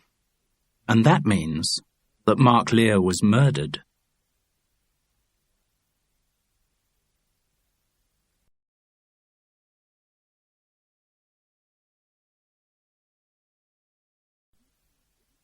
Chapter 8. After Louise has gone through into the bedroom, Aubrey triumphantly closes the door and locks it. He pulls up his trousers and does them up, then crosses towards the French windows. As he does so, the lights dim in Louise and Ted's flat and come up in Jilly and Bob's flat, where Jilly is just seeing Willie out. Jilly: "And when my husband Bob comes back, you can try out your designs on him." Willie, very camply: "Don't tempt me." He goes out into the hall. Jilly turns back into the room to see Aubrey appearing on the balcony from behind the central partition. She rushes across to open the French windows. Jilly: "Aubrey, I was worried you might have dropped off." Aubrey: "And I was worried something might have dropped off. I was in serious danger of joining the Brass Monkey Brigade out there." Jilly, putting her arms around him: "Don't worry about that, my darling.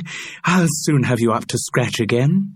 Aubrey, lasciviously: It wasn't actually scratch I was thinking of being up to, Jilly. Jilly, leading him towards the bedroom. Ooh, shall we get up to something else instead, then? Now, where were we? Shall I just pick it up where I left off? Aubrey, enthusiastically, sounds good to me. They disappear into the bedroom. The door slams shut behind them. There is a moment's silence, then the doorbell is heard. It rings a second time. Jilly comes bustling out of the bedroom, followed by Aubrey. He once again has his trousers round his ankles. Aubrey. Oh no! The fates seem to be against us today. What am I getting myself into? Jilly, hustling him across to push him into a cupboard which stands against the central partition wall. You're getting yourself into this cupboard, that's what you're doing. She closes the cupboard door on him and hurries across to the door to the hall. The cupboard door opens, and Aubrey emerges, trying to pull his trousers up. As he gets out, he hears a banging noise from behind him. He turns and looks dubiously at the cupboard. There is a further banging noise. He realizes where it is coming from. Aubrey. Oh no! It's Louise banging on the bedroom door in the other flat. Jilly, heard from the hall. No, do come in, Ted, by all means. Hearing the voices, Aubrey, still with his trousers round his ankles, hurries back into the cupboard. The banging sound from the other flat ceases. The cupboard doors close behind Aubrey, just as Jilly ushers Ted into the sitting room. Jilly. No, Ted, of course it's not inconvenient. Ted. I hope I didn't arrive when you got your hands full. Jilly, after a momentary take. No, good Lord, no. Ted. It's a bit embarrassing. Jilly. Well, yes, it is, I agree, but... Realizing he's not talking about her situation. Oh, is it? Really? Ted. Yes, you see, I was worried you might have heard something. The sound of Louise knocking on the bedroom door of the adjacent flat is heard again. Jilly. No, I haven't heard anything. There is more loud knocking from Louise. Ted. You're sure you haven't heard anything? Jilly. Not a thing. Ted, looking curiously at the cupboard which conceals Aubrey. It's peculiar.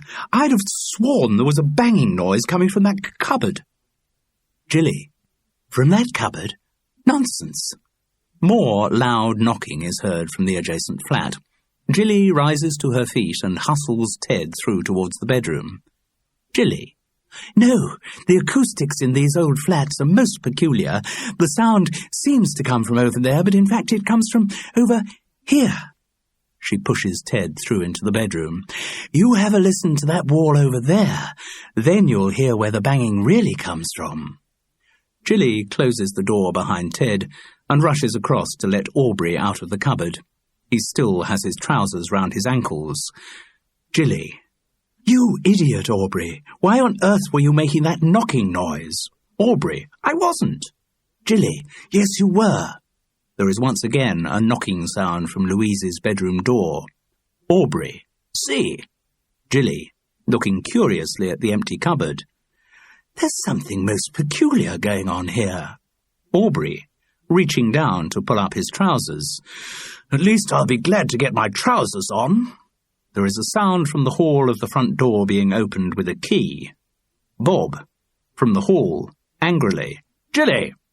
Jilly! Where the hell are you, Jilly? Jilly, panicking. Oh, my God, Aubrey, it's Bob.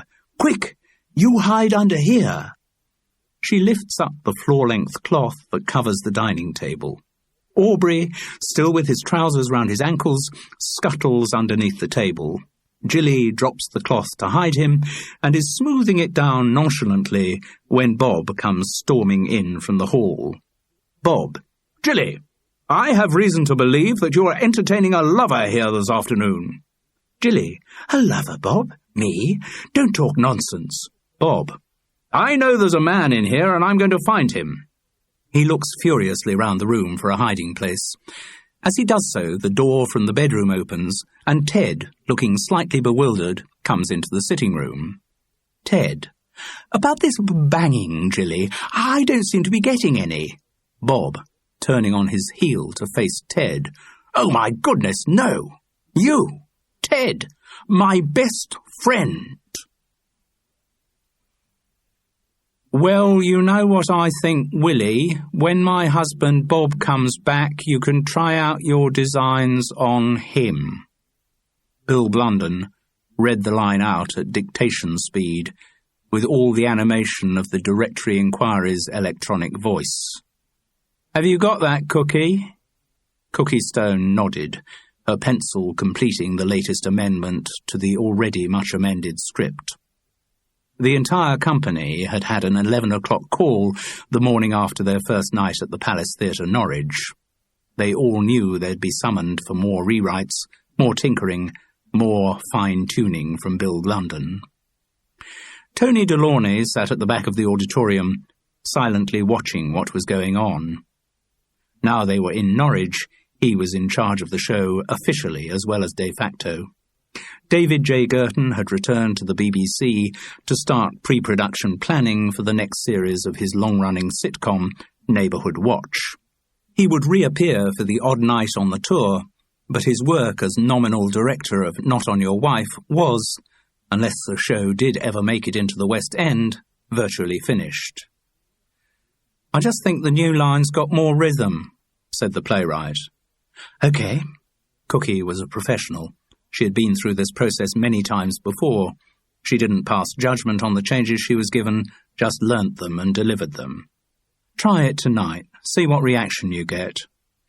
Wilco, Bill, Roger and out, she said in the voice of a Second World War ace.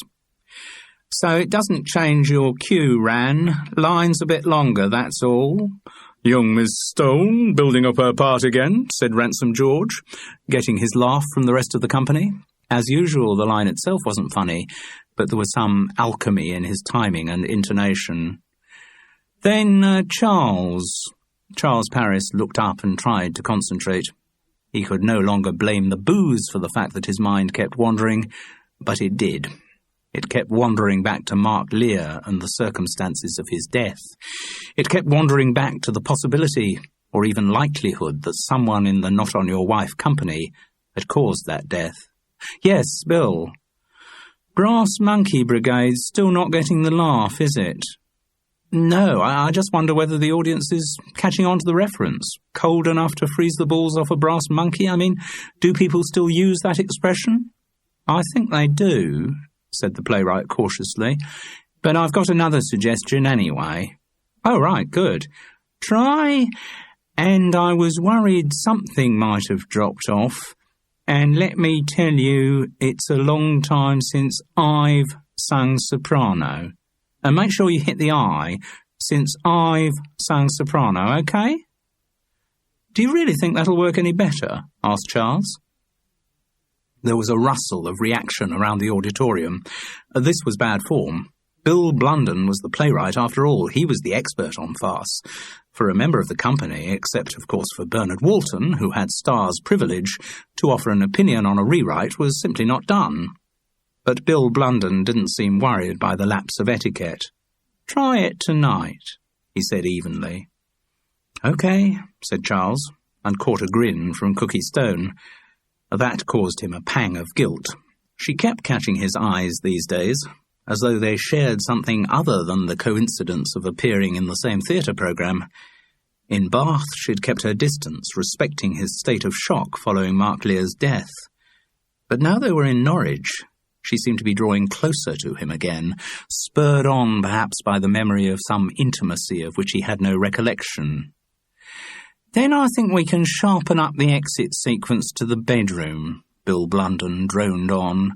You and Cookie, Charles, if Aubrey makes his line, it wasn't actually Scratch I was thinking of being up to, Jilly, and then goes on, do you think we can still manage a little something?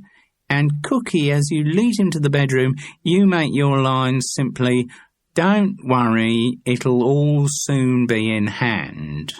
OK, love, said Cookie. What, and cut the other lines? And then Charles, you just come back with, sounds good to me. Right you are, said Charles, sounds good to me. But it didn't really. Charles Paris didn't enjoy this constant juggling with innuendos. He liked comedy that came out of character rather than the mechanical deployment of double entendre. Still, Bill Blunden's international royalties showed that he was doing something right.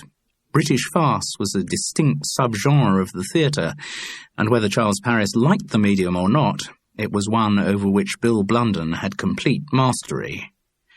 "Now, Bernard," the playwright continued, turning his focus towards the star, "still not quite getting the boffo on Got Your Hands Full, are we?" "No, got a woofer at the last Saturday matinee in Bath, but then I did the face." I think we can get it just with the line, actually," said Bill Blunden. "Not with the current line, we can't," was Bernard Walton's tart response. "No, I agree. So I've got a suggestion which may sort it out. Now, after Jilly's cue, 'No, Ted, of course it's not inconvenient,' try saying, 'You weren't working, were you? I'd hate to have arrived when you were on the job.' Try that." Bernard Walton grimaced.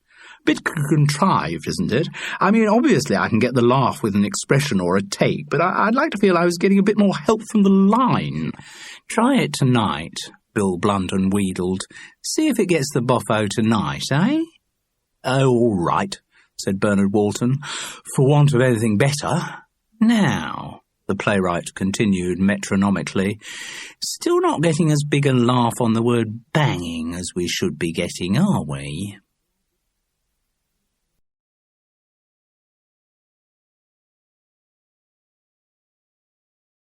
Charles Paris had reviewed the circumstances of Mark Lear's death on the train up to Norwich the Sunday afternoon after the Bath run finished.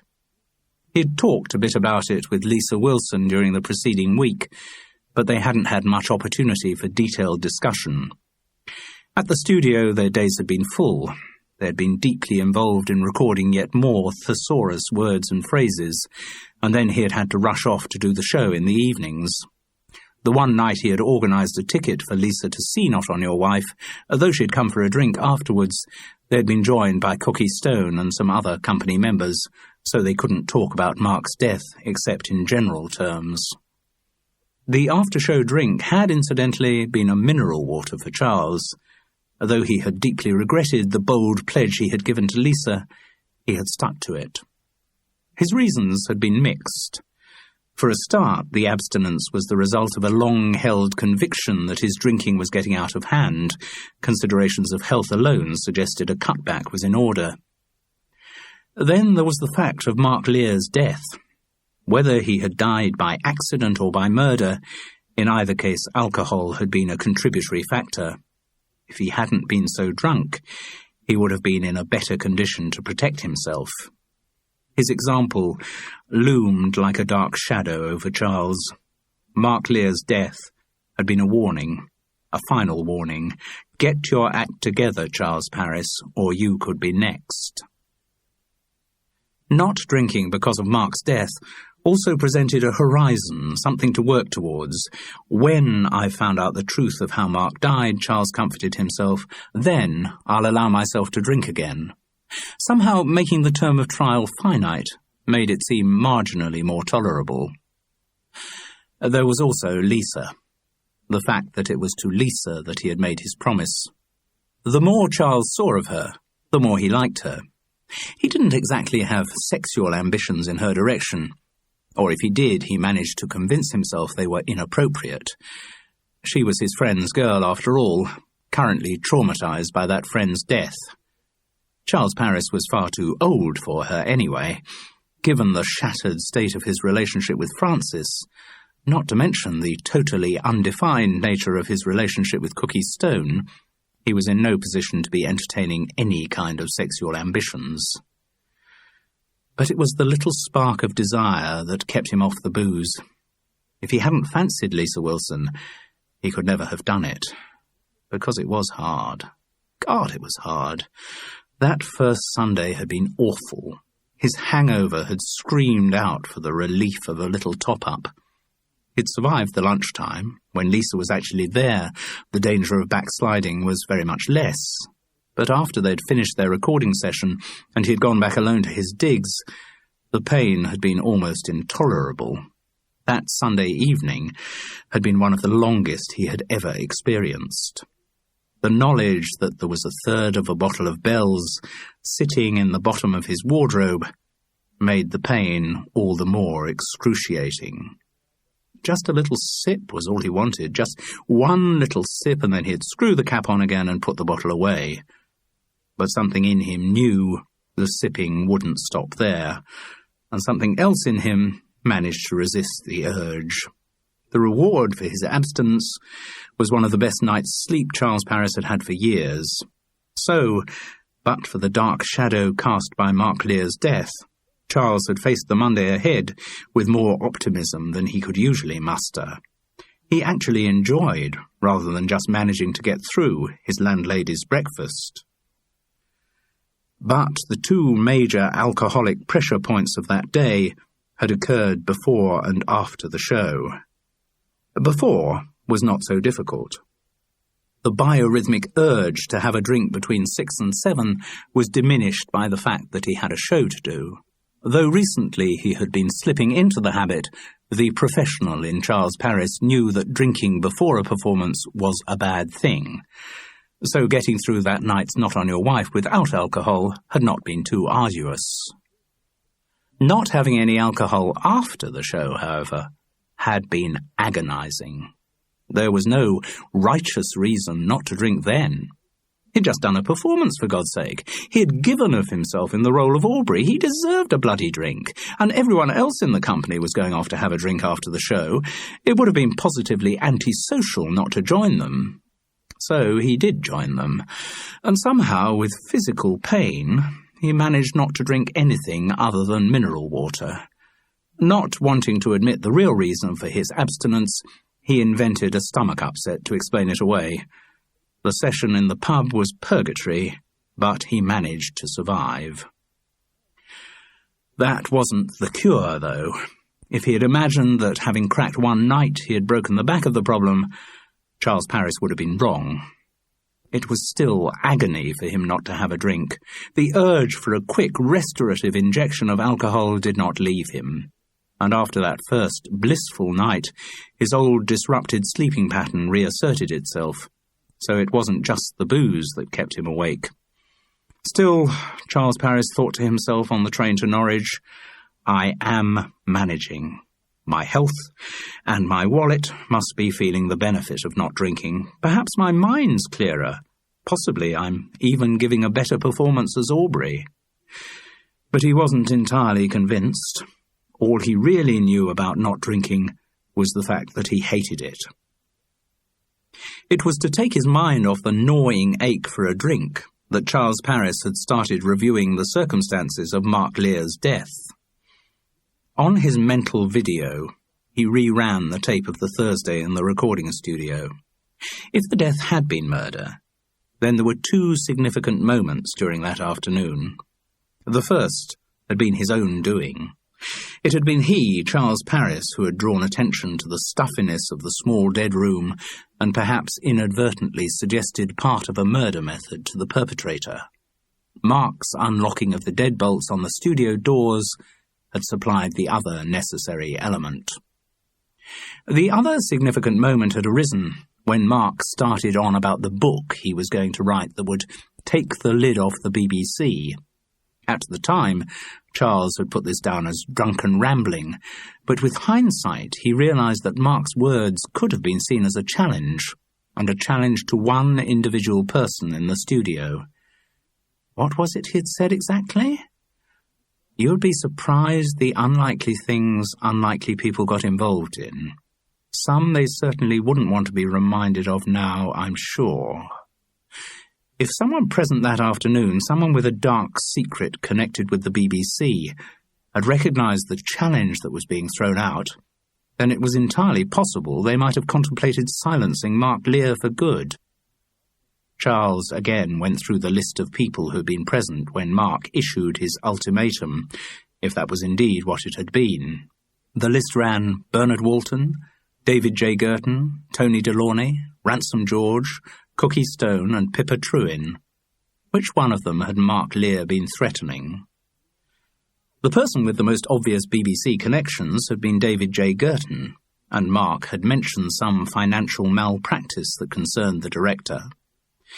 On the other hand, David J. Girton was the one person who couldn't have gone back to the studio to lock Mark Lear in the dead room. Any of the others might have done, but he had the perfect alibi: Charles Paris. He had spent the afternoon drinking with Charles, and they had shared a cab back to the Vanbrugh Theatre. So it had to be one of the others. Once again, Charles concentrated on the list. Ransom George? Yes.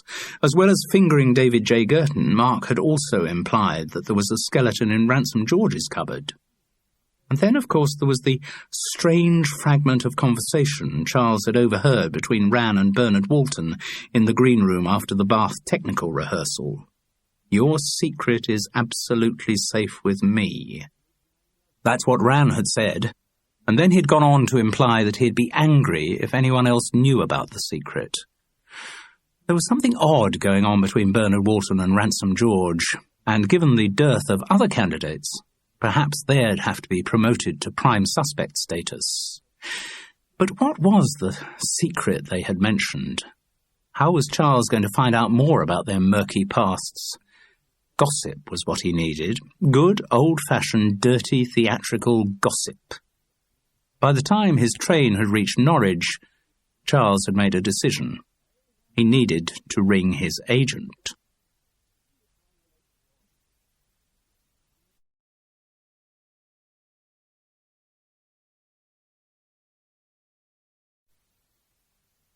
Chapter 9. Morris Skellern Artistes? Morris, it's Charles. Long time no hear.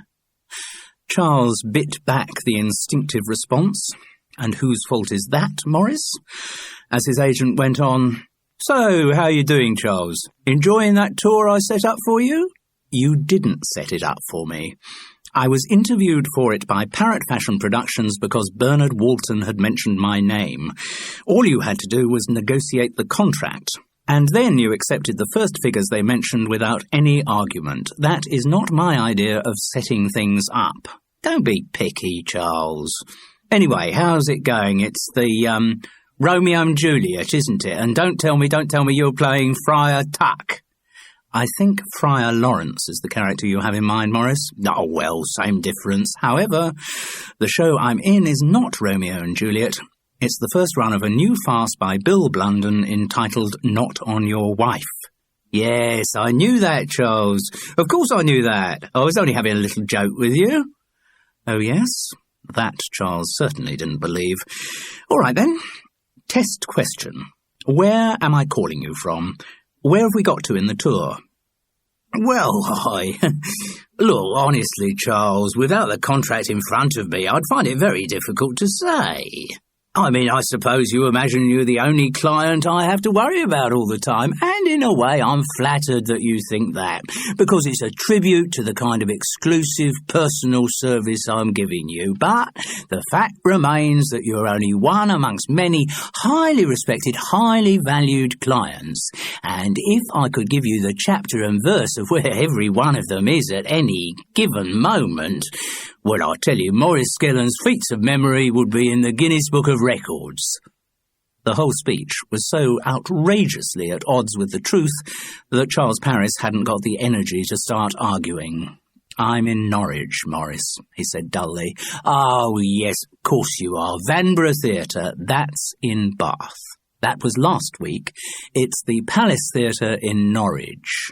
"Course it is. You know, Charles, what a lot of my clients do, when they're on tour, they send me kind of itineraries. You know, a week-by-week list of digs where they're staying, contact numbers, that kind of thing." "Ah, or a lot of them have mobile phones. Do you have a mobile phone, Charles?" "No, I don't." "Oh, you should. Wonderful invention, the mobile phone, for people in your profession, Charles. Means you need never be out of contact with your agent, never be out of the swim of the showbiz maelstrom." "I see. But since you never ring me, Morris, I'm not quite sure what would be the point of my sending you itineraries, or of having a mobile phone come to that." No, No, all right. For someone like you, Charles, I agree it's probably not so important. There was a silence. Then the agent continued in an aggrieved voice, Incidentally, I hope you're not hassling me about more work, Charles. I've just set up this tour for you. There's no need to be greedy. No. In fact, I wasn't ringing about work, Morris. I was after some gossip. Oh. Morris Skellen's tone changed instantly. Its grudging note gave way to pure enthusiasm. Who do you want to know about? Young Kenneth and his latest dalliance with... No, Morris, it's not current gossip. It's very old gossip, possibly going back more than 20 years. I don't know if it'd be possible for you to track down something that long ago. Wouldn't rule it out, Charles, said his agent with quiet pride. I do have quite a network, you know. Though sadly not one to procure work for this particular client, Charles Parris thought. Who is it? Asked Morris Skellen eagerly. Who do you want me to get the dirt on? There are a couple of names, well, no, 3 actually, and the connection is through the BBC, probably BBC Radio, and as I said, we could be talking 20 years ago. What makes you think there's some dirt there? A few things a friend of mine said, Mark Lear, sadly dead now. He used to be a producer in continuing education at the Beeb. I remember the name. Morris's voice grew heavy with reproach. I seem to recall you once worked for Mark Lear and tried to keep the fact from me. Tried, in fact, to cut out my commission. The accusation was left hanging in the air, and to his fury, Charles found himself feeling guilty. Yes, OK, well, it's the same guy I'm talking about, and the 2 I want the dirt on are someone who's now a television producer called David J. Girton. Oh, I know him, does Neighbourhood Watch, doesn't he? That's right. Yes, I've put quite a few of my clients up for parts in that. But never me, thought Charles resentfully. You never put me up for a part in it, did you?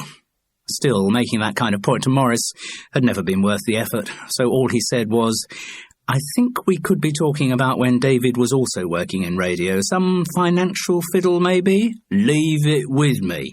If there's anything to find out, I'll find it out. You said there were 3 names. One of the others is Ransom George. Ah, dear old Ran. Morris Skellen let out the same affectionate chuckle that the actor's name prompted throughout the business. How is the old reprobate? Much as ever, I gather. Yes. The dirt you want on him isn't just the fact that he borrows money from everyone and never pays it back, is it? Because he's always had a reputation for that. No, I'm sure what I'm after is something more serious. Morris Skellen chuckled again. Rand's always been incorrigible on the old dosh-borrowing front. You'd think his reputation in the business would have preceded him and everyone would be forewarned, but oh no, apparently he still manages to find the odd sucker who'll stump up a tenner. Does he? Said Charles Parris shortly. OK, leave it with me, Charles. I'll see what I can root out and get back to you. Oh, you'd better give me a number where I can contact you in Bath. Norwich. In Norwich, right. You see, Charles, it would have helped if you'd given me a detailed itinerary, or had a mobile phone. Then I'd be able to get back to you whenever I wanted to. Yes, it'd be nicer if you needed to do that because of work rather than gossip, thought Charles Parris. Then he remembered. Oh, I haven't told you the 3rd name, have I, Morris? No, that's true. Still talking around the same time, about 20 years ago, and with a radio connection possibly through Mark Lear. It'd be in the very early days of this guy's career. Who are we talking about? Bernard Walton, said Charles Parris.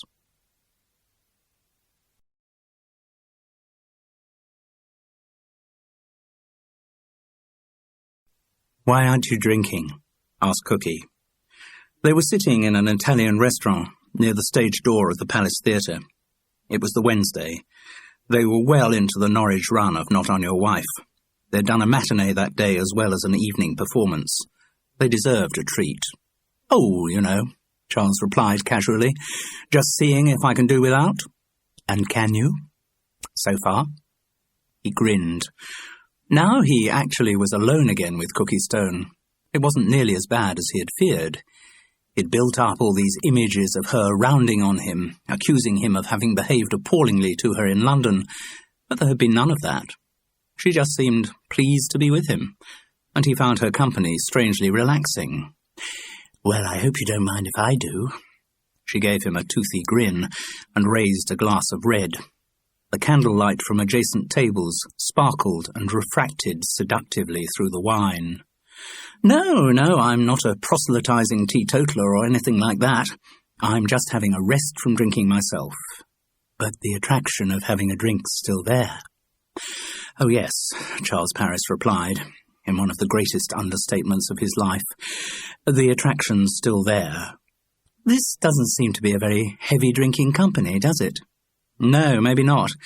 Mind you, old Ran was pretty far gone last night." "Really? Didn't know he was into the booze." "Well, last night he was. Came back to the cottage, one I'm staying in with a couple of the stage management bods, and Ran was so far gone he had to stay the night." "Ah." Cookie Stone's face took on a cynical twist as her voice dropped into cartoon canary. "Doing that old twick, is he?" "What old twick?" She was instantly back into her normal voice. "It's one he's used a good few times before, I gather. I bet he pulled it at somebody else's place on Monday night. You've lost me."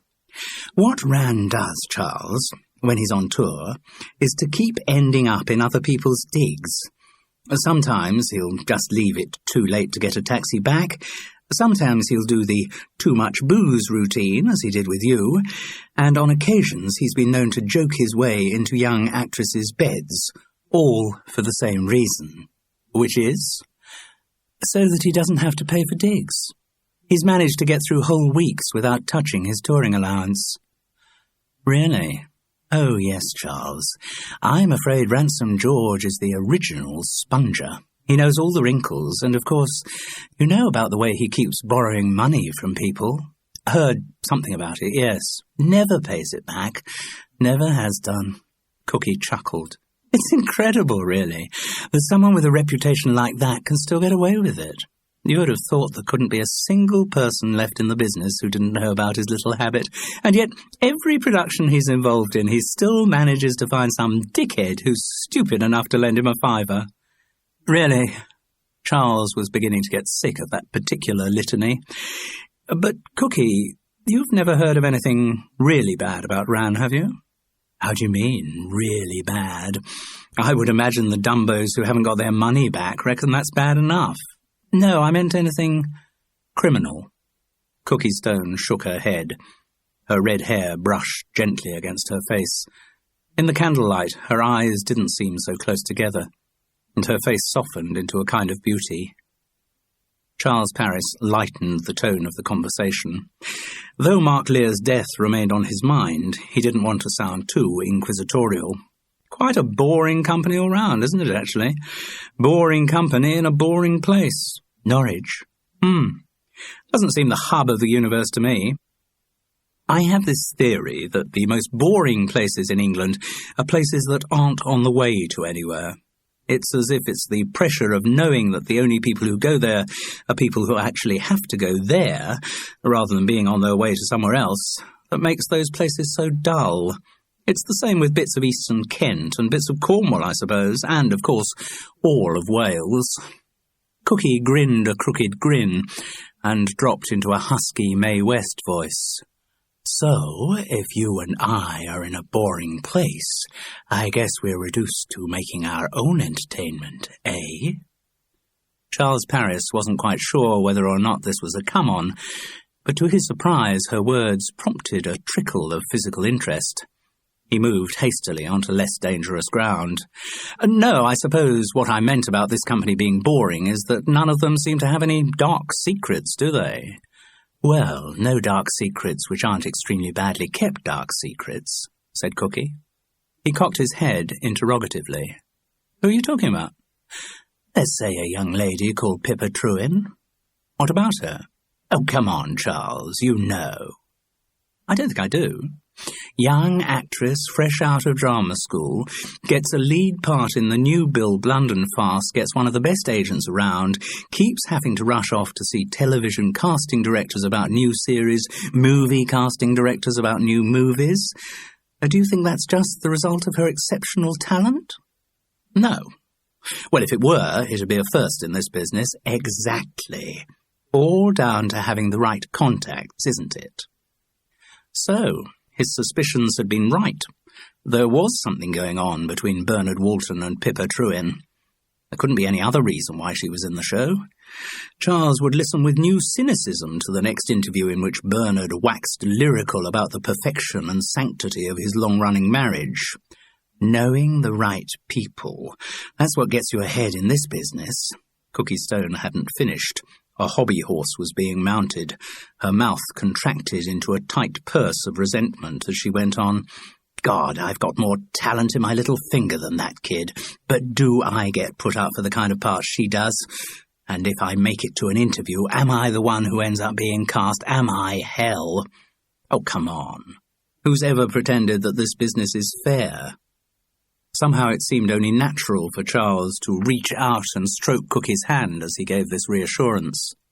His reward was a warm sparkle from her eyes. The people who make it, Cookie, are the ones who use every contact they've got. Like old Bernard himself. Do you know, I directed him in his first major stage role. Did you? Charles nodded. Young Marlowe in She Stoops. Cardiff, way back. Oh.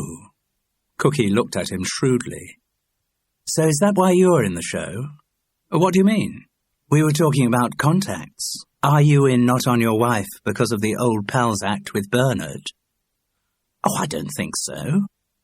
But even as he denied the allegation, Charles Paris had a recurrence of the nasty feeling that it might be true. It was Bernard Walton who'd suggested that Parrot Fashion Production should see him for the part of Aubrey, so perhaps it was to Bernard that he owed his casting. Not the first time he'd had cause to be thankful in that direction. Charles wouldn't have minded if he thought Bernard Walton offered such gestures out of pure altruism, but they seemed to be made solely to provide an opportunity for the star to patronize his former mentor. At least, thank God, Charles thought, Bernard's already been done on This Is Your Life. There's no longer any danger of me being wheeled out as the unknown actor who was awfully influential in the early days of my career. You know someone's writing a biography of Bernard, said Cookie. Yes, I did hear it mentioned. Seems inconceivable, though. I wouldn't have thought Bernard had been around long enough to provide sufficient material. Don't you believe it? Plenty of showbiz names to be dropped, I'm sure. And with the telly and stuff, there are a lot of punters out there who'd want to read that kind of book. Have you heard if it's going to be a warts and all job, a proper exposé? Cookie Stone laughed away the idea. No way. Authorised biography, or near as damn it. Another stepping stone towards Bernard's knighthood. All carefully calculated, I bet. There'll be nothing in the book to sully the image of show business's Mr. Squeaky Clean. Mind you, thought Charles, the revelation of an affair with an actress young enough to be his daughter might sully the image of show business's Mr. Squeaky Clean. Charles wondered if by any chance Mark Lear had known about that particular liaison. Cookie had the wine bottle poised over her glass. I feel pretty selfish sitting here slurping away on my own. Sure I can't tempt you, Charles? For a moment his resolve held. Then he pushed his glass forward. Oh, well, just the one.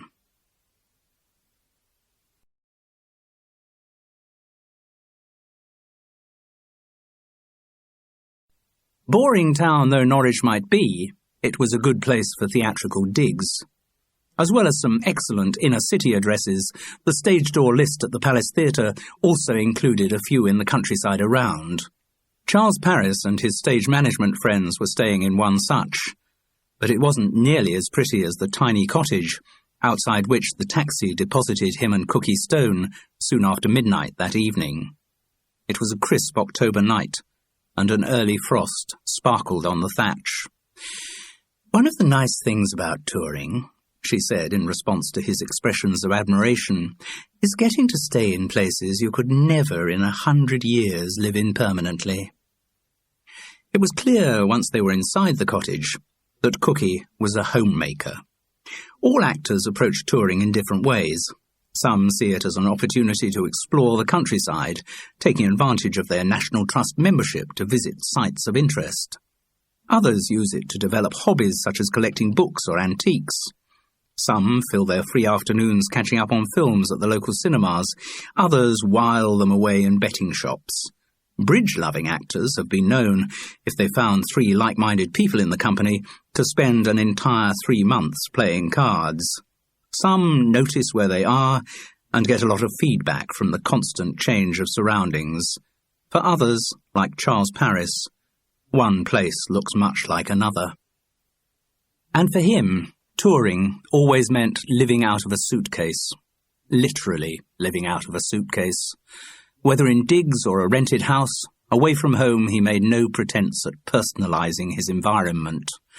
Mind you, the few people who'd seen his studio flat in Hereford Road would probably say he had made no pretense at personalising that environment either.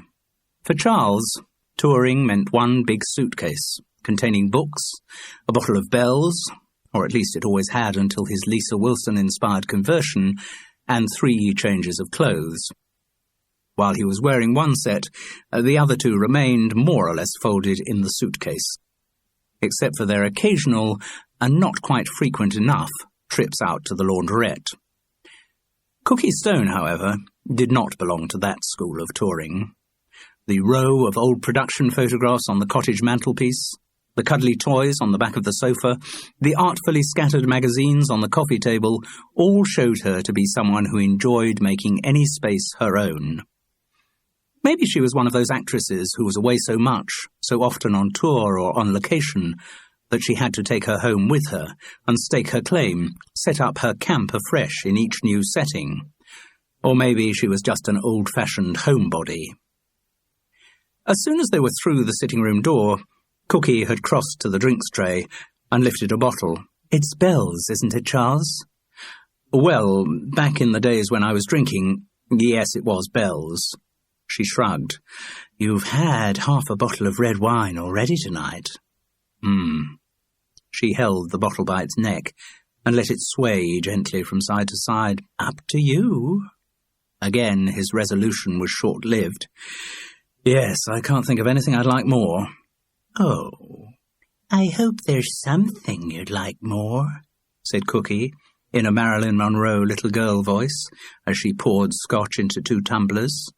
"How do you like it? With water or ice, if it's convenient, otherwise on its own." "Ice is perfectly convenient." Crossing towards the kitchen, Cookie Stone chucked over a box of matches. "If you could just do the fire." The grate had been neatly laid. Shredded newspaper underneath kindling, lumps of coal and a log on top. As he put a match to the paper and watched orange shoots of flame lick upwards, Charles wondered if Cookie had a fire set in the cottage every night, or was it only when she was expecting company? She brought in the drinks, and they sat side by side on the sofa. "Clink, clink," said Cookie. They clinked their tumblers together. Then Charles took a long swig of Bell's. God, he had missed it. God, it tasted wonderful. He wasn't sure quite how they started touching, whether he moved first, whether she moved first. It didn't seem to matter. Neither of them thought it was a bad idea. "We're grown-ups, after all," said Cookie, as they withdrew from their first long kiss. "And it's not as if we haven't done this before." "No, for 2 people of our age to have got through life without having kissed anyone before would be pretty bizarre," Charles agreed fatuously. "I didn't mean kiss anyone. I meant it's not as if we haven't done this together before." "No. Right." He chuckled knowingly, but really wished he could remember exactly what they'd done before, how much they'd done before. Still, this was no time for piecing together the past. His body was getting too interested in the present. His hand slid naturally down to the surprising firmness of Cookie's breast. "You've got the body of a teenager," he murmured into the soft redness of her hair. "Oh, God," said Cookie in her best hammer-horror troubled heroine mode. "We must find this teenager and give it back to her." "No, we mustn't." Charles's hand was slipping down from the breast. "First, we must check all the bits where they should be." to make sure we've got the right body. The fire's warmth was spreading now, and their clothes seemed to slip away without embarrassment. Cookie let out a little gasp as Charles's hand found the soft centre of her. "Do you want to go upstairs to the bedroom?" she murmured. "Don't see the necessity. Very nice down here." They both chuckled at the double meaning. Her hands were doing their bit too. She held him just hard enough, stroked him just softly enough. She knew what she was doing. "Oh, you're beautiful," Charles mumbled as the waves of pleasure mounted. "Beautiful." Cookie contradicted him. "No, I may be sexy, I may be attractive, I may have a good body, my face may have character, but there's no way I'm beautiful." "Oh, yes, you are," said Charles Paris, as the imperatives of their bodies grew unanswerable. "You're beautiful, Cookie Stone, you're beautiful." It was good. As they subsided into the nest of discarded clothing on the hearthrug, and the firelight airbrushed away the blemishes of their bodies, both of them lazily untwitched. The only tiny, nagging question in Charles's mind remained. Was that the first time I've made love to her? Or did it happen in London, too? "Well," Cookie purred on a wave of fulfilment, "that was better than the last time." A remark which, unfortunately, did not help clear up Charles Paris's confusion. He felt good the next morning when he returned to his digs. The alcohol had left him with no hangover, and it was a long time since he had had good sex, or any sex, if the truth be told. Also, there was a message at the digs for him to ring Maurice Skellen. Maybe he was getting closer to finding out who had murdered Mark Lear as well. The only slight cloud on his horizon was the news from one of his fellow lodgers that, taking advantage of Charles Paris's absence, Ransom George had spent the previous night in his bed.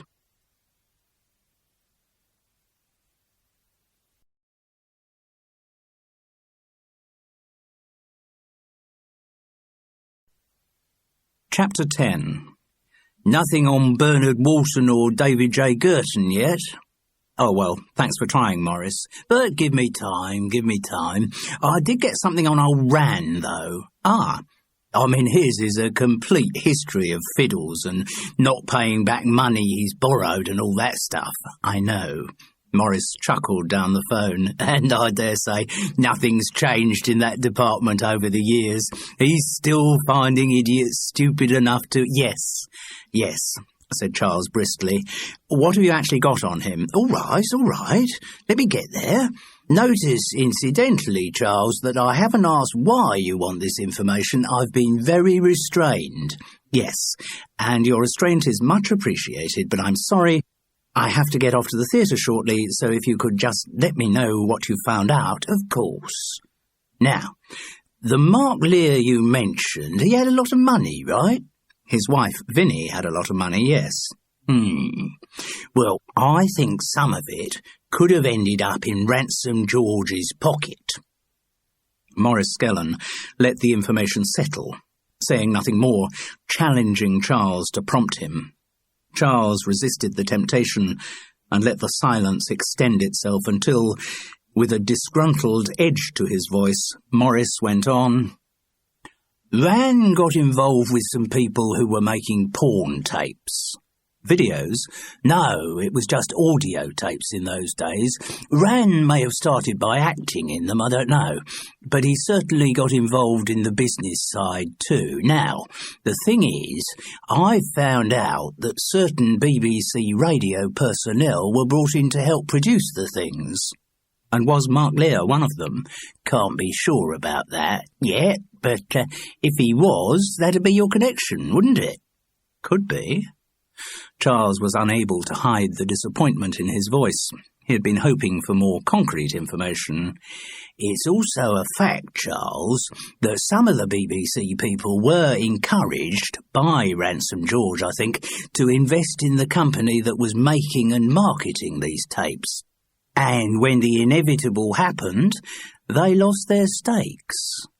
By the inevitable, you mean when the company went bust? Exactly.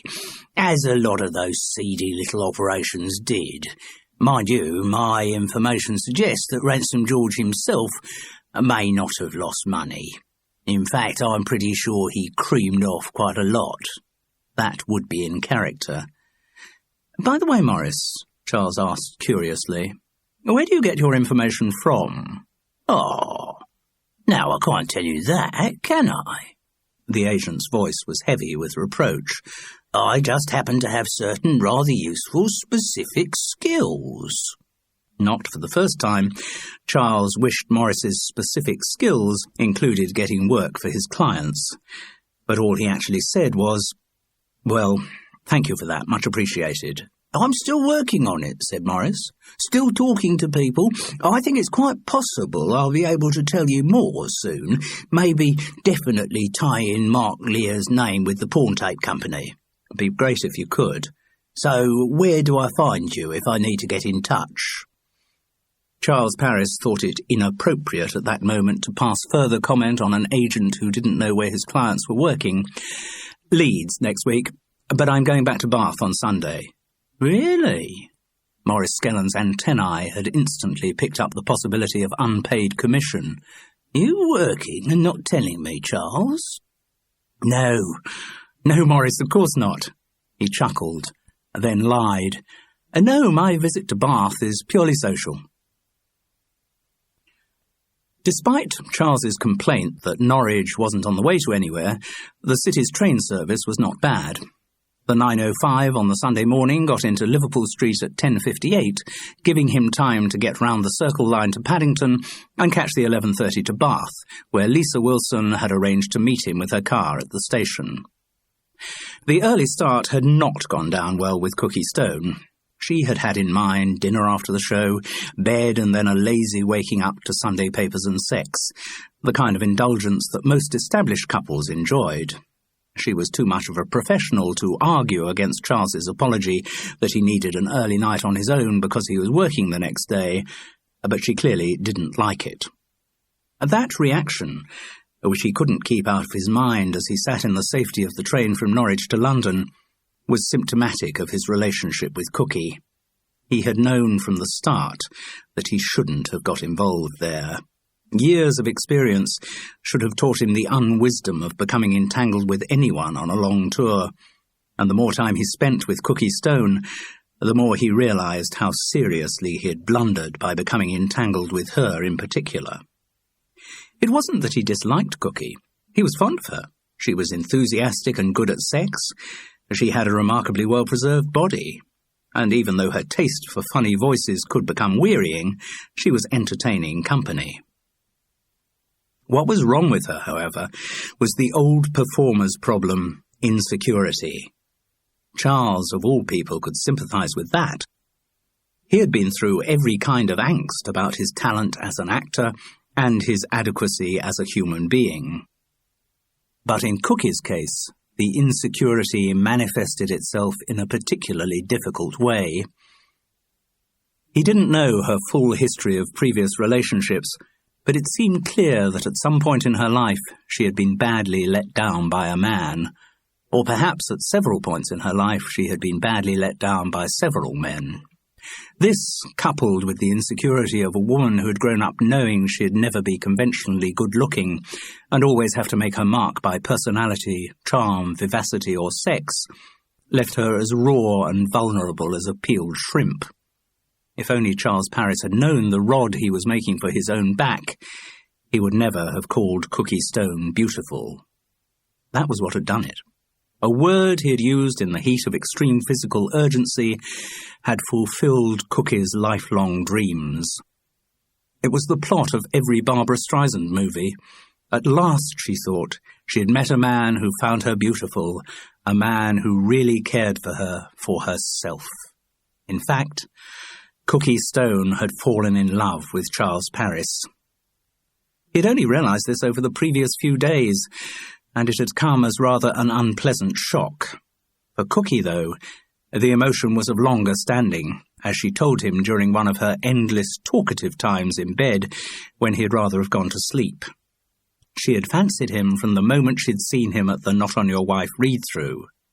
"And then, of course," she'd gone on, "I knew things were going to be wonderful between us after what happened that night in your flat in London."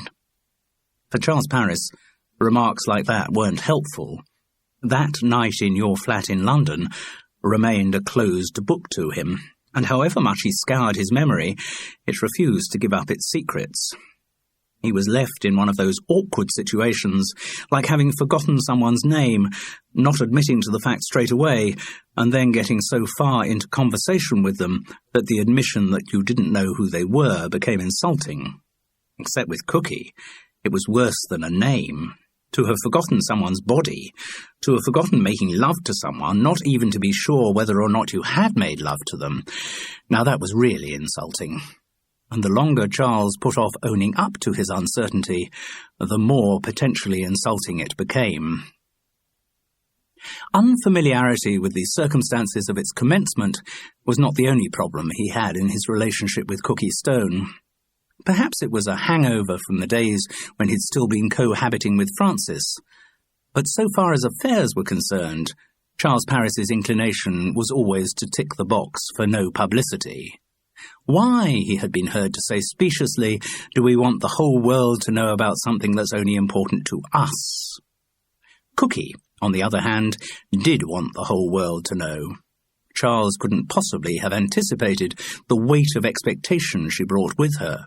All her previous disappointments had been cancelled, all her aspirations met, the moment he had called her beautiful. Having quickly established that he was no longer in any meaningful sense married to Francis, Cookie could see no reason why they shouldn't shout their love from the rooftops. At the very least, she saw no reason why they shouldn't shout it to the assembled company of Not On Your Wife. Charles had managed so far to manufacture reasons why they should be discreet, but his fabrications couldn't last forever. And the idea that any liaison could remain a secret for long in the gossip machine of a touring theatre company was laughable. Besides, Cookie deeply wanted to tell everyone. This threw Charles into an agony of awkwardness. It was not the first time in his life that he had regretted a penis-driven impulse, but in the current case, Cookie's galloping insecurity made the situation worse than ever. Any hint he gave to her that he was less than wholehearted in his commitment would throw her back into an anguish of rejection. Cookie Stone's life was locked in a cycle of self-fulfilling prophecies. Charles Parris had started feeling he'd like to back out of the affair within 48 hours of its starting, and so far as he was concerned, the starting point had occurred in Norwich. But even a man who had wanted the relationship to go the distance would have had his resolution tested by Cookie's constantly voiced anxieties. "You don't really care about me," she'd keep saying. "You don't really think I'm beautiful. You're really just like all the other men, aren't you? Only interested in the physical side, and when you lose interest in that, then you'll lose interest in me. You don't really want this relationship to go anywhere." She repeated the litany so often that even someone madly in love with her might pretty soon start believing what she was saying. And to someone like Charles Parris, who was far from madly in love with her, what Cookie said was all too painfully accurate. Oh, shit. Why on earth did he allow himself to get caught in these situations? And he had another hangover, too. It frequently happens that men in unsatisfactory physical relationships start to idealize women with whom they have platonic relationships, and that is exactly what Charles Parris ended up doing on the train from Norwich to London. He was really looking forward to seeing Lisa Wilson. It would be comforting to be with a woman he could just chat to naturally, without any of that confusing lust nonsense.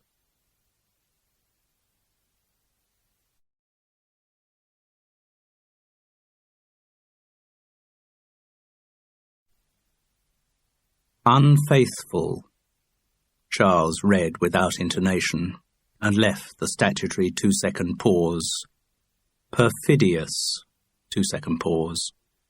Faithless, 2-second pause. Disloyal, 2-second pause. Inconstant, 2-second pause. Unprincipled, 2-second pause. Double dealing. This particular section of the thesaurus was not doing anything to improve his mood, and he was relieved to hear Lisa Wilson's voice through the talkback saying, "OK, got to the end of the reel. I should think you're pretty knackered. Shall we call it a day?" "Please," he said gratefully. The air conditioning in the studio was working now, but its atmosphere remained claustrophobic. "Fancy a coffee?" "And how?" "Got anywhere?" asked Lisa, as they sat either side of the table over coffee and chocolate digestives. "Got anywhere?" Charles echoed guiltily. "I meant about Mark's murder." "Ah, because I kind of got the impression you were thinking about investigating it, Charles." He nodded. "Yes, I've got to find out what really happened. You still haven't said anything to the police?" She shook her head firmly. The blonde hair flurried and resettled. Natural blonde, Charles couldn't help thinking, not like Cookie Stone's dyed red, and Lisa's face was innocent of makeup, unlike Cookie's, which never faced the day without a good half hour of cosmetic concentration. Oh dear, thought Charles guiltily. Once you admit the first hint of criticism, how quickly the floodgates open. He didn't look forward to re-meeting Cookie in Leeds. He'd have to put an end to the affair as soon as possible. He'd have to fulfill all her gloomy prognostications, crush her like a snail without a shell, and show her that he, Charles Paris, was, like all men, just another shit. And then, worse than that, for another 2 months he'd have to be with her on stage through all the ribald whackeries of Not On Your Wife. Oh dear. One thing was certain, though, he'd never, ever get into a comparable situation again. Charles had to drag himself out of his gloom to concentrate on what Lisa was saying. "No, it's bad. I know I should say something to the police, but, well, I told you where I was the night Mark died. The married man. Yes, and I don't know whether the marriage would survive if his wife found out." She sighed. "There are kids and everything. Say no more." He took a sip of coffee. "You're right, though, Lisa. Mark's death has been nagging away at me. Still, I may be getting somewhere on it, I'm not sure. Tell me, did Mark ever talk to you about pornographic cassettes?" "What, are you suggesting we needed naughty videos to spice up our sex life?" "No. Actually, towards the end, it could have done with a bit of spicing up," she mused. Charles didn't pick up on that, but went on. "I'm talking about audio cassettes. Long time back, possibly as much as 20 years, Mark may have got himself involved in producing them." A spark came into Lisa Wilson's eye. "Do you know, he did mention something about that, I've just remembered. Apparently, they used to use wet newspaper." "Wet newspaper?" "Yes, for sexy sound effects, or the liquid sloshings about of sexual organs." "Good grief." She chuckled. "Wonderful the things you learn how to do in the BBC, isn't it?" "Remarkable," Charles agreed. "But did Mark mention any of the other people he was working with, you know, when he was producing these cassettes?" "Don't think so. Can't recall any names. No, he just said he was moonlighting from the Beeb when he did it. In those days, a BBC contract was totally exclusive. You weren't allowed to work for anyone outside. Least of all if you were making porn cassettes." "Right." Lisa fixed her grey eyes on his. "Does that lead you somewhere? The fact that Mark was mixed up in the porn business?" "Could do, yes. Ties in with something he said about moonlighting the afternoon he died. Yes, it could be very important." "Good. But you can't give me a name, say in which direction your suspicions are heading?" Charles shook his head. "Wouldn't be fair. Not till I've got a bit more information." "OK, I will wait on appropriate tenterhooks." She reached across to the packet. "Another chocolate digestive?" "Why not? Who knows when I will eat again." "Are you going up to Leeds tonight?" No, I'll probably go back to London. The trains are fine in the morning. We've got a 4 o'clock call tomorrow just to familiarise ourselves with the stage. No complete run-through." "Ah, so you're not pushed for time?" "No." There was a companionable silence, broken only by the munching of chocolate digestives. As Charles had anticipated on the train, it was comforting to be with a woman he could just chat to naturally. And as for all that confusing lust nonsense, well, he couldn't deny there was a bit there, but thank God at that moment it wasn't relevant. "So, how are you managing without Mark?" he asked solicitously. Lisa Wilson grimaced. "Distressingly well. I'm afraid the feeling of relief has continued, and now I'm even ceasing to feel guilty about it." "Good. Yes, I suppose so. Certainly a darn sight easier to run this place without Mark drifting aimlessly around all the time." "And tell me if it's no business of mine, but is the affair with the married man still going on?" "Good Lord, no." Her hair spread outwards and reformed again as she dismissed the idea. "No, that was really over a long time ago, which was why it would have been so awful if it had come out at this point. I mean, there were times when it was very intense, when his wife would really have had something to worry about. But now, no. The heavy emotional bit had run its course. Our last encounter was just down to sex." "Ah, right. I'm afraid, you see," she grimaced again as she chose her words, "sex between Mark and me had been more or less non-existent for some time. Since we moved down here, I suppose. It was partly his confidence was shot to pieces and, well, the booze. He was drinking so much he just couldn't do it. And I'm afraid that wasn't good enough for me. I needed some physical attention. So I went back to a former lover for, what shall we call it? A quick fix, a quick service. I'm not proud of the fact, but that's what I needed at the time." Charles cleared his throat in a way that he hoped didn't sound embarrassed, and once again found himself transfixed by Lisa's grey stare. "Apropos of nothing, how are you doing on the booze, Charles?" "Ah, well, you promised me you'd give it up completely." "Yes, I know, I see." She sat back, letting out a long sigh of disappointment. "Yep, afraid I have backslid." He fell back again on a funny voice, the one he had used in an ill-fated play based on the career of John Wayne. "Thank God the Duke is dead, and thus spared the knowledge that this sad travesty of his life has been perpetrated." South Wales echo. Lisa just looked at him. Charles found her silent reproach more painful than if she had said something. "I will try to get off it again, but, well, sometimes it's difficult. Difficult, but worth doing." "How long did you stay off?" "Till last Wednesday." "Oh, terrific. Big deal." Her voice was weighed down with sarcasm. "It's a kind of occupational hazard in the theatre, for don't give me that crap. If you really wanted to stop, you could stop. I know, I've proved it. Proved it? 10 days. Come on, you've got to do better than that to convince me."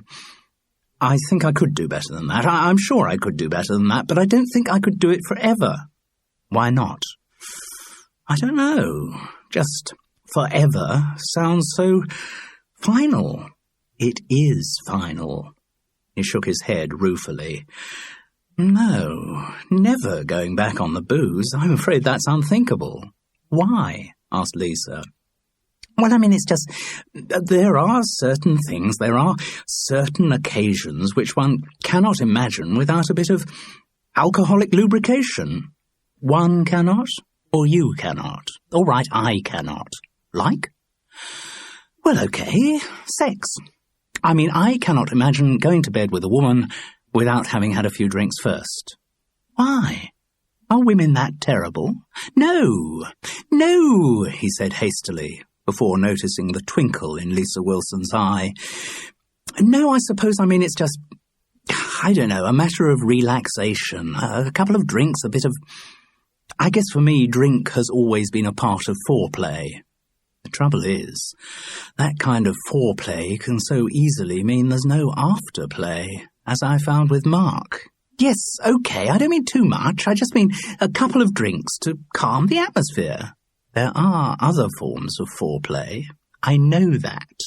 And all those sex manuals and how to keep your man's interest articles in women's magazines are always recommending that couples should try new forms of foreplay. I know that too. There's a whole sequence in Bill Blunden's Not On Your Wife on that very subject. Charles Parris found himself transfixed by the steady gaze of Lisa Wilson's grey eyes as she asked, "Are you actually telling me, Charles, that you have never been to bed with a woman when you weren't drunk?" "No, by no means. What I'm saying is that I can't recall having gone to bed with a woman without having had a couple of drinks beforehand." "Well, maybe you should try it one day. It'd be a new experience for you." He chuckled, shrugging the idea off. "Yes, maybe I should. How about today?" For a moment, he thought he'd misheard, but he hadn't. The even beam of her grey eyes was still focused on his face. Well, nice idea," he said lamely. "Why not, Charles? We fancy each other, don't we?" "Well, I fancy you, but I wasn't sure that—" "Take it as read." "Good. Thank you." "My pleasure." She reached out and took his hand. "At least I hope it will be." "I'll do my best," said Charles. Then a sudden panic hit him. Suppose his best wasn't good enough. He'd managed all right with Cookie, but then Cookie was in love with him. Lisa Wilson was a younger woman in her sexual prime, a woman of a different generation, too, who probably had strong views on her sexual rights. He kept reading things in newspapers, even in the Times, for heaven's sake, about how assertive modern women had become in the bedroom. God, he needed a drink. That was why he needed a few drinks before sex, to take away performance anxieties. One of Lisa's fingers was stroking the back of his hand. The action itself wasn't erotic, but the potential it implied was. He felt the reassurance of a stirring in his scrotum. Maybe she was right. Maybe it would be rather interesting to experience sex that hadn't been well marinated in alcohol. "One thing," said Lisa. Oh dear, thought Charles.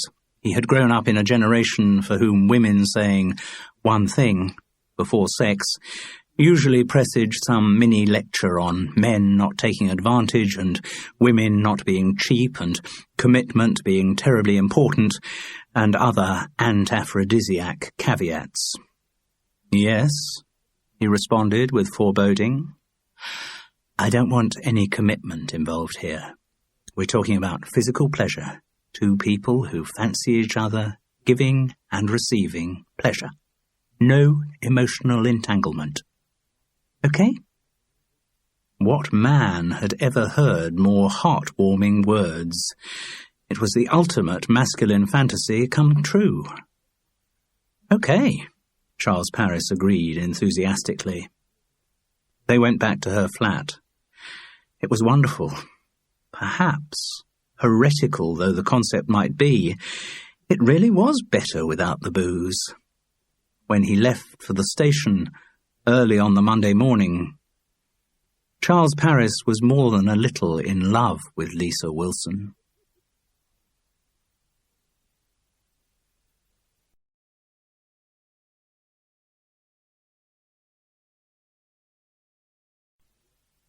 Chapter 11. As Louise goes through to the bedroom to change, the lights go down on Louise and Ted's flat and up on Jilly and Bob's flat. Ted is sitting on the sofa with Nicky. He is embarrassed. She is all over him. Nicky: "And I just think you're such a good man, Ted." Ted: "Oh, really, it's nothing." Nicky: "No, but to agree to pretend to your friend's wife that your friend's mistress is your mistress, I don't know what you call a man who does that kind of thing." Ted: "An idiot?" Nicky, vindictively: "Mind you, it doesn't reflect very well on the friend, does it? So, Bob's ashamed of me, is he?" Ted: No, I think he just doesn't want Jilly to find out about you." Nicky: "But he told me he did want Jilly to find out about me. He said he wanted to have me out in the open." Ted: "Really? Be a bit cold this time of the year. Nicky, not hearing what Ted said. But instead, he actually wants to have me under wraps. Ted, probably be warmer, wouldn't it? Nicky, furious. Huh, Bob's a two-faced rotter. Still, two can play at that game. Reaching for Ted's tie and drawing him towards her. If he wants to tell people I'm your mistress, then I'd better become your mistress, hadn't I? Ted, appalled. What? Nicky, giving him a kiss on the lips and rising from the sofa. Yes, you just give me a couple of minutes, Ted, and then come through to the bedroom, and I'll really have my revenge on Bob. She sets off towards the bedroom. Ted, weakly, But, Nicky, wouldn't that just be using me as a sex object? Nicky, as she goes through into the bedroom. Yes. Any objections? As she goes off, Ted rises to his feet and stands irresolute. Ted, He decides his best defence is going to be escape, and hurries off towards the door to the hall. Just as he gets there, however, Jilly comes in from the hall, furiously angry. Ted backs away as she advances on him. Jilly, do you know what I found out about that slug of a husband of mine? Ted, falling backwards onto the sofa. No, I don't. Jilly, that chit of a girl who he said was your mistress. Ted, oh no. Jilly, is actually his mistress. Ted, weakly. Really? Are you sure? Jilly, what do you mean, am I sure? Surely you'd have noticed whether or not you had a mistress. Ted, oh, I don't know, it's the kind of thing one could easily forget. Jilly, if you think that, then you've clearly never had the right sort of mistress.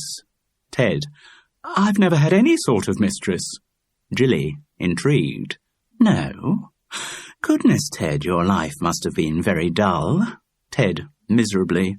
Yes, and I liked it that way. Jilly, furiously.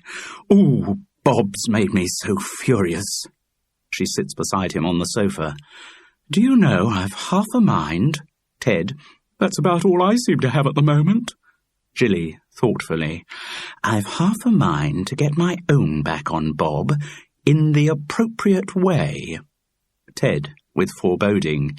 In the appropriate way? Jilly, Bob's a two-faced rotter. Still, two can play at that game. Reaching for Ted's tie and drawing him towards her. If he's saying you've got a mistress, then you'd better have a mistress, hadn't you? Ted, appalled. What? Jilly, giving him a kiss on the lips and rising from the sofa. I'll just get us some champagne, Ted, and then we'll go through to the bedroom, and I'll really have my revenge on Bob. As she goes off into the kitchen, undoing her blouse, Ted rises to his feet and stands irresolute. Ted, back home, I think. He turns to go out through the French windows, but as he opens them, Louise appears on the balcony in front of him, dressed in a sexy negligée. She comes into the room, closing the doors behind her. Louise, I knew you'd be here, Ted, darling. Ted, backing away and falling back onto the sofa. What? Louise, Ted, I've been reading this magazine article about putting the excitement back into your sex life. Ted, really? I'm not sure that my sex life can cope with any more excitement. Louise, coming to sit lasciviously beside him on the sofa.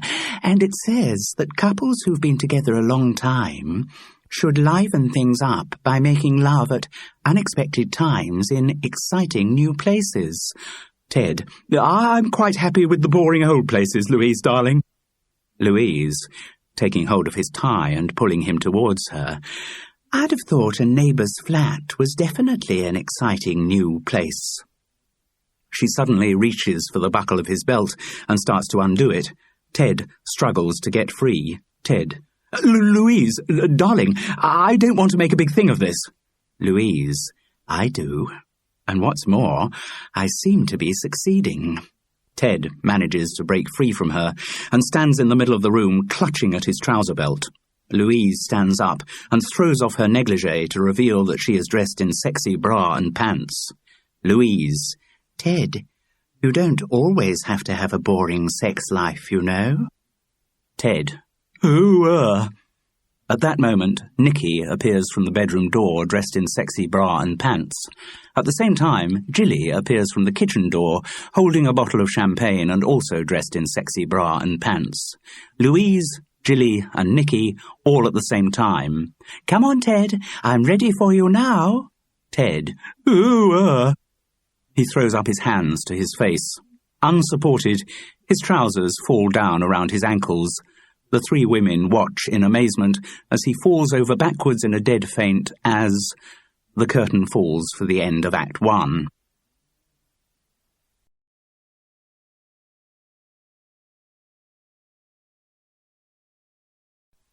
I'm still not happy about that big thing line, Bernard Walton complained at the rewrites call on the second day of the lead's run.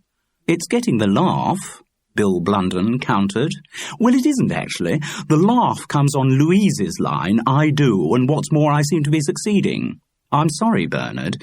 You can't have all the funny lines.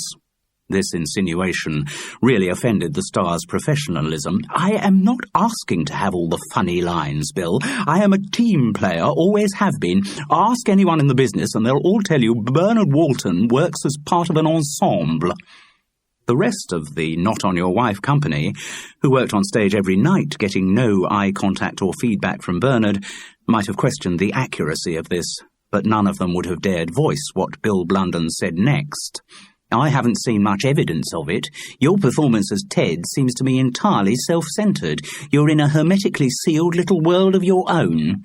What the hell do you mean? How dare you, a mere writer, have the nerve to tell me...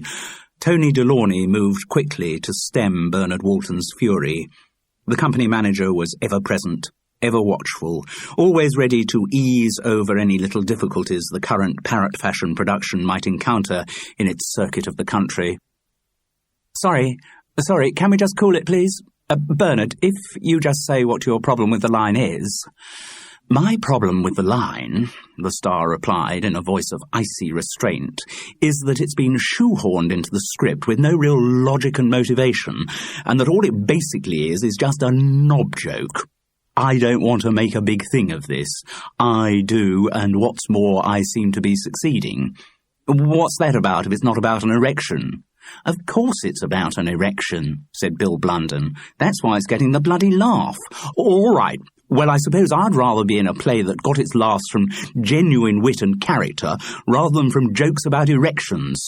This belittling of his playwriting skills was too much for Bill Blunden. Are you trying to tell me I don't know how to write comedy? Shall I tell you how many productions of my plays there were worldwide last year? Go on, you guess how many. You just try and have a bloody guess. Look, let's not turn this into a shouting match. Tony Delaunay eased in again, as ever smoothing the way, mollifying offended egos.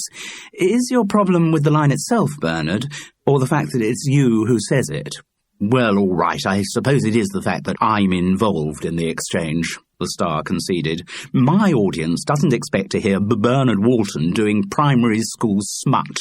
Sod your audience, snapped Bill Blunden. Let's think about the play's audience, shall we, for a change? No. Tony Delaunay's conciliatory voice once again intervened. Bernard has got a point. He's the star of this show, his name's above the title, and people who come to see it have certain expectations because of his name.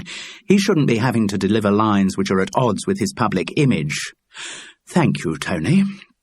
Bernard Walton sat back, vindicated, but the playwright still looked unhappy, so the company manager continued his fence-mending. Look, Bill, Bernard has to be doing material he's comfortable with. He's a public figure who has been bold enough to take a stand against declining standards of decency and entertainment, and are you saying that Not On Your Wife's indecent? No, Bill, no, I am not saying that. I am saying that Bernard's position is particularly sensitive at the moment, given the current national debate about moral responsibility in the arts, not to mention the fact that Bernard is currently having a biography written about him, so we don't want any adverse publicity.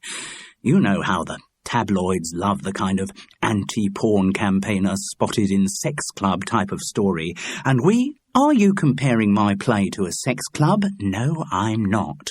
Oh, I see. You're just afraid this could prevent him from becoming Sir Bernard Walton. Is that it? There was total silence in the theatre. Though everyone knew about the Star's campaign for a knighthood, it was not a subject to be mentioned out loud. Bernard himself seemed about to make some response, but thought better of it. Needless to say, it was Tony Delaunay who defused the tension. All I'm saying, Bill, is that we have to be extra cautious at the moment. Adverse publicity of any kind could affect our takings at the box office. This appeal to his wallet finally silenced the disgruntled playwright. The company manager continued. And don't forget, everyone, that our director's coming to see the show again this week. David will be in Wednesday evening, so make sure that's a good one. Which reminds me, on the subject of Bernard's biography, the guy who's writing it... He hesitated, trying to remember the name. Kurt Greenfield, Bernard Walton replied. That's right, Kurt Greenfield. Some of you may have met him when he was in Bath. Anyway, he'll be up here in Leeds on Wednesday, tomorrow. He's going to be around the theatre to get some atmosphere stuff background, you know. So can I remind you all of what I said when we started rehearsing? No unauthorised talking to the press about anything. If someone wants to interview you about the show, check it out with me first, okay? And the same goes for anyone talking to Kurt Greenfield about Bernard. Yes, so keep quiet about Bernard's secret past as a belly dancer and his sex change, Ransom George shouted out. As always, he got his laugh. Not wishing to appear as someone who couldn't take a joke, Bernard Walton allowed the sally a thin smile, but he didn't look very amused by it. Instead, he said in a tired, we are here to work after all type of voice, So, Bill, if you could think of a replacement for those couple of lines for Ted and Louise, I'd be most grateful. The playwright was struck by instant inspiration. How about Ted says, Louise, darling, I can't stick it out any longer, and Louise says, oh, I'm sure you can, Ted. It's still a knob joke, Bernard Walton objected. When the meeting ended, the company drifted away. It was only 12 o'clock, and they weren't due back at the theatre till 6:55, the half for that evening's performance. As they moved off, Charles heard Bernard Walton saying to Pippa Trewin, Fun at the weekend, wasn't it? Yes, really enjoyed it. Heard any more about the film? I've had a recall, she replied excitedly. It's down to 3 girls now, my agent says. Going to see the producers again Thursday morning. You'll walk it, said Bernard Walton. Oh, and do give Dickie my best when you see him. Charles caught Cookie Stone's eye and realised that she had heard the exchange as well. She grimaced. For her, it was just another manifestation of the unfairness of a business in which it wasn't what you could do, it was who you knew. For Charles, though, it had other potential meanings. Tony Delaunay's words about Bernard's image brought home to him again how damaging news of an affair with a girl barely out of her teens could be. But was the secret sufficiently important for the Star to murder someone who threatened to expose it? Charles noticed that Cookie Stone was still looking at him and gave her a weak grin. The situation between them was far from resolved. After his magical night with Lisa, Charles Paris had arrived in Leeds, full of the determination to make an immediate and final break with Cookie. He'd tell her she was a wonderful person and a great lover, and somewhere out there was the right person for her, and he was only sorry it wasn't him. He'd really enjoyed their time together, but now they'd have to think of it as no more than an enchanting interlude. It was over. But seeing her in the flesh had made such directness impossible. He had fudged around, using all the traditional vague masculine excuses for inadequate emotional commitment, phrases like taking a bit of time to adjust to things, needing a bit of space, and not wanting to rush things, letting the relationship find its own pace. And each time Cookie had asked him a direct question like, "Do you mean this is the end for us?" he had retreated from the hurt in her eyes and come up with some time-buying formula such as, No, of course not. Let's just see how things pan out. But he knew it was only a holding operation. At some point he'd have to grasp the nettle and confront the inevitable unpleasantness. Still, he had so far managed to defer any actual sexual encounter between them in Leeds. Fortunately, Cookie was staying in a B&B with a rather old-fashioned landlady, and Charles, as he confessed wryly, was staying with an old friend, someone who knows my wife, so, might be a bit awkward. And then, feeble fool that he was, he had lost any ground he might have gained there by saying, "Still, always next week in Birmingham, isn't there?" In fact, when he said he was staying with an old friend, he had been telling only half of the truth. Ruth was an old friend, but she had never met Francis, and Ruth brought her own problems. He had been shocked when he saw her by how old she looked. It had been a good few years since they had met, but surely not enough to justify the lines on her face, the thinness of her grey hair. Ruth's body had always been thin, but now the word was gaunt. Her clothes hung uneasily about the jutting edges of her thighs and knees, shoulders and elbows. He made no comment on her appearance, but she gave him one of her familiar, sharp, cynical looks and said, "A bit grey, eh? But I see it's the same old Charles Parris." "What does that mean?" "It means you look the same, just ever so slightly on the turn." "Thank you.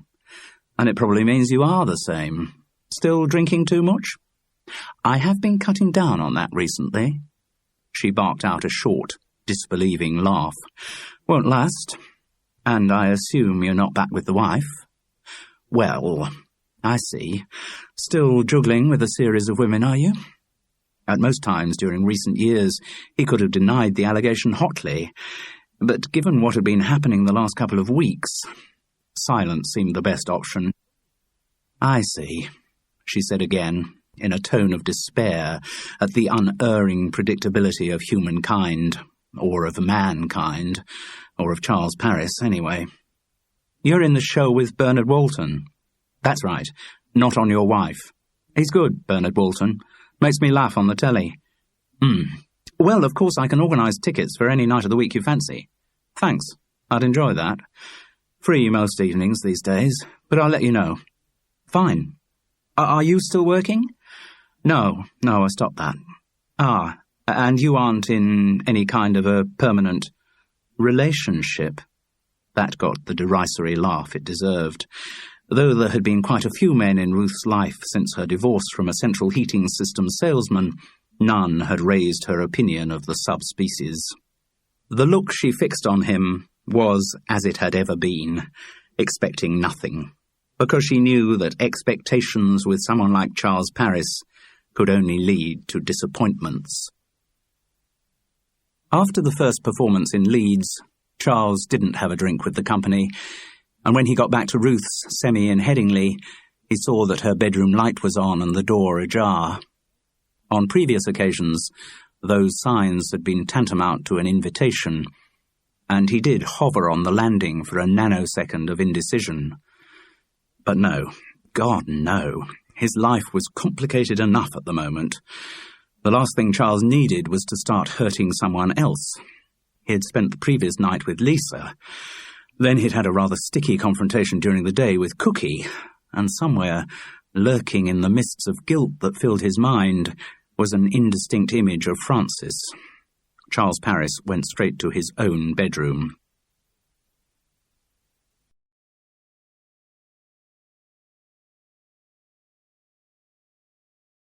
"The Beeb was never very generous," said David J. Girton.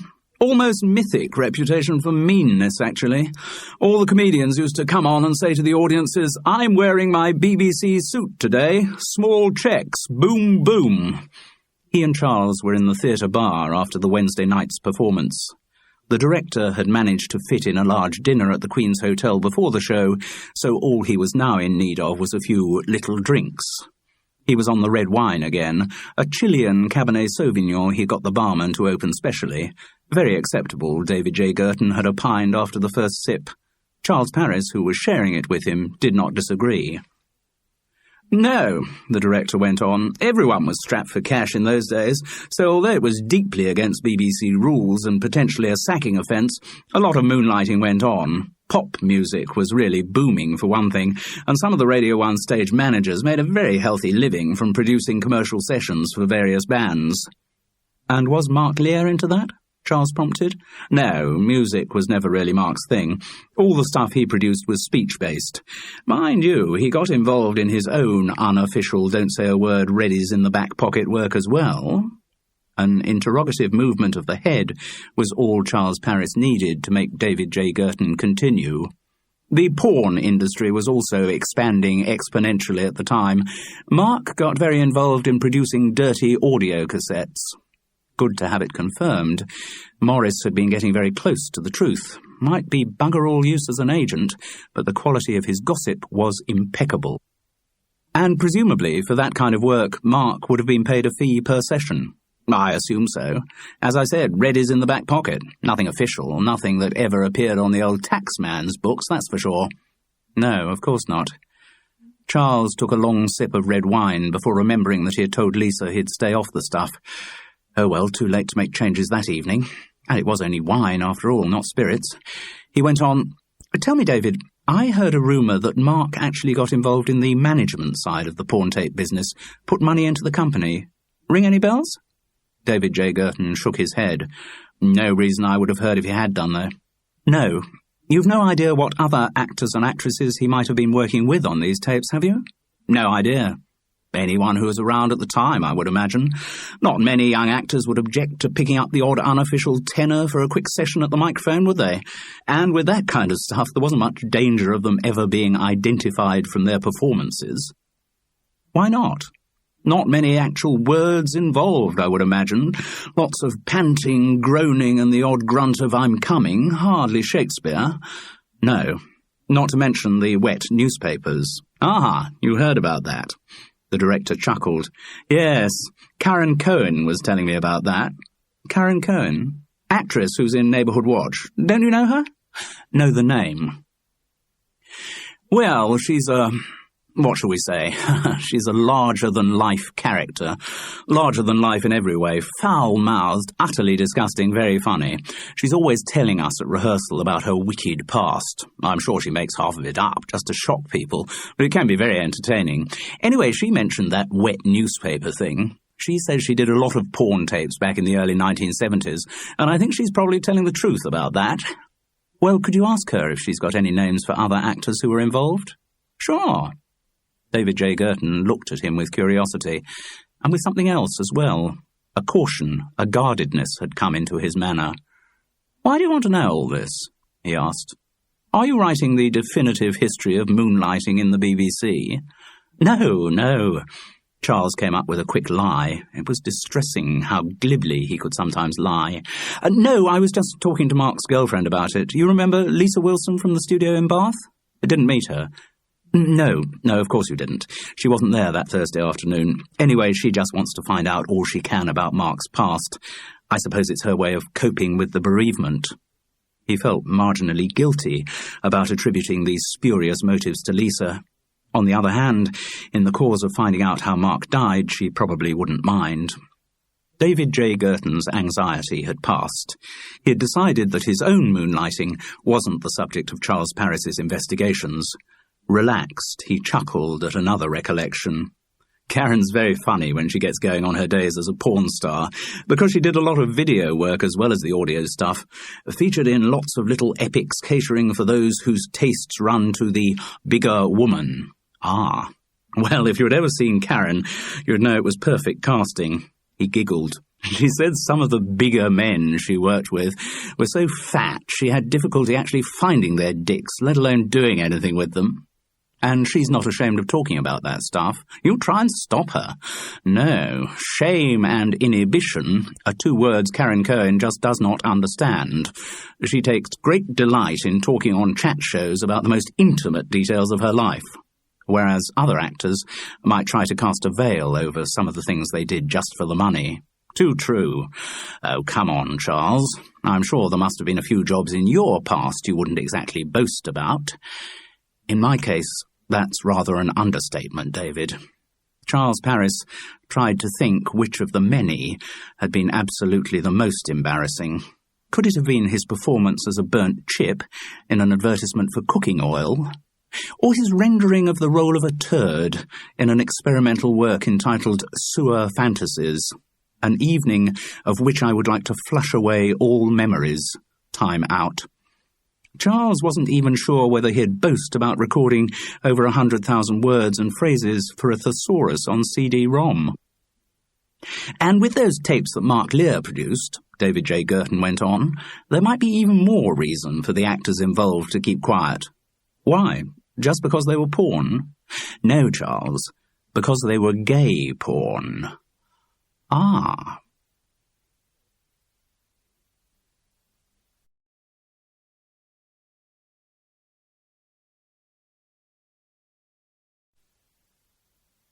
Chapter 12. Morris, I've now got information that definitely ties Mark Lear in with the audio porn cassettes. Really? Down the telephone, his agent's voice sounded disgruntled. I was getting close to a result on that myself. So if I can tie in the Ransom George strand, prove that he got Mark Lear involved on the financial side, yes, all right, Charles, if you can do that, so what? How's that going to help you? I'm not sure. He wasn't. All he knew was that Ransom George was now at the top of his list of suspects. Everything seemed to come back to Ransom George. First, there was his character, entirely amoral, out to get any money he could by any means. Then, there was the conversation Charles had overheard him having with Bernard Walton in Bath. Ran knew something that Bernard wanted him to keep quiet, and Ran, presumably because of some financial arrangement with the star, also wanted to keep it quiet. If the challenge Mark Lear had thrown down in the studio threatened that cosy little setup, then Ran was quite capable of using any means to neutralize that threat. What the secret was that Ransom George and Bernard Walton shared, Charles didn't know. Bernard certainly couldn't have had anything to do with the porn tapes, because Mark had specifically denied ever working with him. But the tapes were the link between Mark and Ran. Charles was confident that it would soon all be clear to him. Though he hadn't got the fine detail of motivations worked out yet, he felt certain that Ransom George had murdered Mark Lear. Maybe to make things easier, he was aware of Maurice Skellen's voice going on, if you told me why you were trying to get this information. Yes, perhaps it... No, I'm sorry, Maurice. Have to keep quiet about it for the moment. I think I'd better talk to Ran. All right, but when you're with him, just make sure you don't open your wallet. Maurice's laugh wheezed away at the hilarity of the idea. Yes, all right, very funny. Anything on the other names I mentioned? Nothing that ties them up with Mark Lear, no. David J. Girton may have been involved in some overnight expenses fiddles, but no worse than most BBC producers of the time got up to. What about Bernard Walton? Nobody's ever got anything on Bernard Walton. Well, except for insincerity, egotism and being a workaholic. Anyway, all those just go with the territory of being a star. Otherwise, dear old Bernard remains show business's Mr. Squeaky Clean. Never anything dubious on his sex life? Charles, the general view is that Bernard Walton doesn't have a sex life, that he's so obsessive about his work, Mrs. Walton would get more action in a nunnery. But they've got 3 children, haven't they? Yes, and the consensus is that those 3 times were the only 3 times it's ever happened. I mean, I'm not one to spread gossip, but... Why is it that people say things like that, Charles wondered?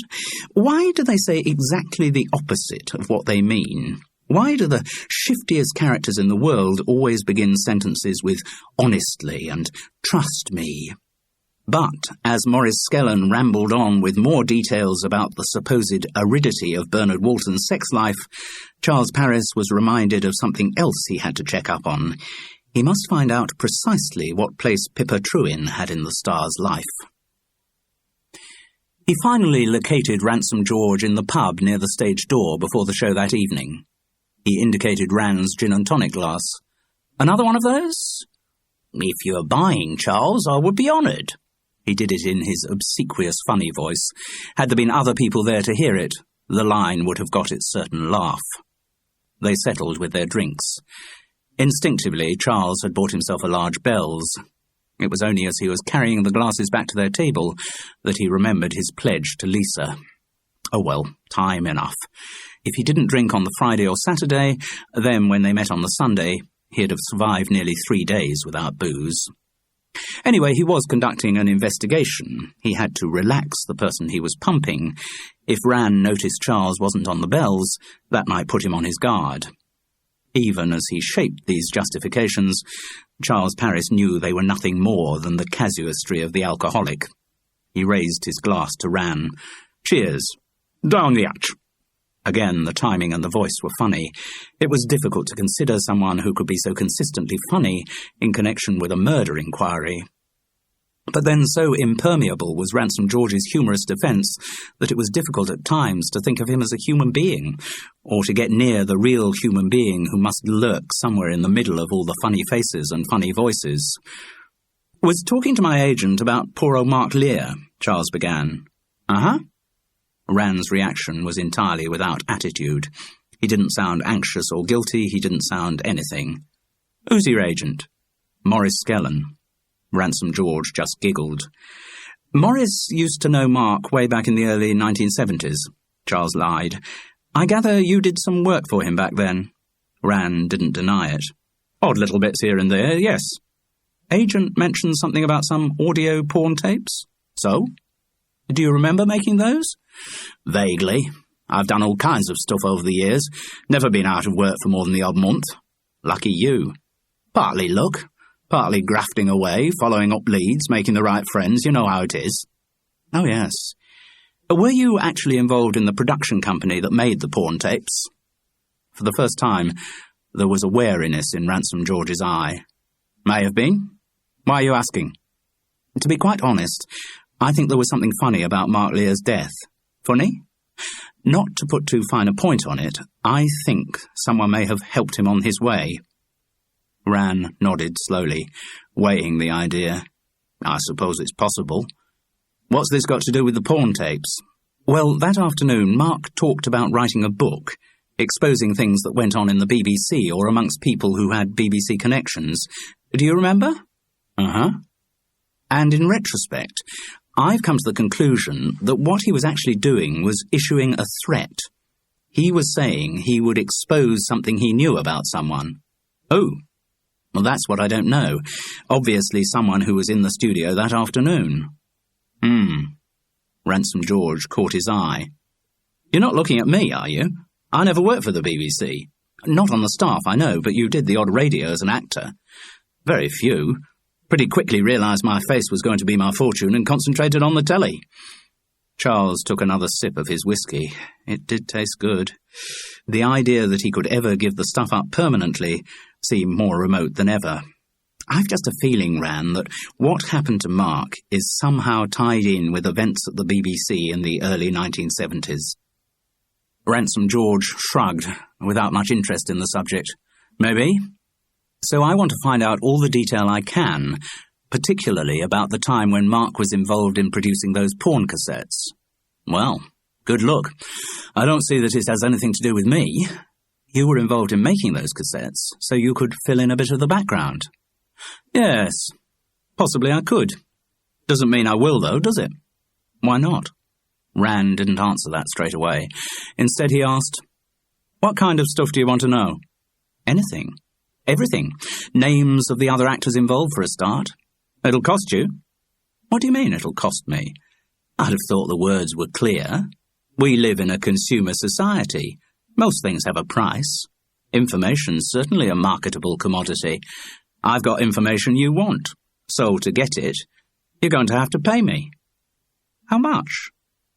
Ransom George stretched out a ruminative lower lip. "Say 500 quid per actor's name." "What? But I haven't got that kind of money." "Didn't think you had. Means you haven't got that kind of information either, doesn't it?" Charles was too dumbfounded by this reaction to press his point. Instead, he said, "Incidentally, Ran, talking of money, there's still the small matter of that 20 you borrowed from me on the last day of rehearsal in London." Ransom George looked up, his face full of shock and injured innocence. "Oh, now, come on, Charles." "What?" "I paid you back that money when we were in Bath." Don't you remember? Just before the first night, you were hurrying to your dressing room and I thrust the 20 into your hands.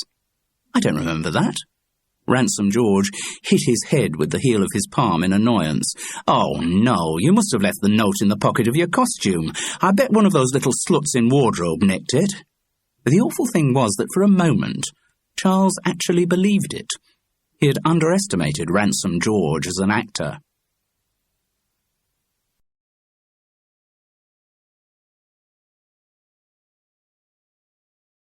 So, what was it like directing Bernard Walton in his first major role?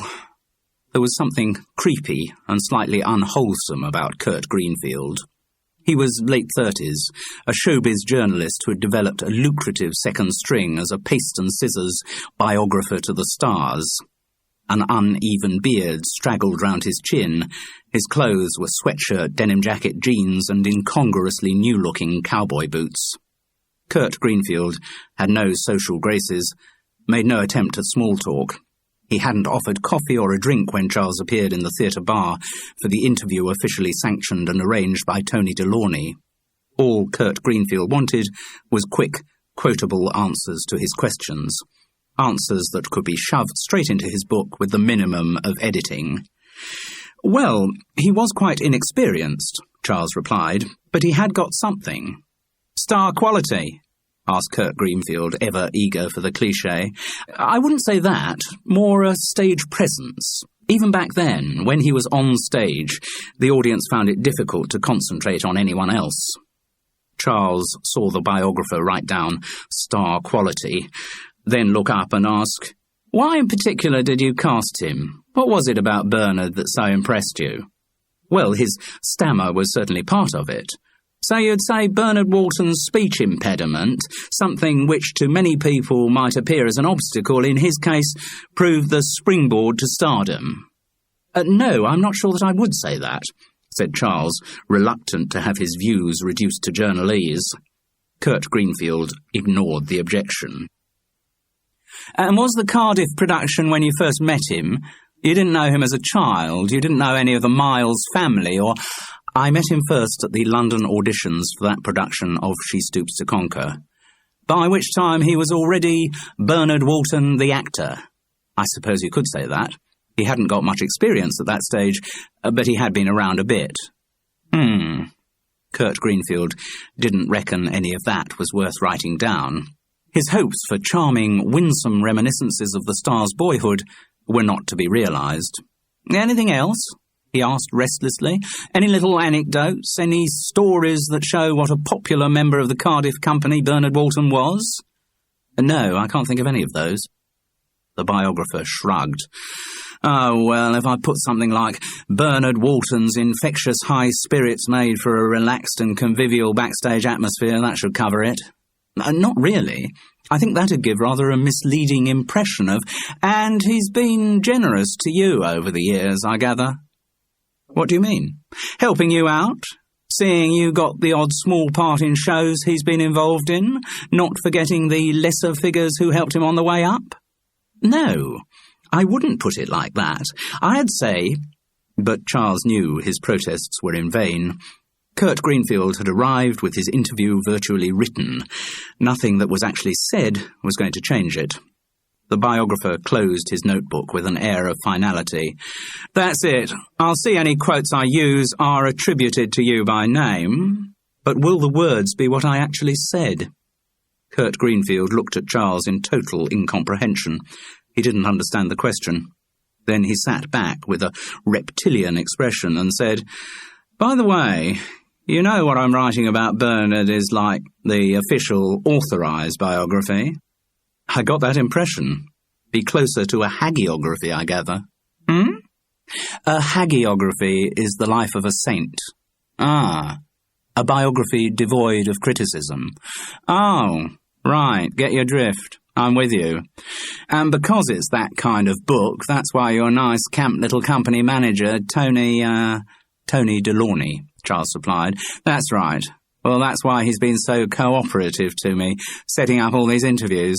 Anything that builds up Bernard Walton's image is presumably good for Mr. Delorney's business. I guess so. Good for Parrot Fashion Productions. On the other hand, Kurt Greenfield began slowly, if there's any other stuff you've got on Bernard Walton. What kind of stuff? Let's say stuff that's less flattering, less haggy, whatever you said, less Lives of the Saints stuff, eh? Well, I'll be interested to hear that too. So you've taken a commission to write a book that's a whitewash, but in fact you're going to make it subversive, is that right? No, Mr. Paris. The book will be exactly what the publisher wants. And incidentally, what Bernard Walton's management wants. They've put some money into the project too. But while I'm doing all this research, while I'm meeting all the relevant people, well, if there's any dirt around on Bernard Walton, I've probably got a market for that too. You would sell it on anonymously. Oh, you bet. So, if there is anything... Charles shook his head. I'd pay if it's good. Ransom George gave me some good stuff. Suddenly, Rand's remarks about paying for information began to make sense. What? What did he tell you? Kurt Greenfield smiled an oleaginous smile. Now, come on, Mr. Paris. I'm the one who paid for the information, not you. Yes, of course. So, if you have got any stories that might show the sainted Bernard Walton in less of a stained-glass window light, I'm very happy to discuss terms. No, I don't think I've got anything, Charles said distractedly. When did you talk to Ransom George? Yesterday? No, I caught up with him when your show was in Bath. We had a very productive 3 hours of chat there one afternoon. Which afternoon? The Thursday, I think. What time on the Thursday? 3:30, he came to my hotel. It was just the two of you? Yes, well, most of the time. Tony Delaunay popped in, I don't know, 4:30, 5-ish, I suppose, just to see that everything was okay. He'd set up the interview, you see. Can you be absolutely sure it was the Thursday? Asked Charles. The biographer wrinkled his forehead. Fairly sure. I mean, for instance, did Ransom George say he'd come from recording a radio commercial? That's right. He did. Damn, thought Charles Paris. Because if Ransom George was in a hotel with Kurt Greenfield, telling tales out of school about Bernard Walton, then there was no way he could have been in a studio murdering Mark Lear. It was something to do with Bernard. Charles kept coming back to that fact. His thoughts distracted him from whatever Cookie Stone was saying over dinner on the Saturday night after the show. He shouldn't have been there with Cookie anyway. Delaying the clean break, trying to let her down gently, wasn't going to work. It would only build up troubles for him later, because from the bits of her monologue he caught, Cookie Stone was still as deeply in love with Charles Paris as ever. His mind homed back in on Bernard Walton. It must be some secret in the star's private life, something Mark Lear had found out about. But what? Well, he still hadn't fully investigated the Pippa Trewin connection. Maybe there had been company gossip on the subject? It was quite possible that he had missed it. Charles Paris had incredibly unresponsive antennae for gossip. Cookie, he said suddenly, about Pippa Trewin. Cookie Stone looked surprised. She had been in the middle of saying how wonderful it was to be with someone to whom you didn't have to explain everything. Someone with whom you felt companionable enough to share silence. Someone whose every thought you could anticipate. But she hadn't anticipated that Charles's thoughts would be currently centred on Pippa Trewin. What about her? How long has her affair with Bernard Walton been going on? What? Cookie let out a screech that turned every head in the restaurant. Then, in an elaborate stage whisper, she went on, What on earth are you talking about, Charles? Well, they seem to be very pally. They keep talking about mutual arrangements. They seem to see each other over the weekends. Apart from anything else, ask yourself, why is Pippa Trewin in the show anyway? Pippa Trewin is in the show, said Cookie Stone icily, because she has better contacts than anyone else in the business. Yes, but Bernard must be getting some payback for... Bernard Walton is her godfather. The frost hadn't left Cookie's voice as she went on. Her parents are Patty Urquhart and Julian Strange.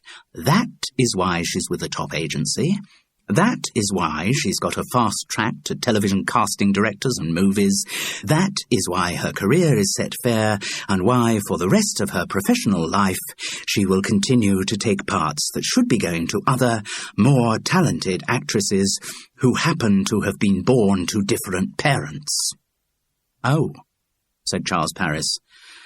I think I've been a bit stupid not to realise that earlier. God, that wasn't the only way he was stupid. As they left the restaurant, Cookie had said, "I don't care about my bloody po-faced landlady. I'll never have to see the old bag again after tomorrow morning. Come back to my place." And like a fool, he had done so. He blamed the hurt in Cookie's eyes, which had been intensified by the furious sense of professional injustice their talk about Pippa Trewin had revived. But the only thing he could really blame was his own spinelessness.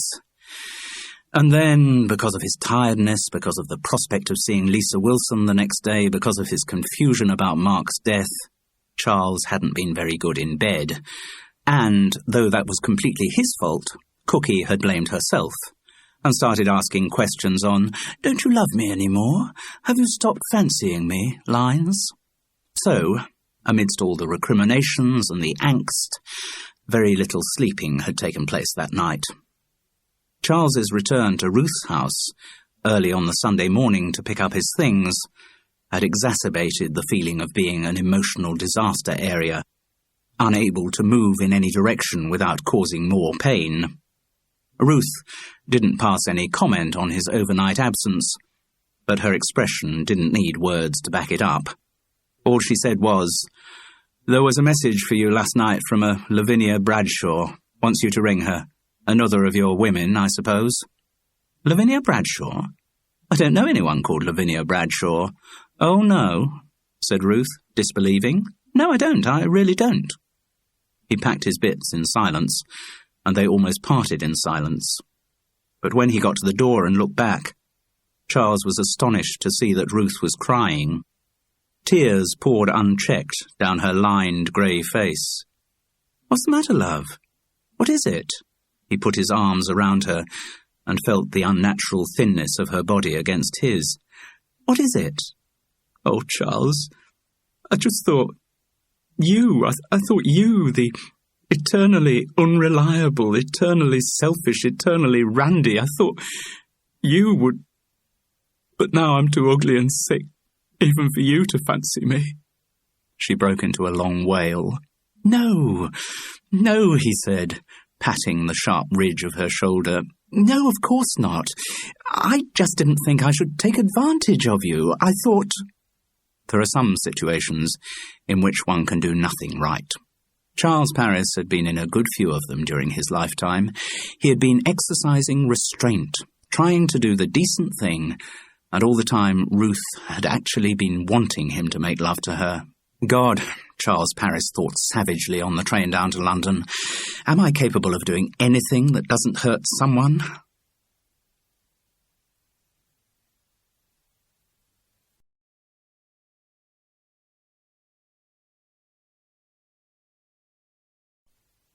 Chapter 13. "End," Charles Paris intoned, then left the required 2-second pause and went on. "Ending," 2-second pause. "Conclusion," 2-second pause. "Finale," 2-second pause. "Closure," 2-second pause. "Curtain," 2-second pause. "Termination," 2-second pause. "Halt," 2-second pause. "Payoff," 2-second pause. "Last words. God, I wish they bloody were," he concluded in exasperation. Nothing came from the talkback. He looked up through the glass. Lisa Wilson's head was bowed. She showed no reaction to his lapse. Was she simply being professional, or was there actually a deterrent factor in her lack of response? Charles focused his eyes back on the photocopied list of words which swam before him. Even without his hangover, the task would have been hard. It was incredible how much concentration doing individual words demanded. The text of a play or a book at least had a logical sequence to it. There was a continuity of thought which could be followed through. With the thesaurus, he had to start from scratch with each new word or phrase. Swan song, he continued. 2-second pause. Coda. 2-second pause. Boundary. 2-second pause. Terminus. 2-second pause. Where the rainbow... He was suddenly and unexpectedly ambushed by giggles. I'm sorry, Lisa. It's just where the rainbow ends sounds so... I don't know, so showbiz. Another burst of giggles ran through him. I mean, all the others are kind of doomy and dreary, and then suddenly you get to... He dropped into a little Shirley Temple voice. Where the rainbow ends! Yippee! Yippee! Somewhere over the rainbow! I'm sorry. He looked through his uncontrollable tears of laughter into the cubicle and saw with relief that Lisa was also incapacitated. Her eyes were streaming too. I'm sorry, Charles managed to say again. It's just hysteria. It's like gate fever, you know, that thing long-term prisoners get when they're about to be released. 100,000 bloody words and phrases we've done. Suddenly the end is actually in sight, and I just... He broke down again. Lisa Wilson's voice came giggling through the speaker into the studio. You'll never make it to the end. It's like the horizon. The nearer you get to it, the further away it moves. Or one of those classical myths. Who is it? Tantalus having the bunch of grapes constantly whipped away when his mouth gets near them. Or Sisyphus pushing that bloody stone up the hill and watching it roll all the bloody way down again. Sorry, Lisa. I'm just... completely gone. I can't do the next phrase. I literally cannot say the words last He went again. By the time Lisa's voice next came through the speaker, she had regained a degree of self-control. Okay, Charles, enough. The phrase is last gasp. Yes, Charles Parris agreed soberly. Last And still he couldn't shape the word. Joke over, Lisa's voice announced sternly, but through the glass, Charles could see her mouth was still twitching uncontrollably. Yes, he said. With enormous concentration, he emptied his mind of everything, bleached the words he had to say of all meaning or connotation, and managed to pronounce last gasp, 2-second pause, last lap, 2-second pause, home straight, 2-second pause, last... But this time it was the word Trump that wouldn't come. Once again, the two of them had dissolved into hopeless giggling. I can't believe it's all done, said Charles Parris, as he finally staggered out of the studio just before 7 that evening. Well, it is. Lisa indicated the high pile of marked-up tape boxes. I've checked. Every single word and phrase recorded. So in a few months' time, everyone who consults that particular CD-ROM thesaurus will hear the dulcet tones of Charles Parris wafting out of their computer speakers. Yes. Charles hesitated before his admission. It seems somewhat late in the day for me to ask this, Lisa, but what exactly is a CD-ROM? How long have you got?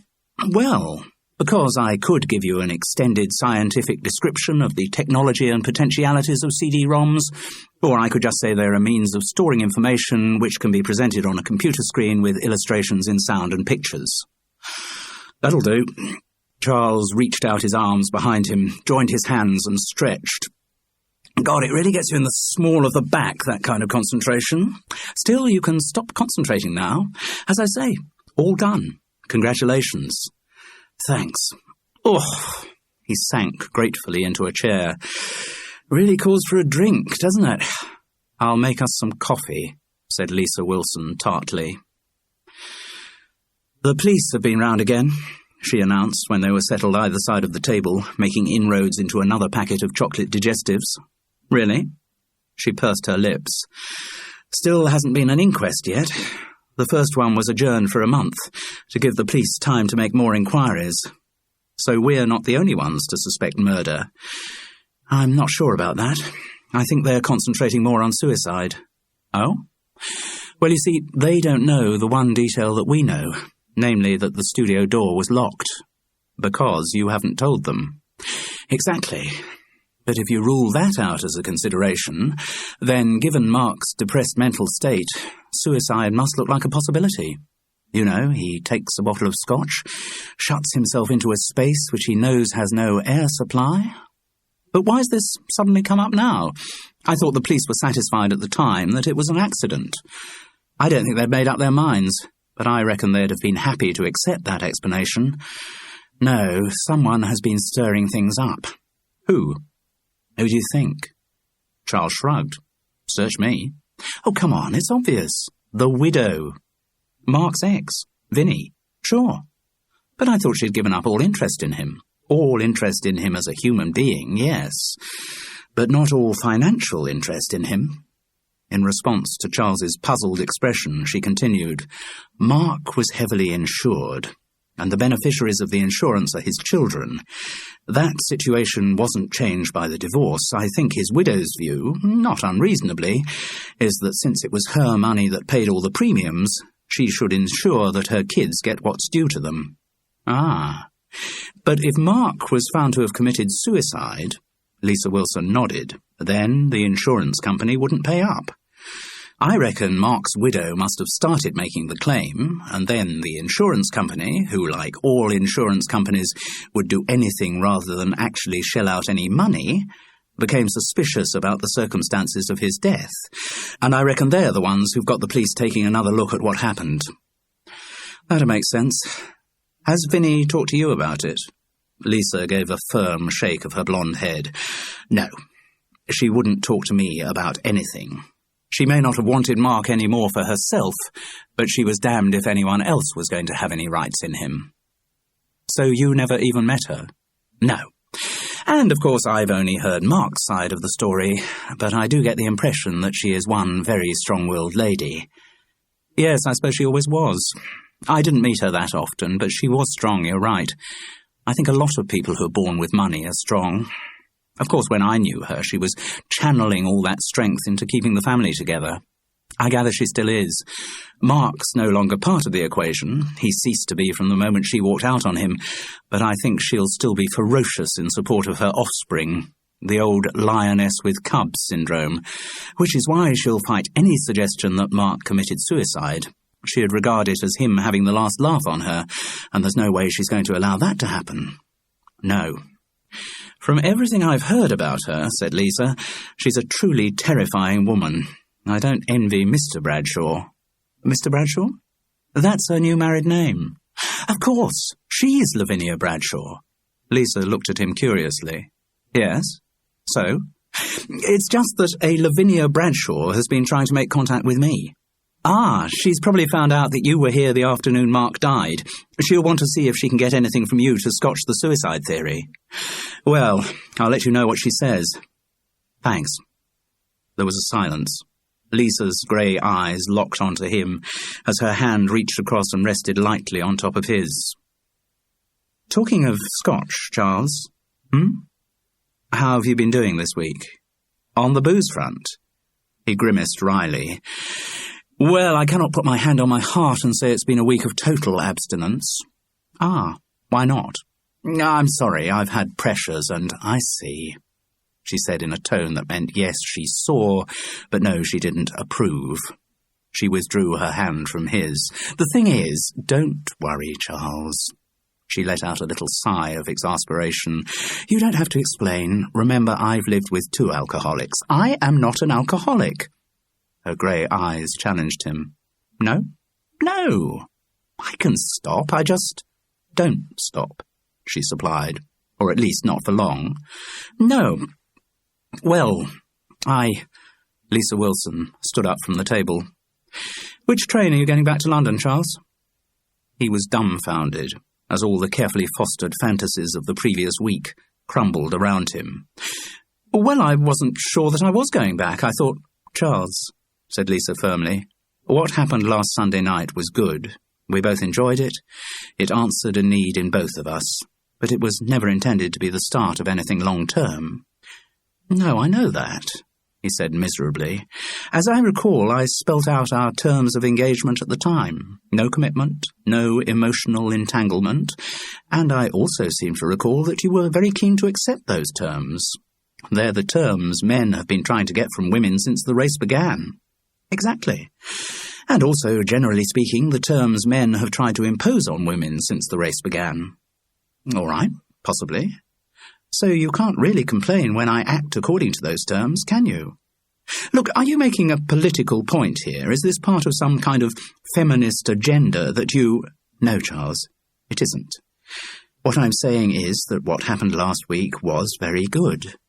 But if it was so good, he protested, it was what was needed at the time. She steamrollered on. I enjoyed it, and it's a memory I will always treasure. Me too. Good. But it wasn't the start of anything. We lead different lives. We're very different people. What we're going to do shortly is part, with a big friendly hug, and we'll certainly see each other again from time to time, but so far as any physical relationship between us is concerned, that's over. Nice while it lasted, but not to be repeated. Okay? Okay, Charles agreed mournfully, and got out the little timetable of trains back to London. Just before he left, as they were having their big friendly hug, he asked, Lisa, if I hadn't had any booze during the week, I mean, is it because of the drinking? No, Lisa Wilson replied firmly. With you, the drinking's just a symptom of everything else. Oh, said Charles Parris. Right, thank you.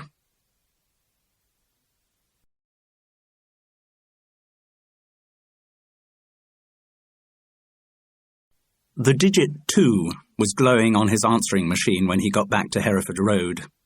He replayed the messages. The voice on the first was dauntingly upper-class and authoritative. Charles, this is Lavinia Bradshaw. We met when I was married to Mark Lear. Could you get back to me urgently, please? She gave a London number. I'm calling on Sunday morning, having, I gather, just missed you in Leeds. I'll be up till 11:30 tonight, so could you get back to me? It's important that we meet before you leave for Birmingham tomorrow. Message ends. Yes, as Lisa Wilson had said, she was a very strong-willed woman, and she'd done her research on his movements. Maybe she'd got all that detail from Maurice Skellen. When Charles had met Vinnie before, with Mark, it had always been on social occasions, and perhaps then her ferocity had been masked. But now there was no gainsaying her. He'd have to call back. Besides, Lavinia Bradshaw might, unknowingly, hold the key to Mark Lear's murder. Checking on his watch that it was only just after 11, he let the tape play on for the second message. It was a full drama queen performance from Cookie Stone. Charles, darling, I feel so miserable about last night and about how we parted this morning. I just have to see you. I'm in Crouch End. It doesn't matter what time you get in, what time you receive this message. You just have to call me. You must. Oh, shit, thought Charles Parris. Why do I get myself into these situations? And why can't I get myself out of them with any kind of grace? He thought of the relative elegance with which he had just been dumped by Lisa Wilson. The rejection was still hurting, but he couldn't deny the fact that it had had style. Why couldn't he find within himself the skills to let down Cookie Stone in the same way? He rang Lavinia Bradshaw. While he dithered about what time he would be leaving for Birmingham in the morning, she announced she'd be round at Hereford Road at 9:30. As on the recorded message, her tone of voice did not countenance the option of disagreement. Then, for a full 10 minutes, Charles held firm. He checked through the flat and found there was a quarter-full half-bottle of Bell's. He hadn't searched it out because he was going to drink it, just to assess the degree of temptation it offered. Because what Lisa had said to him had hurt. Charles Parris could stop drinking whenever he felt like it. It was just that he very rarely felt like it. For a moment, he contemplated pouring the whiskey down the sink, but that did seem an excessively melodramatic gesture. Also, that would be making things too easy. He had to prove to himself that he could keep off the booze, whatever temptations there were around him. Then after, a month? 2 months? 6 months? He could go back to Lisa Wilson and— He knew that scenario would never be completed. The sexual relationship with Lisa was over. But he still wanted to keep off the booze. He'd been really offended by her saying that it was just a symptom of everything else. At the end of the 10 minutes, Charles gave in and rang Cookie Stone. He was determined to be strong and sensible, to be supportive, but to leave her with no illusions about the true state of their relationship. And he might have done all that if she hadn't cried. 2 minutes later, as he put the phone down, Charles realised he had agreed for Cookie Stone to come round to Hereford Road. God, he was an idiot. She arrived within the half hour, clutching a bottle of Glenfiddich, and although he managed to resist the whiskey, Charles Parris didn't manage to resist Cookie Stone's body. It was realising the depth of her pain and her need that did for him, although he wasn't helped by her assertion, after all, this is where it all started. For Charles Parris, the obscurity which surrounded their first encounter had not lifted at all. But he succumbed to Cookie's need for reassurance. You do really care for me, don't you? You understand the real me, don't you? Not the flamboyant, jokey front I present all the time. You really do find my body beautiful, don't you? And Charles, weak Charles, supplied all the reassurances that his words and his body could provide. And with its own infuriating irony, his perfidious body conspired to dig the hole he was in even deeper by performing exceptionally well.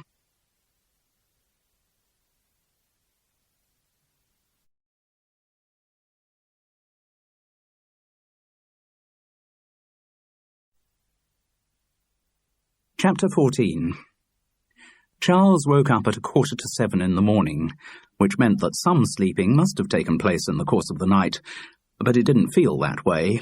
He ached as though his body had been through the full cycle of an industrial carpet-cleaning machine, and the minute he showed signs of life, Cookie made him go through another spin.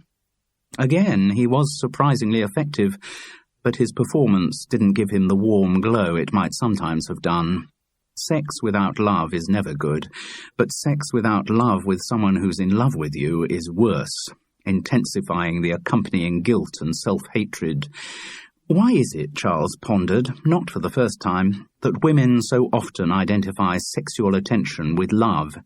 In his experience, intense and continuous sexual activity was usually a sign of one partner trying to prove or justify something to the other. His most satisfactory physical relationships, like the one he and Frances had once shared, had involved a lot more stillness and stroking and cuddling than manic screwing. The thought of his wife brought the inevitable pang of guilt, this time stronger than ever. He hadn't been strictly faithful to Frances since early on in their marriage, but he had rarely got himself into the kind of bedroom farce tangle he was in now. Cookie, Lisa, Ruth, what was he playing at? Was he going through some final benefit night before the eternal safety curtain crashed down and locked itself permanently in place? One reason Charles knew why he made love with such avidity to Cookie Stone was that for a while at least it stopped her talking. But not for long. The most recent orgasm had hardly shuddered itself away before she started up again. It worries me, Charles, that you sometimes seem so distracted when you're with me. You shouldn't bother about that. It's what I'm like. I drift off. I lead a very full fantasy life, you know. If that had been intended as a joke, it was the wrong joke for the moment. Cookie's prominent teeth jutted forward ruefully as she said, "Full of other women, I bet." No, of course not. I bet it is. I do worry about you and other women. You have no cause to. I mean, I still have a very strong bond with my wife, but... Good idea to slip that in. Frances might prove a useful argument when the final breaking off with Cookie eventually happened. I'm afraid the feeling I still have for my wife prevents me from committing myself fully to another woman, he could say at the appropriate moment, then adding, even one as wonderful as you, Cookie. But the minute he had the idea, he felt shabby. He did still care for Frances, but to use her as some kind of bargaining counter to get out of his other messy entanglements was disgusting. Cookie's jealousy, however, had not been defused. "I was worried about you and that woman in Bath." "A woman in Bath?" he echoed innocently. "That woman, Lisa, is it? But you've been scurrying off every Sunday to do recordings with. At least you called them recordings." Her tone was only half joking, so Charles came in quickly. "And you actually thought I was having a thing with her?" "You might have been. You're so gorgeous, Charles. At least I find you so gorgeous that I imagine every other woman in the world feels the same about you. That's what it's like when you're in love with someone. You're terrified that people are trying to steal them away from you." If Charles had needed any proof that he wasn't in love with Cookie Stone, that would have provided it. He was dying for someone to steal her away from him. He wanted nothing more than for some nice man who really did think she was beautiful, who adored her for what she was, to come along and sweep her off her feet. If that were to happen, Charles Paris would not create any problems. He would do the decent thing, simply stand back and concede victory to the newcomer. But he couldn't see it happening. He couldn't imagine the man had been born who could withstand her constant demands for reassurance. So deeply ingrained was the self-doubt about her own attractiveness that all Cookie Stone's prophecies seemed doomed to self-fulfillment. Still, there was one matter on which he could reassure her, without resorting to lies or half-truths. "Cookie, I promise you that nothing happened between me and Lisa Wilson yesterday. We like each other fine, but there is never any chance of it becoming a physical relationship in the future." Cookie seemed to accept his assertion, which was, to Charles's great regret, the absolute truth. And fortunately, she did not inquire about any previous history. But, needless to say, reassurance on one detail did not allay all of Cookie's other anxieties. "So what is it you're thinking about all the time, Charles, when you look as if you're not here?" "Oh, God," he thought. "Can't I even have my thoughts to myself?" Being with Cookie Stone in the real world was claustrophobic enough, without her setting up a monitoring post in his brain as well. But of course that was not what he said. Instead, he tried to fob her off with a half-truth. "I am rather preoccupied at the moment. There's something I'm trying to find out the truth about, something rather private." Many women in the world would have respected that hint and discreetly withdrawn from further questioning. Cookie Stone was not amongst their number. "What is it, Charles?" "Well, something to do with... You remember that friend of mine who was running the studio in Bath, the one who was terribly drunk the afternoon we recorded the commercial, Mark Lear? Lisa Thing's boyfriend." "That's right. Incidentally, he said he'd met you, didn't he?" "Did he?" "Yes, that afternoon. Don't you remember?" She shook her head, making the hair rustle against his naked shoulder. "Can't recall it. But you say he used to be BBC?" "Yes, radio, continuing education. I probably got introduced to him in the Ariel bar at some point. I used to do quite a bit of radio work when I started." Charles sighed. "Well, Mark's death has kind of affected me. You know how upset I was in Bath, so I've been trying to find out what really happened there." "What? You think it might have been suicide?" "Yes, or who can tell?" "You don't mean you think he might have been murdered, do you?" "Well, I suppose it's a possibility." His words silenced Cookie Stone. Charles couldn't help thinking that if, heaven forbid, his relationship with her continued, he should bear that in mind. Maybe the mention of murder would always silence her. It'd certainly be less exhausting than having to make love to her all the time. But the silence didn't last for long. Who would want to murder him, though? I don't know. Someone who had a secret Mark knew about, and someone who so much didn't want that secret known that they were prepared to silence him forever. If you remember, he did kind of issue a challenge that afternoon, that he was going to spill the beans about something. Did he? I don't remember. I guess my mind's full of other things, too. Cookie had affected a throaty American voice and pressed the length of her body against his. Oh, God, thought Charles, not again. But there was an again, and after it, out of sheer exhaustion, they both fell asleep. They were woken by the peremptory buzzing of the entry phone. Charles looked at his watch. 9:30. Oh, God, Vinnie. Lavinia Bradshaw. He bustled Cookie into wakefulness. For heaven's sake, I've got someone coming to see me. Another woman? She asked, sleepy but already jealous. Yes, she is a woman, but not one that need cause you any anxiety. Please, get some clothes on quickly. You've got to get out. Charles picked up the entry phone, but Cookie's rampant paranoia had not been appeased. She's coming here to your flat at 9:30 in the morning, and it needn't cause me any anxiety. You really expect me to believe that, Charles? Yes, I do. Now, put some bloody clothes on. He apologised into the entry phone. Sorry. Look, I'll be right down to let you in if you just wait. But surely, Lavinia Bradshaw's imperious tones crackled back. You can let me in by simply pressing the... He cut her off, not without relish. Shouting at Cookie, which he hadn't done before, had also proved an effective way of silencing her. Another one to bear in mind.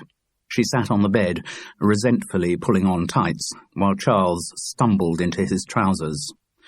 The room looked a mess, fuggy with recent sex. He scrambled the bedspread inadequately over the twisted duvet and threw open the window to let in cold air as an inadequate means of fumigation. Are you ready? He pleaded once he had pushed his feet into his shoes. Not quite. Cookie seemed deliberately to have slowed down her dressing.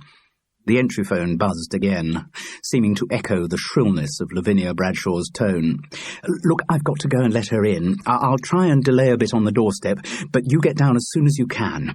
When you see me, just kind of nod, like you were somebody else living in the block. I see. Still ashamed of me? Asked Cookie. He countered the resentment in her voice by bellowing, Just do as you're bloody told, and I'll see you in Birmingham. Once again, the shouting silenced her. Charles crossed to plant a dry kiss on her pouting lips, checked he'd got his keys with him, and went down to open the front door. What the hell kept you? Demanded Lavinia Bradshaw.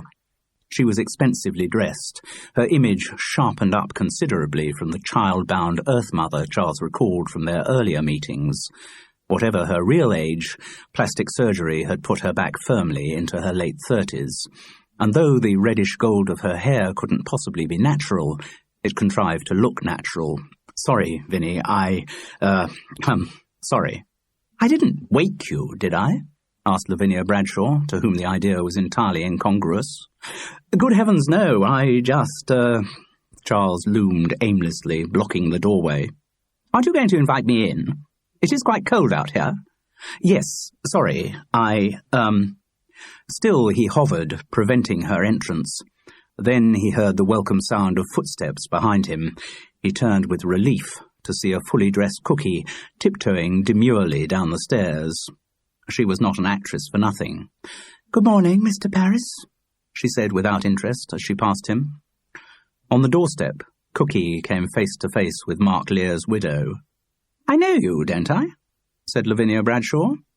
No, I don't think so, replied Cookie Stone, before hurrying off down Hereford Road towards Westbourne Grove.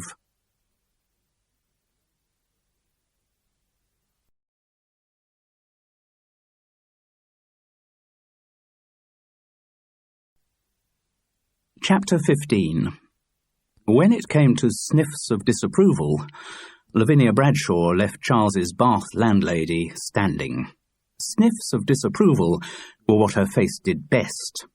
Maybe the fining down of plastic surgery had sharpened its ability, but Charles seemed to remember the Vinnie of old had a pretty good line in withering scorn. That was certainly the expression with which she greeted the interior of his flat. The cold blast of early November air, which came in through the window, did not seem to have dispelled the stuffiness of recent body contact, merely spread it more evenly around the room.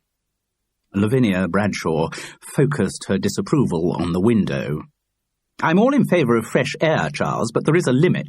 Yes, sorry, He closed the window, sealing in the night's fustiness. Could I offer you a cup of coffee, or...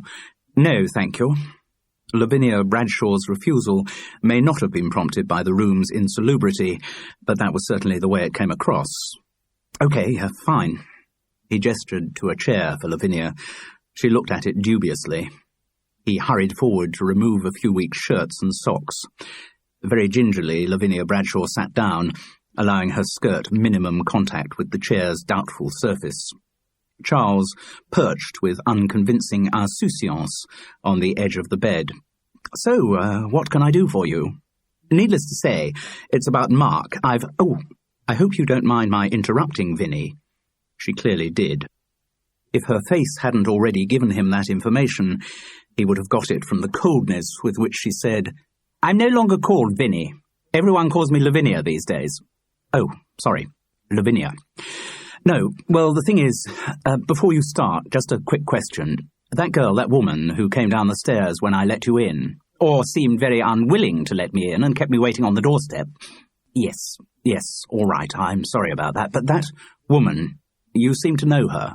"Well, I recognised her. We had met before." "And did Mark know her?" "He had met her too, but she didn't want to be diverted." "Charles, I'm not here to discuss passing acquaintances. I'm here to talk about Mark's death." "Yes, but now let me tell you, I am not getting involved in this business for sentimental reasons. Once I finally left Mark, the only question in my mind was how on earth I'd managed to stay with him for so long. I put up with his drinking, his infidelities. I cooked for him, virtually brought up the children single-handed. Any debt I might have had to Mark, I have paid over and over again. So, I'm not raking through the sordid circumstances of his death for any reason other than the purely practical." She then went on to confirm Lisa's assessment of the situation. Mark's life had been heavily insured, with a policy designed to benefit their children. But now the insurance company was kicking up a fuss, and had started the police re-investigating what had caused her husband's death. Basically, they're suggesting it could have been suicide, and if it was, that invalidates the policy. I didn't pay out all that money in premiums not to get the payoff, so I'm determined to prove that Mark didn't kill himself. Have you any reason to believe that he might have done, Charles? The direct question put him in a difficult position. Yes, Charles did have a reason to believe that Mark Lear hadn't killed himself, but only because he knew his friend to have been murdered. Lisa had found the door to the little dead room locked. So far, she had been extremely unwilling to pass that information on to the police. For Charles to pass it on now to Lavinia Bradshaw might be regarded as a betrayal of Lisa, because he couldn't envisage Lavinia keeping quiet about it. She would ensure that the police's investigation was very quickly redirected. "Come on, Charles." Lavinia Bradshaw made him feel as if he was back at prep school, doing badly in one of Miss Pybus's quick-fire mental arithmetic tests. "Apparently you were with Mark the afternoon he died. Did he say anything that could have led you to believe he was about to take his own life?" "Well, he was severely depressed, and he was drinking heavily." Lavinia Bradshaw snorted. "That is no surprise to me at all. I gather he had pretty soon regretted setting up house in Bath with that slut." Charles resisted the temptation to come to Lisa Wilson's defence as he went on, "And yes, he did say things that could have been interpreted as expressing suicidal intentions. He said he felt old, he had nothing to look forward to, he couldn't see the point of going on."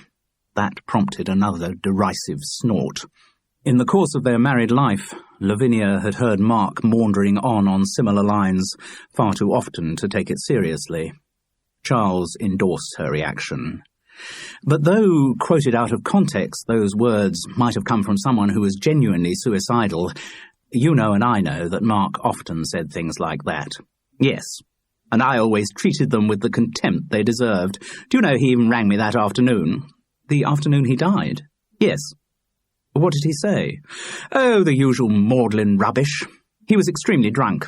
He did all the nonsense about how we should never have split up and how he still hoped we could get back together again and how he loved me and the children and how his life wasn't worth living without us. I'd heard it all many times before. Did you tell the police about this? Lavinia Bradshaw was affronted by the suggestion. No, of course I didn't. They'd have immediately interpreted that as a sign that he was suicidal, whereas, as you know, in his cups, Mark was always saying things like that, and he didn't mean a word of them. No, probably not. I mean, of course, to play devil's advocate for a moment, there is always the last straw syndrome to consider. He had gone on saying that kind of stuff all his life, but eventually perhaps there came a point when the pressures on him were so great that poppycock. Lavinia Bradshaw snapped briskly. Mark was a shallow poseur. Like his emotions and his enthusiasms, his depressions were never more than skin deep. It was chilling to hear the depth of resentment in her voice, a resentment that had been simmering away for more than 20 years of marriage. "Well, I'm not so sure," said Charles, trying to be loyal to his friend's memory, though rather afraid that she had assessed her ex-husband all too accurately. "It's true." Lavinia Bradshaw smoothed down her skirt, as if somehow to separate it from the contamination of Charles Parris's armchair. "But is there anything else, Charles? Any actual proof you could bring forward to make it clear once and for all that Mark did not deliberately take his own life?" "But if he didn't," asked Charles cautiously, "then how did he die?" "Of drink and stupidity. He was so drunk when he went into the little studio that he passed out and didn't wake up even when he started to suffocate. It was an accident," Lavinia Bradshaw announced with unarguable finality. "Yes, quite possibly. Everyone knows it was. It's only the bloody insurance company trying to duck out of its obligations, as usual. Come on, Charles, I told you. I need proof that my ex-husband didn't commit suicide." "Well, look," he hedged, "I can't actually supply that proof at the moment." "Oh, for heaven's sake!" Lavinia Bradshaw had no patience with such shilly-shallying. "But I can make a suggestion." "Then make it." "Yes, all right. He had to phrase the next bit carefully. The person who found Mark's body was Lisa Wilson, his latest bit of stuff." Charles didn't waste time taking issue with the description. "I should think if anyone knows the detail of what actually happened to Mark, it'd be her." That seemed the fairest thing to do, put the two women in contact and let them sort it out between them. If Lavinia Bradshaw was really determined to find out about her ex-husband's death, then she'd have to overcome her scruples and speak to his latest bit of stuff. Whether or not Lisa Wilson would come across with the goods, admit she'd found the studio doors locked, well, that was up to her. Charles thought the probability was that the two women would communicate, and Lisa would share all she knew. If they could overcome their instinctive antipathy, they'd recognise that cooperation was in both their interests. Lavinia Bradshaw was determined to secure her ex-husband's insurance money, and Lisa Wilson wanted to nail Mark's killer. Her attempts to achieve that with the help of Charles Parris having proved less than successful, she would probably be ready to try another approach. They were two determined women. If they worked together, Charles didn't give much for the murderer's chances of escaping detection forever. Lavinia Bradshaw wasn't pleased by Charles's suggestion. She had the feeling that he was holding something back, that he could tell her more, but in spite of her fierce badgering, he didn't give in. It was in the middle of the badgering that his phone rang. "Excuse me," said Charles, and picked up the receiver. Lavinia Bradshaw's mouth went into a little moo of annoyance at the interruption. "Charles, it's Morris." "Oh, hello, Morris. If you could make it quick." "What's this, Charles? Hurrying me off the phone? I might be ringing about a fabulous offer of a year's very lucrative work." "Are you?" "No, as it happens, I'm not." "Well then, if you could make it quickish, I've got someone with me." "Oh, Charles, another of your little lady friends, is it?" "No, well, it is a lady, but—" "Say no more. My lips are sealed. Your secret is safe with me." "Morris." Charles was tired, and his patience was not inexhaustible. "What is it you're calling about?" "You may remember," said Morris Skellen with lofty dignity, "that some time ago you asked me to find out about some gay porn tapes produced by the late Mark Lear." "Yes, of course." "Well, I have been continuing my investigations into that matter, and I have found out the names of the actors who were involved." Morris stopped dead. If there was one thing he loved doing, it was to dictate the pace of his revelations. "Yes, Morris, yes. Go on, tell me. Who?" A very interesting list of names it turns out to be, the agent went on with infuriating slowness. I'm sure it does. Who are they, Morris? Realizing that he had squeezed the last drop of potential melodrama out of the situation, Morris gave Charles the names. And he was right. A very interesting list it did turn out to be. When Charles had finished scribbling down the names, he said his grateful goodbyes and put the phone down. Lavinia Bradshaw looked extremely peeved at having been kept waiting so long. And that's really it, Charles, is it? You have nothing to tell me, except that I should get in touch with this Liza Wilson girl. She deliberately pronounced the name wrong. Yes, afraid so. She snorted at the inadequacy of his information. Well, I'd better go. If you find out anything else, you've got my number. Yes. If I do get anything, I'll certainly let you know. Then we can ensure that justice is done. Lavinia Bradshaw tossed her red-gold hair angrily. I don't give a damn about justice.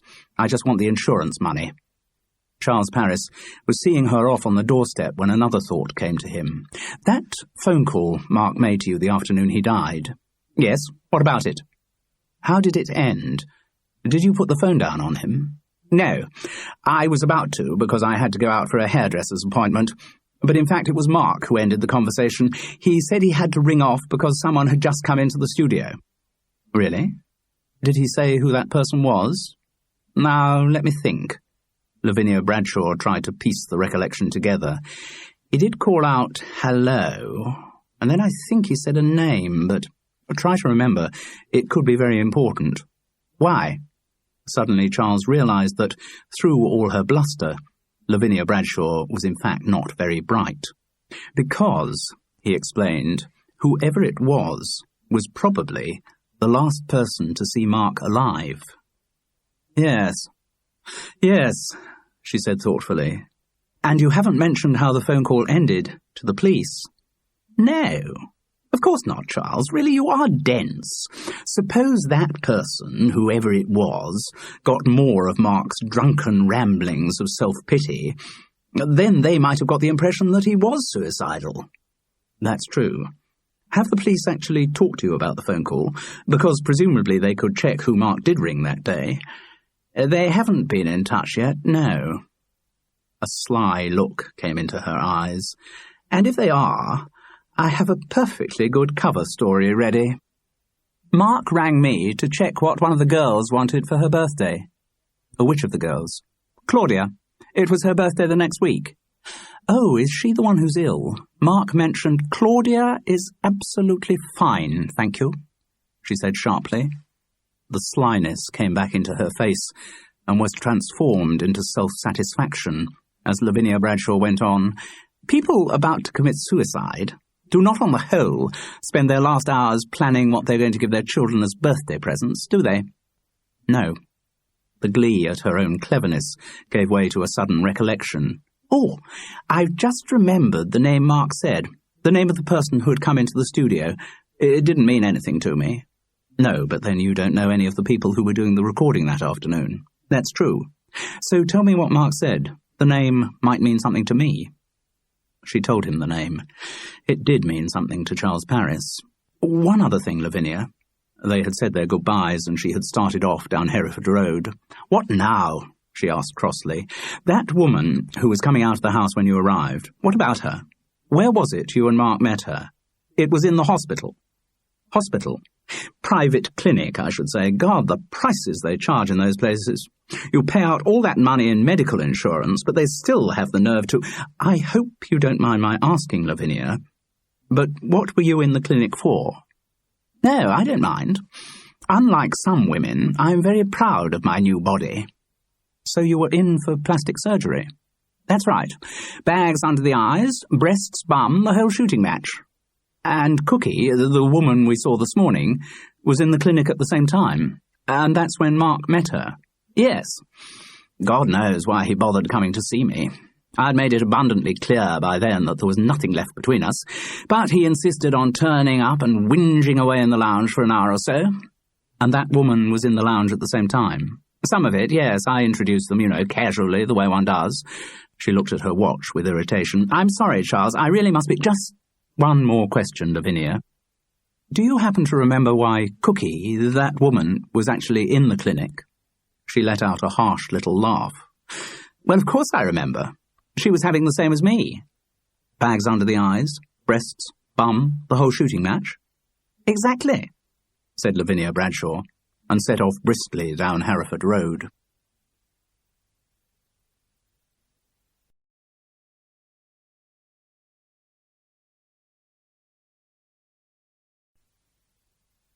Chapter 16. Before Charles left for Birmingham, he made a couple of phone calls. One was to Lisa Wilson to warn her that she might be contacted by Lavinia Bradshaw. He didn't spell out the details, but made it clear that she would have the option of telling Mark's ex-wife about the locked studio door. Whether she did or not was up to her. Their conversation was civilized, even friendly. No one listening in would have detected that they'd ever been lovers, or that less than 24 hours previously, one of them had announced they were no longer lovers. Charles's second call was to the Actors' Union Equity. He had a useful contact in the membership records there who supplied him with the information he required. By then, the confusions of the morning had not left Charles time to do as he had intended and take the tour's dirty clothes to the laundrette. Have to wait till Birmingham, he thought resignedly, as he scooped last week's dirty shirts, socks and underwear back into his suitcase, which felt uncomfortably light without its customary ballast of a Bell's bottle. By then, he was so close to the train departure time, he had to take a cab to Euston. He had hoped to sleep for the hour and 40 minutes of the train journey. He was utterly exhausted after the emotional upheavals of the previous few days, not to mention 2 virtually sleepless nights spent listening to Cookie Stone. But sleep didn't come. His mind was too full, and mostly it was Cookie Stone who filled it. A lot of details fell into place. The unusual firmness of her breasts, for a start.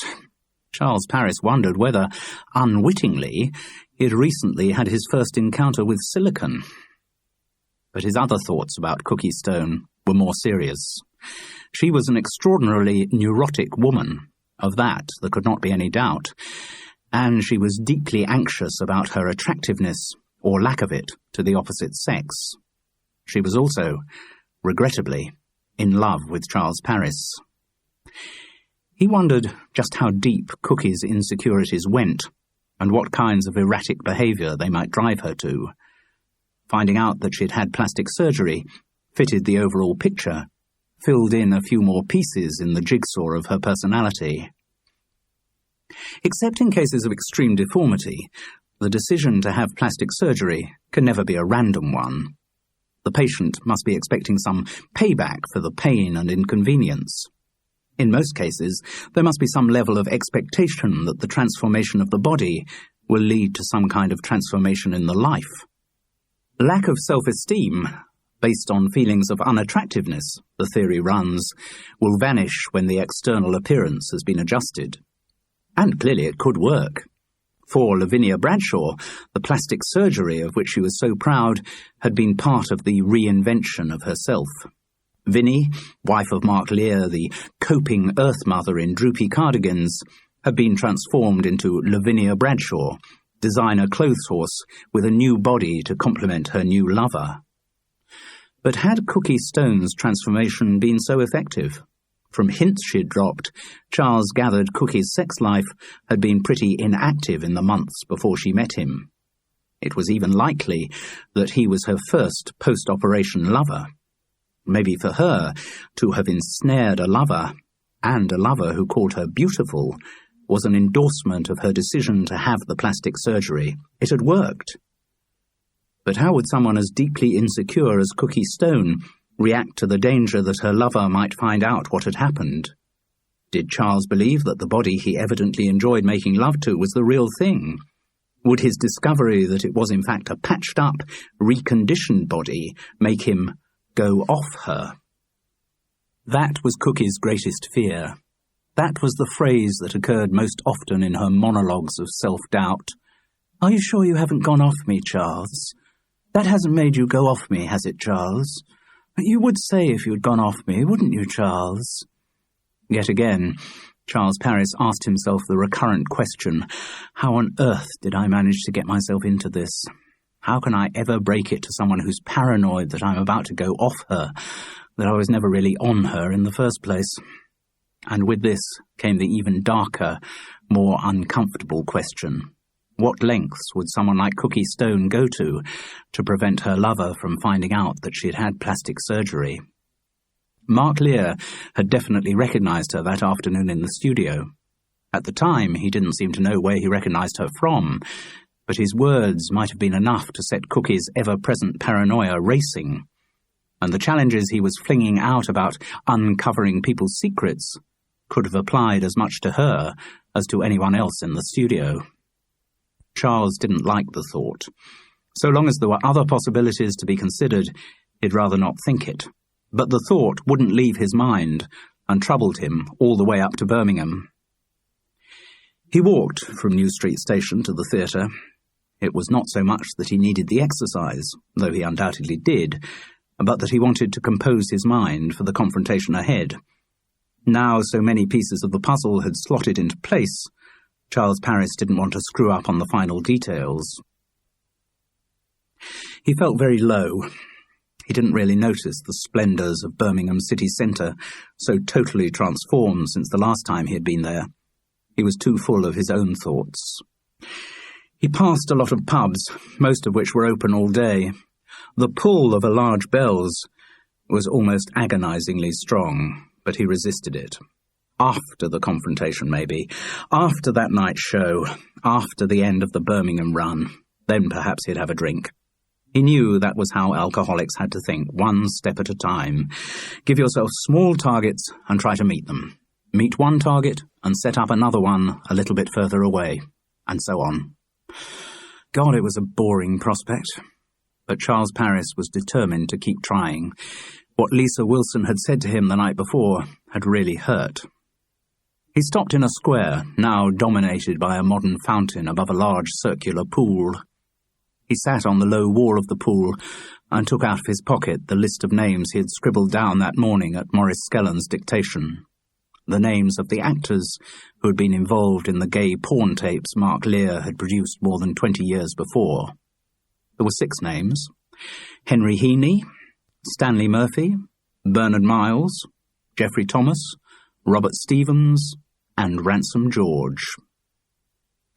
It was nearly 3 when he got to the theatre, a dead time on a day when the company weren't called till 4:30. The set had been erected. The lighting plan, or rather the computer discs that contained it, had been installed. The theatre waited only for the cast to come, to hear a few notes on the slight differences of staging required by the new theatre. They would then do a leisurely walk-through of a couple of moments that might need minimal changes of blocking, probably have a brief break before the 6:55 half, and at 7:30, Not On Your Wife would have yet another opening, this time hopefully to delight the good burghers of Birmingham. The tour had settled into a kind of rhythm. Though the theatre was silent, Charles knew it was not unoccupied. Somewhere, in unseen offices, administrators would be at work. Backstage, final adjustments would be being made by the stage management. In the dressing rooms, various actors would be going through their pre-performance rituals. Though it was one in a long sequence of them, this was still a kind of first night, and not even the most blasé of actors would have dared claim that he or she approached it with no nerves at all. Charles Parris found the person he was looking for in the green room, sitting on a sofa, open copy of Not On Your Wife on lap. "Hi," said Charles, and received a distracted answering, "Hi. I've been looking for you." "Oh?" "I wanted to have a word." "Uh-huh. It's in relation to the death of Mark Lear." "Mark Lear?" But the puzzlement in the echo had been a bit contrived. The name was familiar. "You remember, the drunk who produced that radio commercial in Bath?" "Oh, yes, with you. The man who died that same day. I heard about that. Terrible tragedy." The response was automatic, uninterested. "Some people," Charles began slowly, "are of the view that his death wasn't an accident. Suicide, you mean? He certainly seemed in a pretty tense emotional state. No, not suicide. Murder. Really? His girlfriend found the body the next morning. The doors to the studio he was in were locked. Good heavens. Did she tell the police? No. For reasons of her own, she didn't. Oh. Was Charles being hypersensitive to detect relief in the reaction? I'm pretty sure, Charles went on, that Mark Lear was murdered. If you say so. A shrug, again uninterested, by one of the people who was in the studio recording the commercial that afternoon. What? Why, for God's sake? Most of us were meeting him for the first time that day. No. In fact, Mark had met quite a few of us before, as it happened. Really. Being in the BBC, he'd worked with a lot of actors and actresses. Ah, I didn't know he'd been in the BBC. Was that a straight lie? Charles didn't bother to investigate, but went on. He didn't do all his work for the BBC, did a bit of moonlighting as well. Really? Yes. In particular, over 20 years ago, Mark Lear was involved in producing some pornographic audio tapes. Was he? Gay pornographic audio tapes.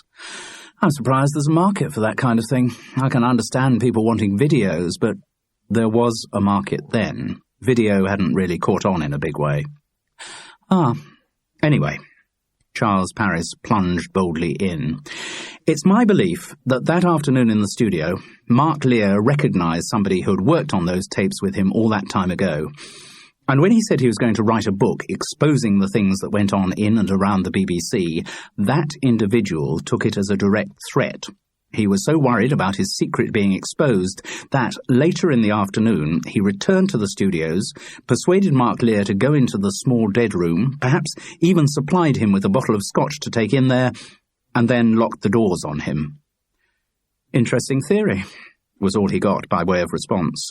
I'm intrigued why you chose to tell me about it. Because I'm convinced that you are the person who killed Mark Lear. What? Oh, really? The response was amused rather than shocked. And what on earth gave you that idea? Well, I asked myself, who had most to lose by a revelation of what some might regard as a sordid past? Charles took Maurice Skellen's list of names out of his pocket. I've a list here of the actors who were involved in recording the porn tapes. There's only one name here that appears on the Not On Your Wife programme, and that person was definitely in the studio to hear Mark Lear make his threat. Who are we talking about? Ransom George. For heaven's sake, Ran wouldn't worry about having done porn stuff. He'd glory in it. It's the kind of thing he'd dine out on. I agree. I also happen to know that Ransom George has an alibi for the time of the murder, and that he has a very comfortable, ongoing blackmail system operating in connection with those audio tapes. So he was never going to upset the apple cart, was he? No. Ran may be a creep and a blackmailer, but I've got to look for someone else in the role of murderer, haven't I? So it would seem. Going back to my question of who had most to lose, well, the obvious candidate was Bernard Walton. The figure on the sofa was silent, because the situation for someone like Bernard Walton is different from old Ran's. It matters rather more what a star did in the past, particularly when that star is currently involved in a high-profile campaign to turn the tide of violence and smut in the media. Still not a sound from the sofa. Yes, the name Bernard Walton would definitely be of interest to the tabloids, wouldn't it? Mr. Squeaky Clean in gay sex revelation. Working on a gay sex tape doesn't necessarily mean that someone's gay, came an objection from the sofa. I agree. God, you don't have to tell me, of all people, to what subterranean depths of work an impoverished actor will sink. But the average tabloid reader doesn't know much about the world of the theatre, probably tends not to be very imaginative either. For the average tabloid reader, the news that a well-known public figure once took part in a gay porn recording, well, it's the kind of dirt that sticks. Wouldn't do a popular figure any good at all, certainly rule out the chances of a knighthood, and could also have a nasty effect on the box office of any show they might be involved in. The figure on the sofa had reverted to sullen silence. So I think it would have been very definitely worth keeping that particular secret quiet, even if keeping it quiet necessitated the murder of one drunken old has-been.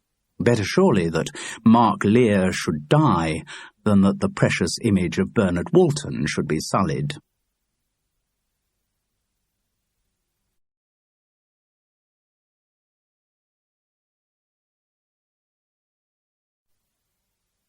"I'm not denying or confirming what you suggest," the accused said lightly, "but I'd be very interested to know how you'd set about proving your allegations." That was indeed the problem. Charles felt sure he was right, but the evidence remained extremely thin on the ground. Still, no need to let his quarry know that. "Mark Lear was on the phone to his ex-wife when you came into the studio that afternoon. She heard him greet you by name." This revelation produced a moment of discomfiture, but it soon passed. "You're going to need more than that." "Maybe. Assuming," again the voice was light, almost teasing, "assuming there was any truth in what you're saying, can I ask what put you on to me? I wasn't sure till this morning, when I got the list of names of people who had been involved in the porn recordings. Then I asked myself who actually had most to lose if the truth came out. And I looked at the names, and two stuck out like sore thumbs." "Which two?" "Bernard Miles and Robert Stevens. Both very big names in the theatre at the time those recordings were made. Bernard Miles was running the Mermaid, and I think Robert Stevens was still married to Maggie Smith. He was half of the golden couple of British theatre. There is no way, at that stage of Robert Stevens' career, or of Bernard Miles' career, that either of them would have been involved in recording pornographic audio cassettes. So, there was only one conclusion possible. If it wasn't the famous Bernard Miles and the famous Robert Stevens, then it must have been another Bernard Miles and another Robert Stevens. Now, the making of porn cassettes is a pretty hole-in-the-corner business. No names billed on the outside of the pack, young actors new to the business, paid off in cash, so equity rules wouldn't have applied. But in the professional theatre it'd be different, and I'm sure I don't need to remind you of that basic equity rule, that an actor's name is his stock in trade. You can't have two equity members with the same name. So if your parents christen you Anthony Hopkins or Ian McKellen and you want to be an actor, bad luck, sunshine. It's already been bagged. You have to change your name. The same would have applied 20 years ago if you had been christened Bernard Miles or Robert Stevens. Ordinary enough names, nothing wrong with them as names, but sadly there were actors who had already laid claim to them. No response from the sofa. It was Kurt Greenfield who told me that Bernard Walton's family name was Miles. I didn't realise the significance of the information at the time. It was only this morning, when I got this list, that I realised, in his early days, when he was trying to get a foothold in the business, Bernard Walton would still have been known as Bernard Miles. So the name had to be changed. There was a sullen "yes" from the sofa. Only a small change in that case. Just the surname. Whereas you changed Robert Stevens into something a little bit more exotic, didn't you? "Yes," said Tony Delorney. "I did." At that moment, further revelations were deferred by the crackle of a voice from the tannoy. "Could Tony Delorney come up to the lighting gallery, please? We've got a bit of a problem." The company manager rose lithely from the green room sofa. "Well, if they've got a problem, I'd better go and sort it out," he said, redefining his raison d'être. Wherever there was a problem on the show, it was a point of honour for him to sort it out. His loyalty to Parrot Fashion Productions was total, but there was also the issue of his own self-esteem. Tony Delorney prided himself on being equal to any challenge that his work might throw up. And if that challenge was the threat of adverse publicity to the star of Not On Your Wife, and a resultant diminution of box office takings, then Tony Delorney would have regarded it as a point of honour for him to sort that out too. He stopped at the door, and looking back sardonically at Charles Paris, said, "Still be very interested to know how you propose to prove the allegations you've just made." He grinned infuriatingly, and with a brisk shake of his shoulders, spelled out the reason why he had murdered Mark Lear. Can't hang about, though. The show must go on, love.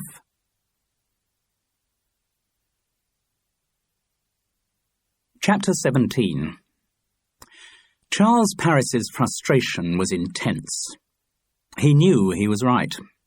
Tony Delaunay had virtually admitted he was right, and yet, as the company manager had so enjoyed telling him, Charles had no proof. The unattractive prospect loomed of 2 more months touring Not On Your Wife, with Tony Delaunay's impudent smile constantly reminding him of his powerlessness. Throughout the Birmingham week, Charles fumed. Apart from anything else, he felt such a sense of anticlimax. He had psyched himself up for the encounter, had had his confrontation with the murderer, and yet at the end of it seemed no further advanced. The whole situation was infuriating. Charles's fury did not, however, arise from a righteous sense of justice cheated. Mark Lear's death seemed less shocking with the passage of time, even perhaps, given the direction in which his friend had seemed to be heading, a merciful release. It was hard to imagine Mark undergoing the kind of total character change which would have been needed for him to start enjoying life again. But whatever his victim's prospects had been, Tony Delaunay was still a murderer, and some atavistic instinct in Charles Parris told him that murderers shouldn't be allowed to get away with their crimes. All through the Birmingham week, one thought dominated Charles's mind. There must be some way of nailing the bastard. An idea came to him on the Sunday between Birmingham and Brighton. Back at Hereford Road, he had been greeted by his accumulated post, piled carelessly on a hall shelf by the various Amazonian Swedish girls who occupied the other flats. There wasn't much of interest. There was very rarely much of interest in Charles Parris's post. He was a lax correspondent, and there's a basic rule that if you don't send out many letters, you don't get many replies. Nor was his career sufficiently busy to generate a great deal of professional correspondence. So most of what Charles did get was junk mail. Finance companies, apparently ignorant of his appalling repayment record, kept trying to issue him with new credit cards. Book clubs attempted to lure him into their webs with offers of 50p hardbacks. Insurance companies earnestly asked him what would happen if you were suddenly unable to work. Since Charles's answer to this was, "It would be par for the course, my career's always been like that," all such communications tended to get filed in his wastepaper basket. And then, of course, there were the bills. Charles Parris had a system with bills. He would pile them up on the mantelpiece of his room until the majority were read, then suddenly indulge in a cathartic orgy of payment, closing his mind to the cheque's combined and simultaneous impact on his beleaguered bank account. It was a bill, however, which suggested another approach to the problem of Tony Delaunay. It was Charles Parris's telephone bill. Telephone bills still had a slight air of novelty for him. For many years, Charles's sole means of communication with the outside world had been the payphone on the landing at Hereford Road. But that had vanished in the refurbishment which had turned a houseful of bed-sitters into a houseful of studio flats.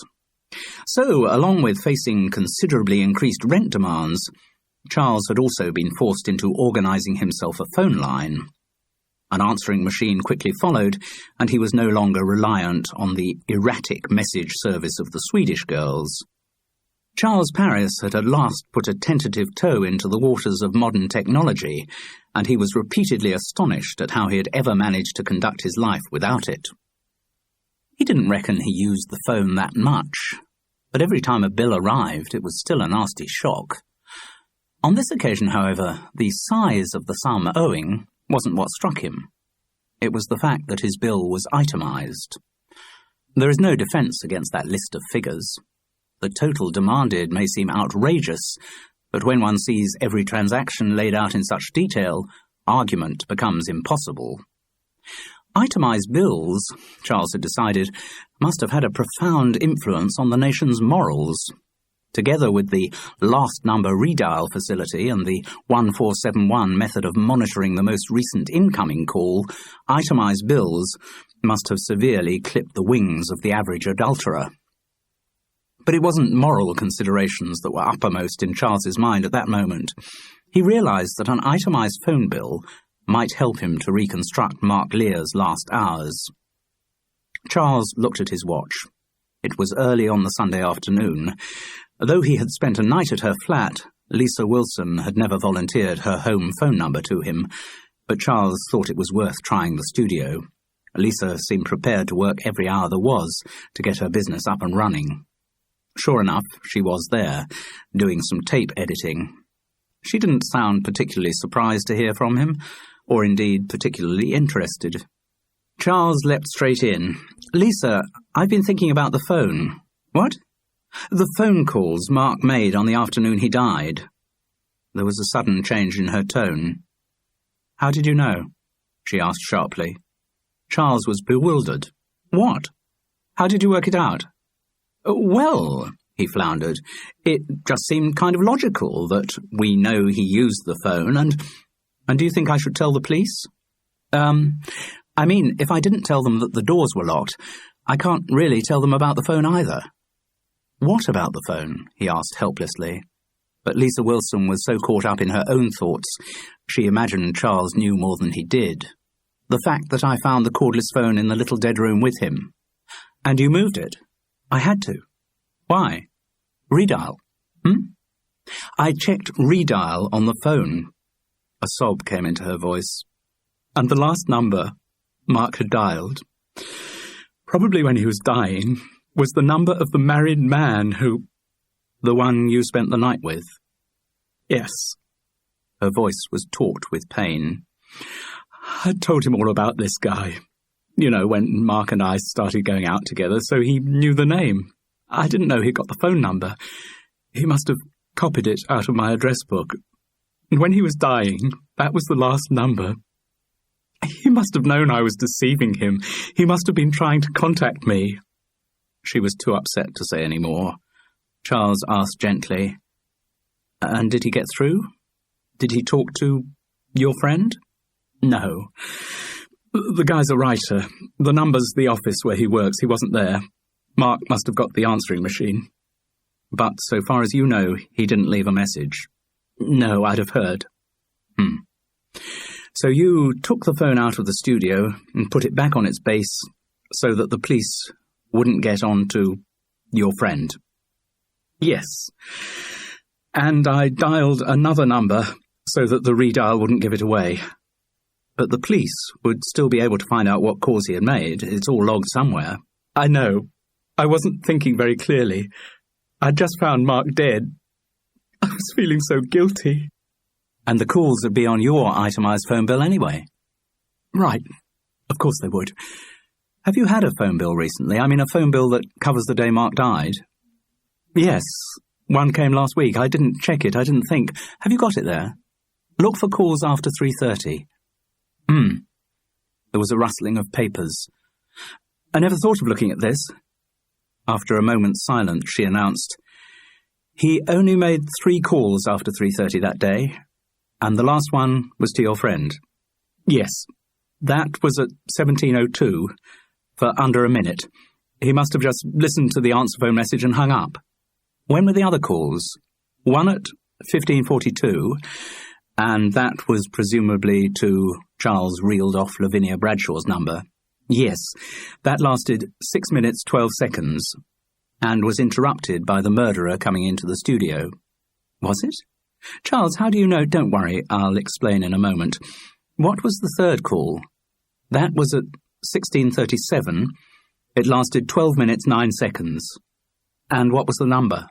"It was the same one." "What, do you mean your friend?" "No, Charles. It was another call to his ex-wife." "Really?" said Charles Parris.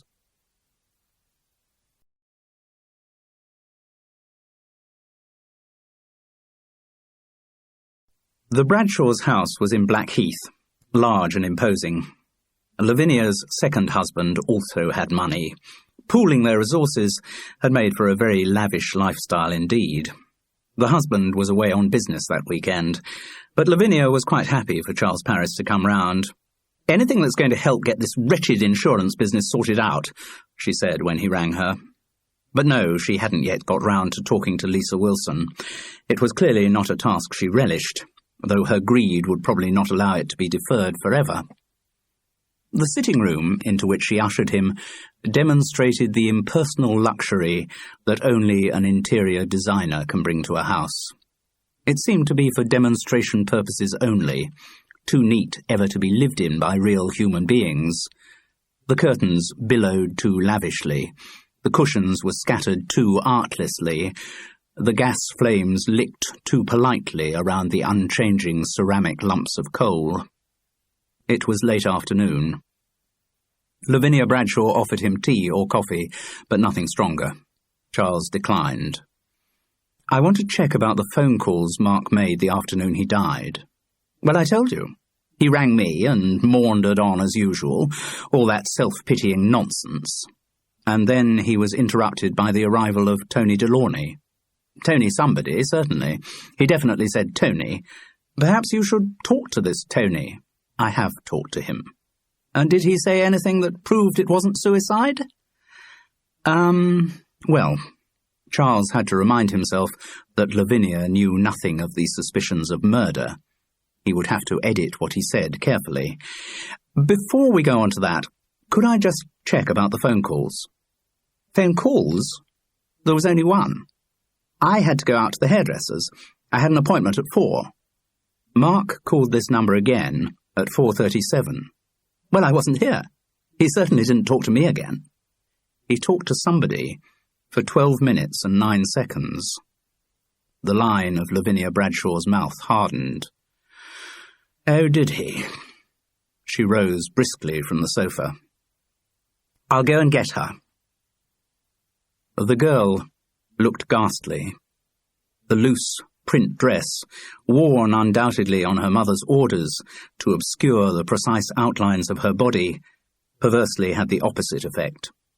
It drew attention to the matchstick thinness of her legs, the disproportionate swellings of her joints. In the same way, the thick Alice band, intended to cover her hair, simply drew attention to its sparseness. "This is Claudia. Hello, I'm Charles Parris." The girl looked at him without interest. She seemed preoccupied. Her eyes were unfocused, but had a glint of deviousness in them. "Claudia, darling, sit down." She obeyed, placing herself gingerly on the edge of an armchair, as if her skin was not thick enough to cushion her against the hardness of its upholstery. "Claudia, did you talk to Daddy on the phone the afternoon he died?" The girl moved her head round slowly to look at her mother, but said nothing. "Claudia, I asked you a question."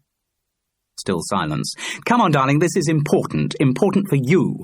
It might affect whether or not you get the money from Daddy's insurance." The girl's gaunt face took on a slight sneer at the mention of money. Her mother was predictably stung by the reaction. "Claudia, I've had enough of this nonsense. I've been very tolerant over the last months, let you do your own thing, indulge all your silly faddishness, but this is something important. You must tell us whether or not you spoke to Daddy on the afternoon he died." "It really would help if you could tell us," said Charles, more softly. The skull-like face turned from its mother towards Charles Parris and fixed the same look of challenging contempt on him. Lavinia Bradshaw rose to her feet in fury. "Claudia, will you please do as you are told?" The girl raised thin arms to wrap around her body, but it was not a gesture of fear. The sleeve on her dress slipped down to reveal the narrow, straight line of her forearm and the ugly knob of an elbow. "Claudia!" "Do you think perhaps I could speak to her on her own?" asked Charles Parris gently. "Why didn't you tell her, Claudia?" "Because she's not interested. She didn't care about Daddy at all." From the moment that Lavinia had stomped huffily out of the room, the girl had made no difficulty about answering Charles's questions. Her silence, and probably her anorexia too, was a weapon in a private battle with her mother. She didn't need to deploy it against anyone else. "Some people might take the view," Charles started cautiously, That her attitude was justified. That your father didn't treat your mother very well. I don't care how he treated her. He was always nice to me. But once she had walked out, she wouldn't let us see him. The other two didn't mind, but... Did you try to get to see him? It was difficult, being away at university, and he didn't get in touch much, and I was worried. I didn't know whether he wanted to see me. And was that, I mean, when they split up, was that when you started to get ill? I'm not ill, said Claudia Lear with total conviction. I'm fine. Well, when you started to lose weight? Maybe. She shrugged. Then she let out a little laugh. Mum is livid about it, you know. To match her new, tarted-up image, what she wants her daughters to be is 3 perfectly groomed designer accessories. She opened out her skeletal arms and said with a note of triumph, Well, she can't take me anywhere, can she? No. Going back to what I was saying, Claudia, Why didn't you tell your mother about your father's call? Because it was nothing to do with her. All she cares about is this bloody insurance. Daddy wasn't a person for her, just a means of getting some more money. So if you did have proof that he didn't commit suicide, you wouldn't tell your mother about it? Why should I? Let her sweat. I hope she doesn't get the insurance money. It's not her you'd be doing out of it, though. It'd be you and your sisters. The bony shoulders shrugged. Who cares? We'll get plenty of money one day. She chuckled. I don't mind paying a bit to see Mummy pissed off. And do your sisters share your view? God knows, I doubt it. They're a couple of mercenary bitches just like Mummy. And when your father rang you, Claudia, that afternoon, would you say he sounded suicidal? No. If he had, I'd have told everyone. Mummy would have been really furious. So how did he sound? Claudia Lear drew her thin lips together as she tried to think of the right word. Kind of resigned, I think. Resigned to the fact that he was going to die? Maybe, but he didn't say that. I mean, he was very drunk and sleepy, so it was difficult to say exactly what he meant. She looked at Charles with sudden pride. He did say he loved me, though. I'm sure he loved you, Claudia. Yes. She nodded with quiet satisfaction. So, what exactly did he say? Well, he rambled, but he said he'd got himself into something he couldn't get out of, that he was locked in. Locked in? He did actually use the expression locked in?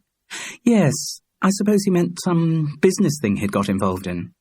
What else did he say? Did he mention anyone by name? Tony. He mentioned someone called Tony. Tony Delaney? Delaunay. Yes, that's right. He said, Tony Delaunay's got me locked into this, and there's no way out. A nostalgic smile came to the girl's thin lips. And then he said he loved me.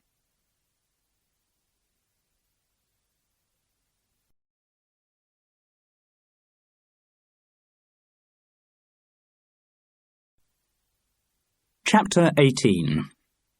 Inspector Cruttendon looks with amazement at Nicky, then back at Bob and Jilly. Inspector Cruttendon. But let me get this straight. He points at Bob.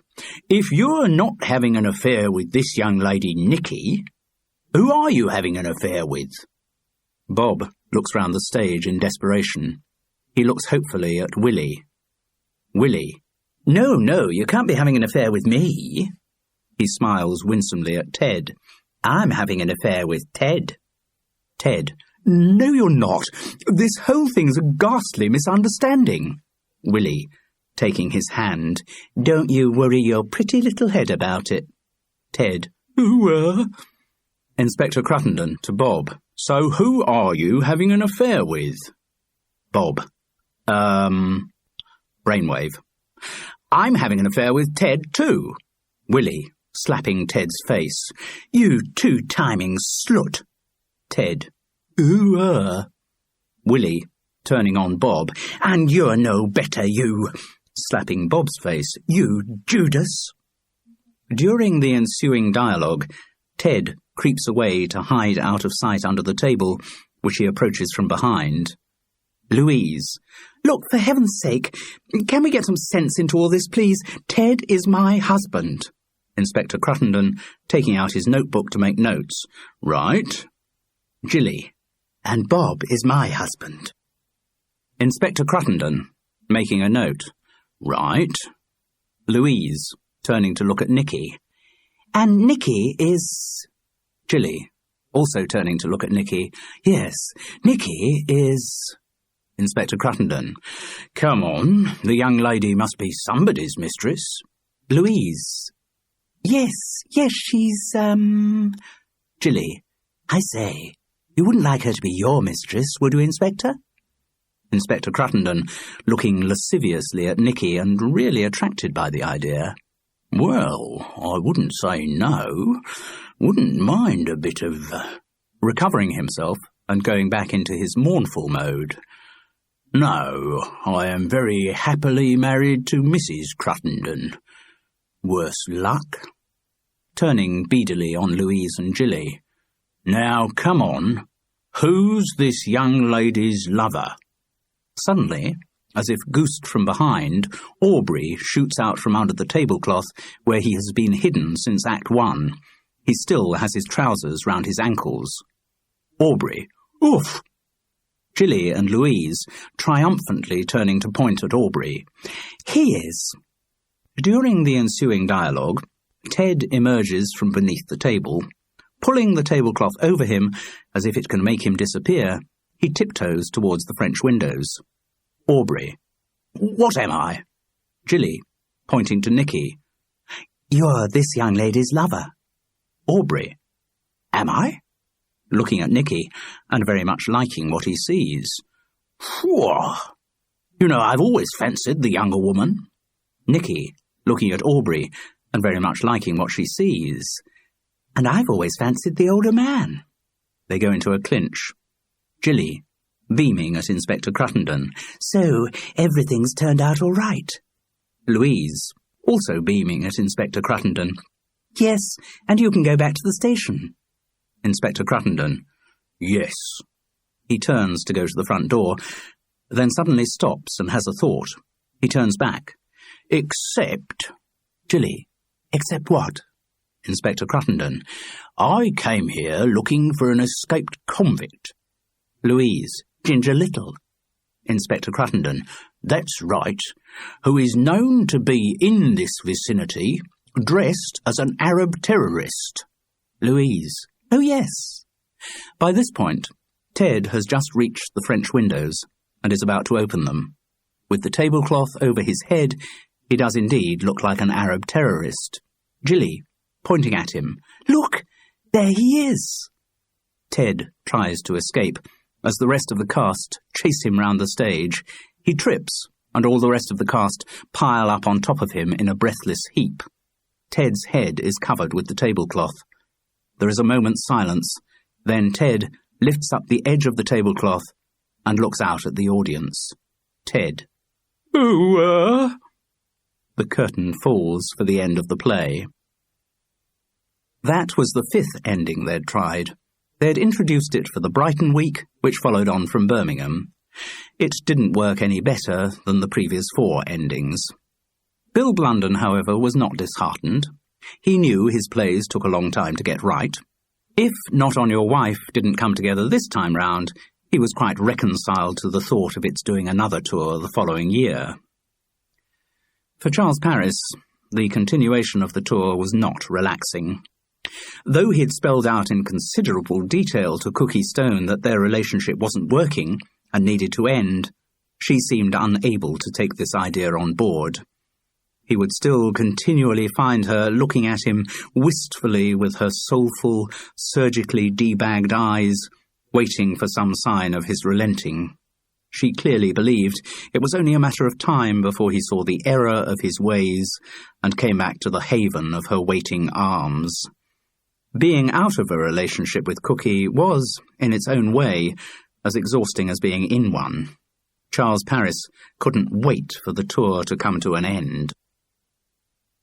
Cookie Stone wasn't the only reason he felt that during the Brighton and Newcastle weeks. There was also the unresolved problem of Tony Delaunay. Charles had had to be careful how he handled Claudia Lear. The girl's antipathy to her mother was so strong that he had to try to keep Lavinia out of it.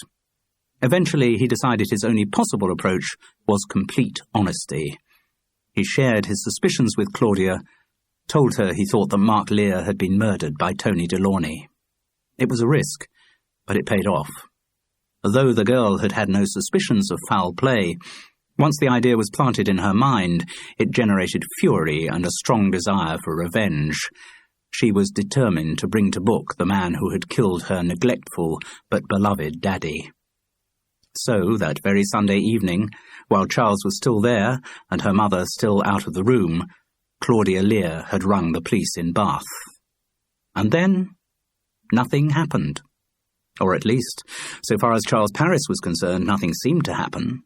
Throughout the Brighton week, he kept catching Tony Delaunay's eye, only to be further goaded by the company manager's complacent smile of immunity.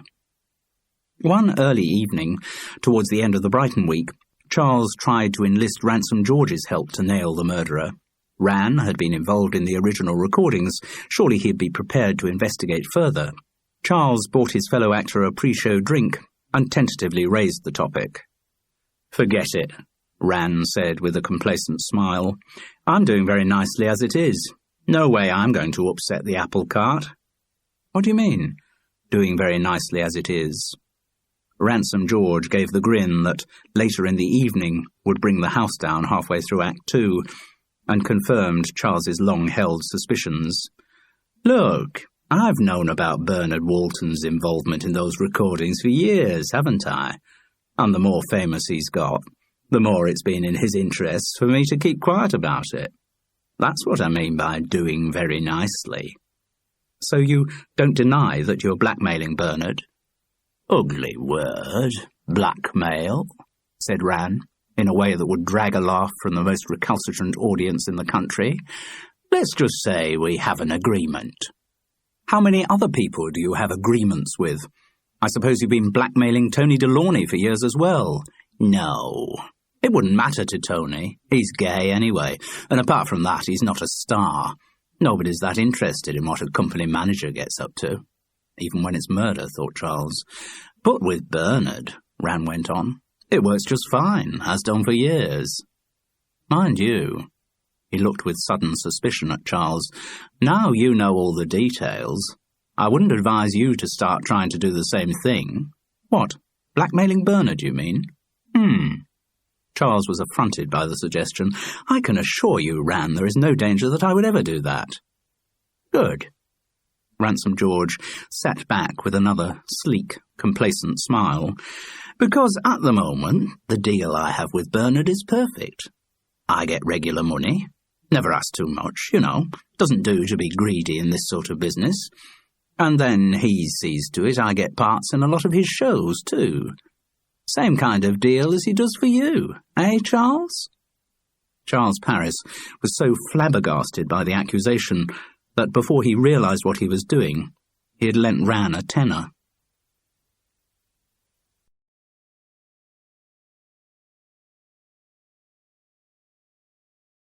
It was in Newcastle that the situation changed.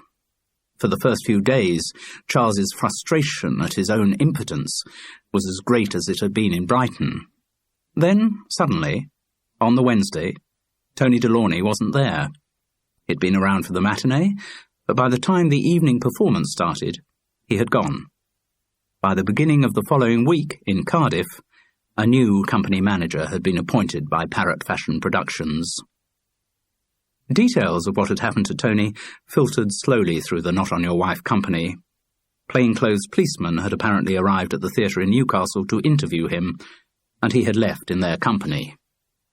Nobody knew why, and, preoccupied, like most actors, with themselves, nobody was that interested in the reasons for his departure.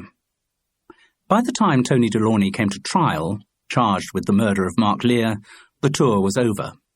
Individual actors may have been shocked over their breakfast newspapers, but there was no company left to experience communal hysteria.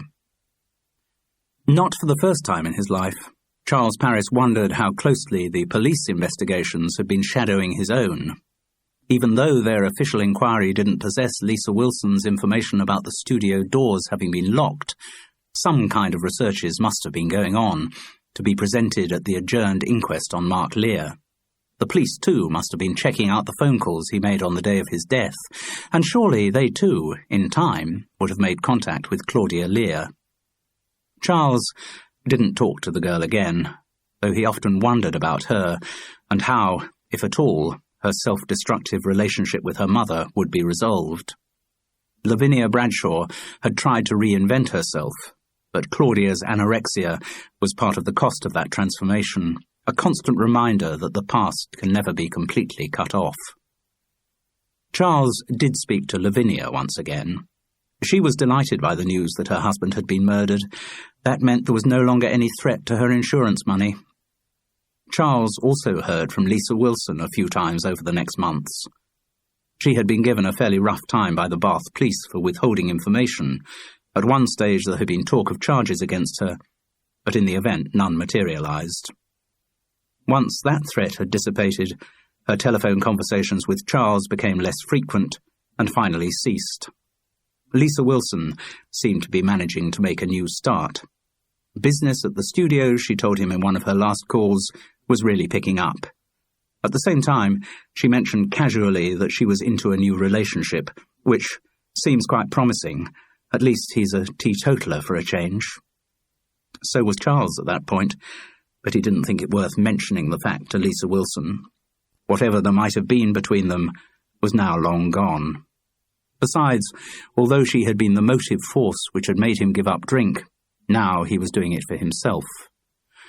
The abstinence made his evenings very long and slow, but he did feel healthier for it. Also, he needed some kind of self-punishment. He found a letter at Hereford Road on the Sunday between the Bristol week and the Manchester week.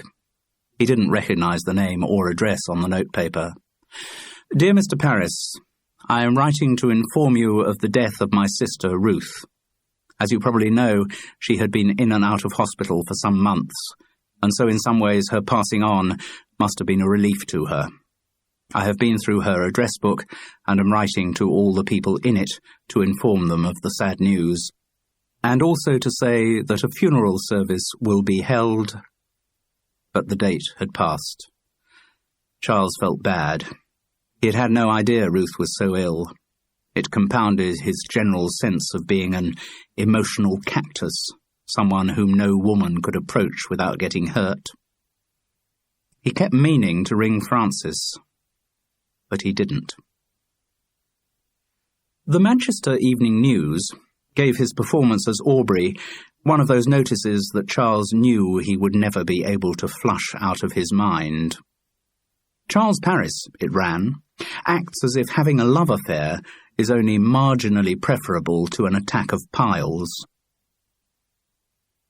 2 months after the Not On Your Wife tour ended, Maurice Skellen rang to say that Charles had been offered another 3-month tour, again of Not On Your Wife.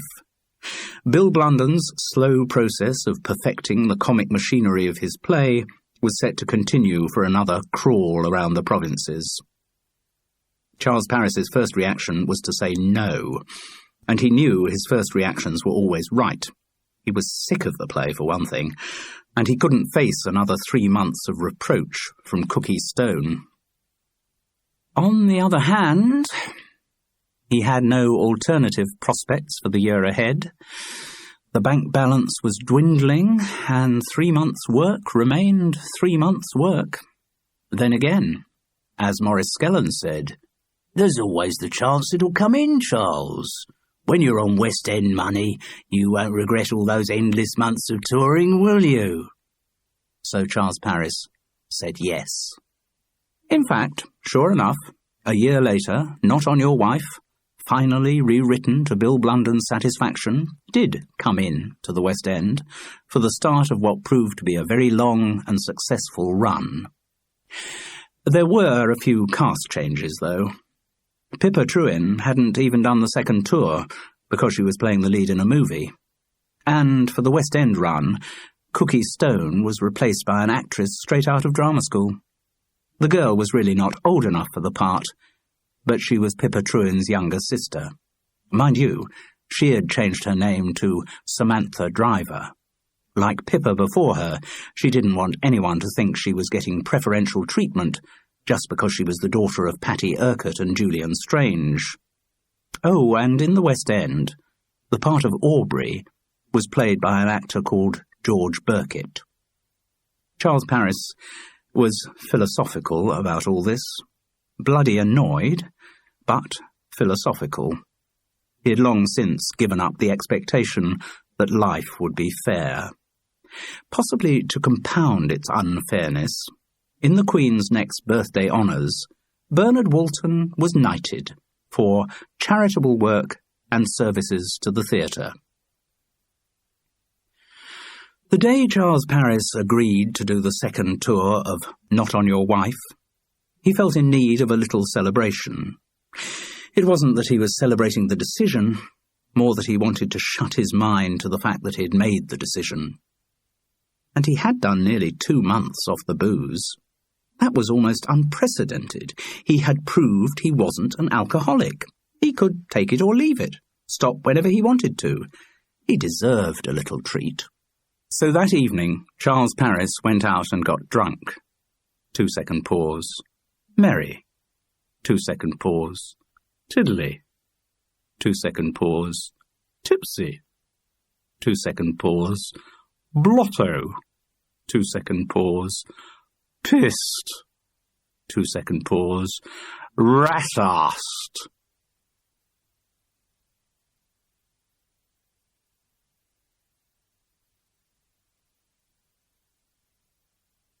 That was Dead Room Farce, written and read by Simon Brett. We do hope you've enjoyed listening to this Chivers audiobook. For details of other Chivers recordings, please contact us, and we will be delighted to send you a catalogue listing all our titles, as well as information about our most recent releases. Our telephone number and address can be found on the box cover or catalogue.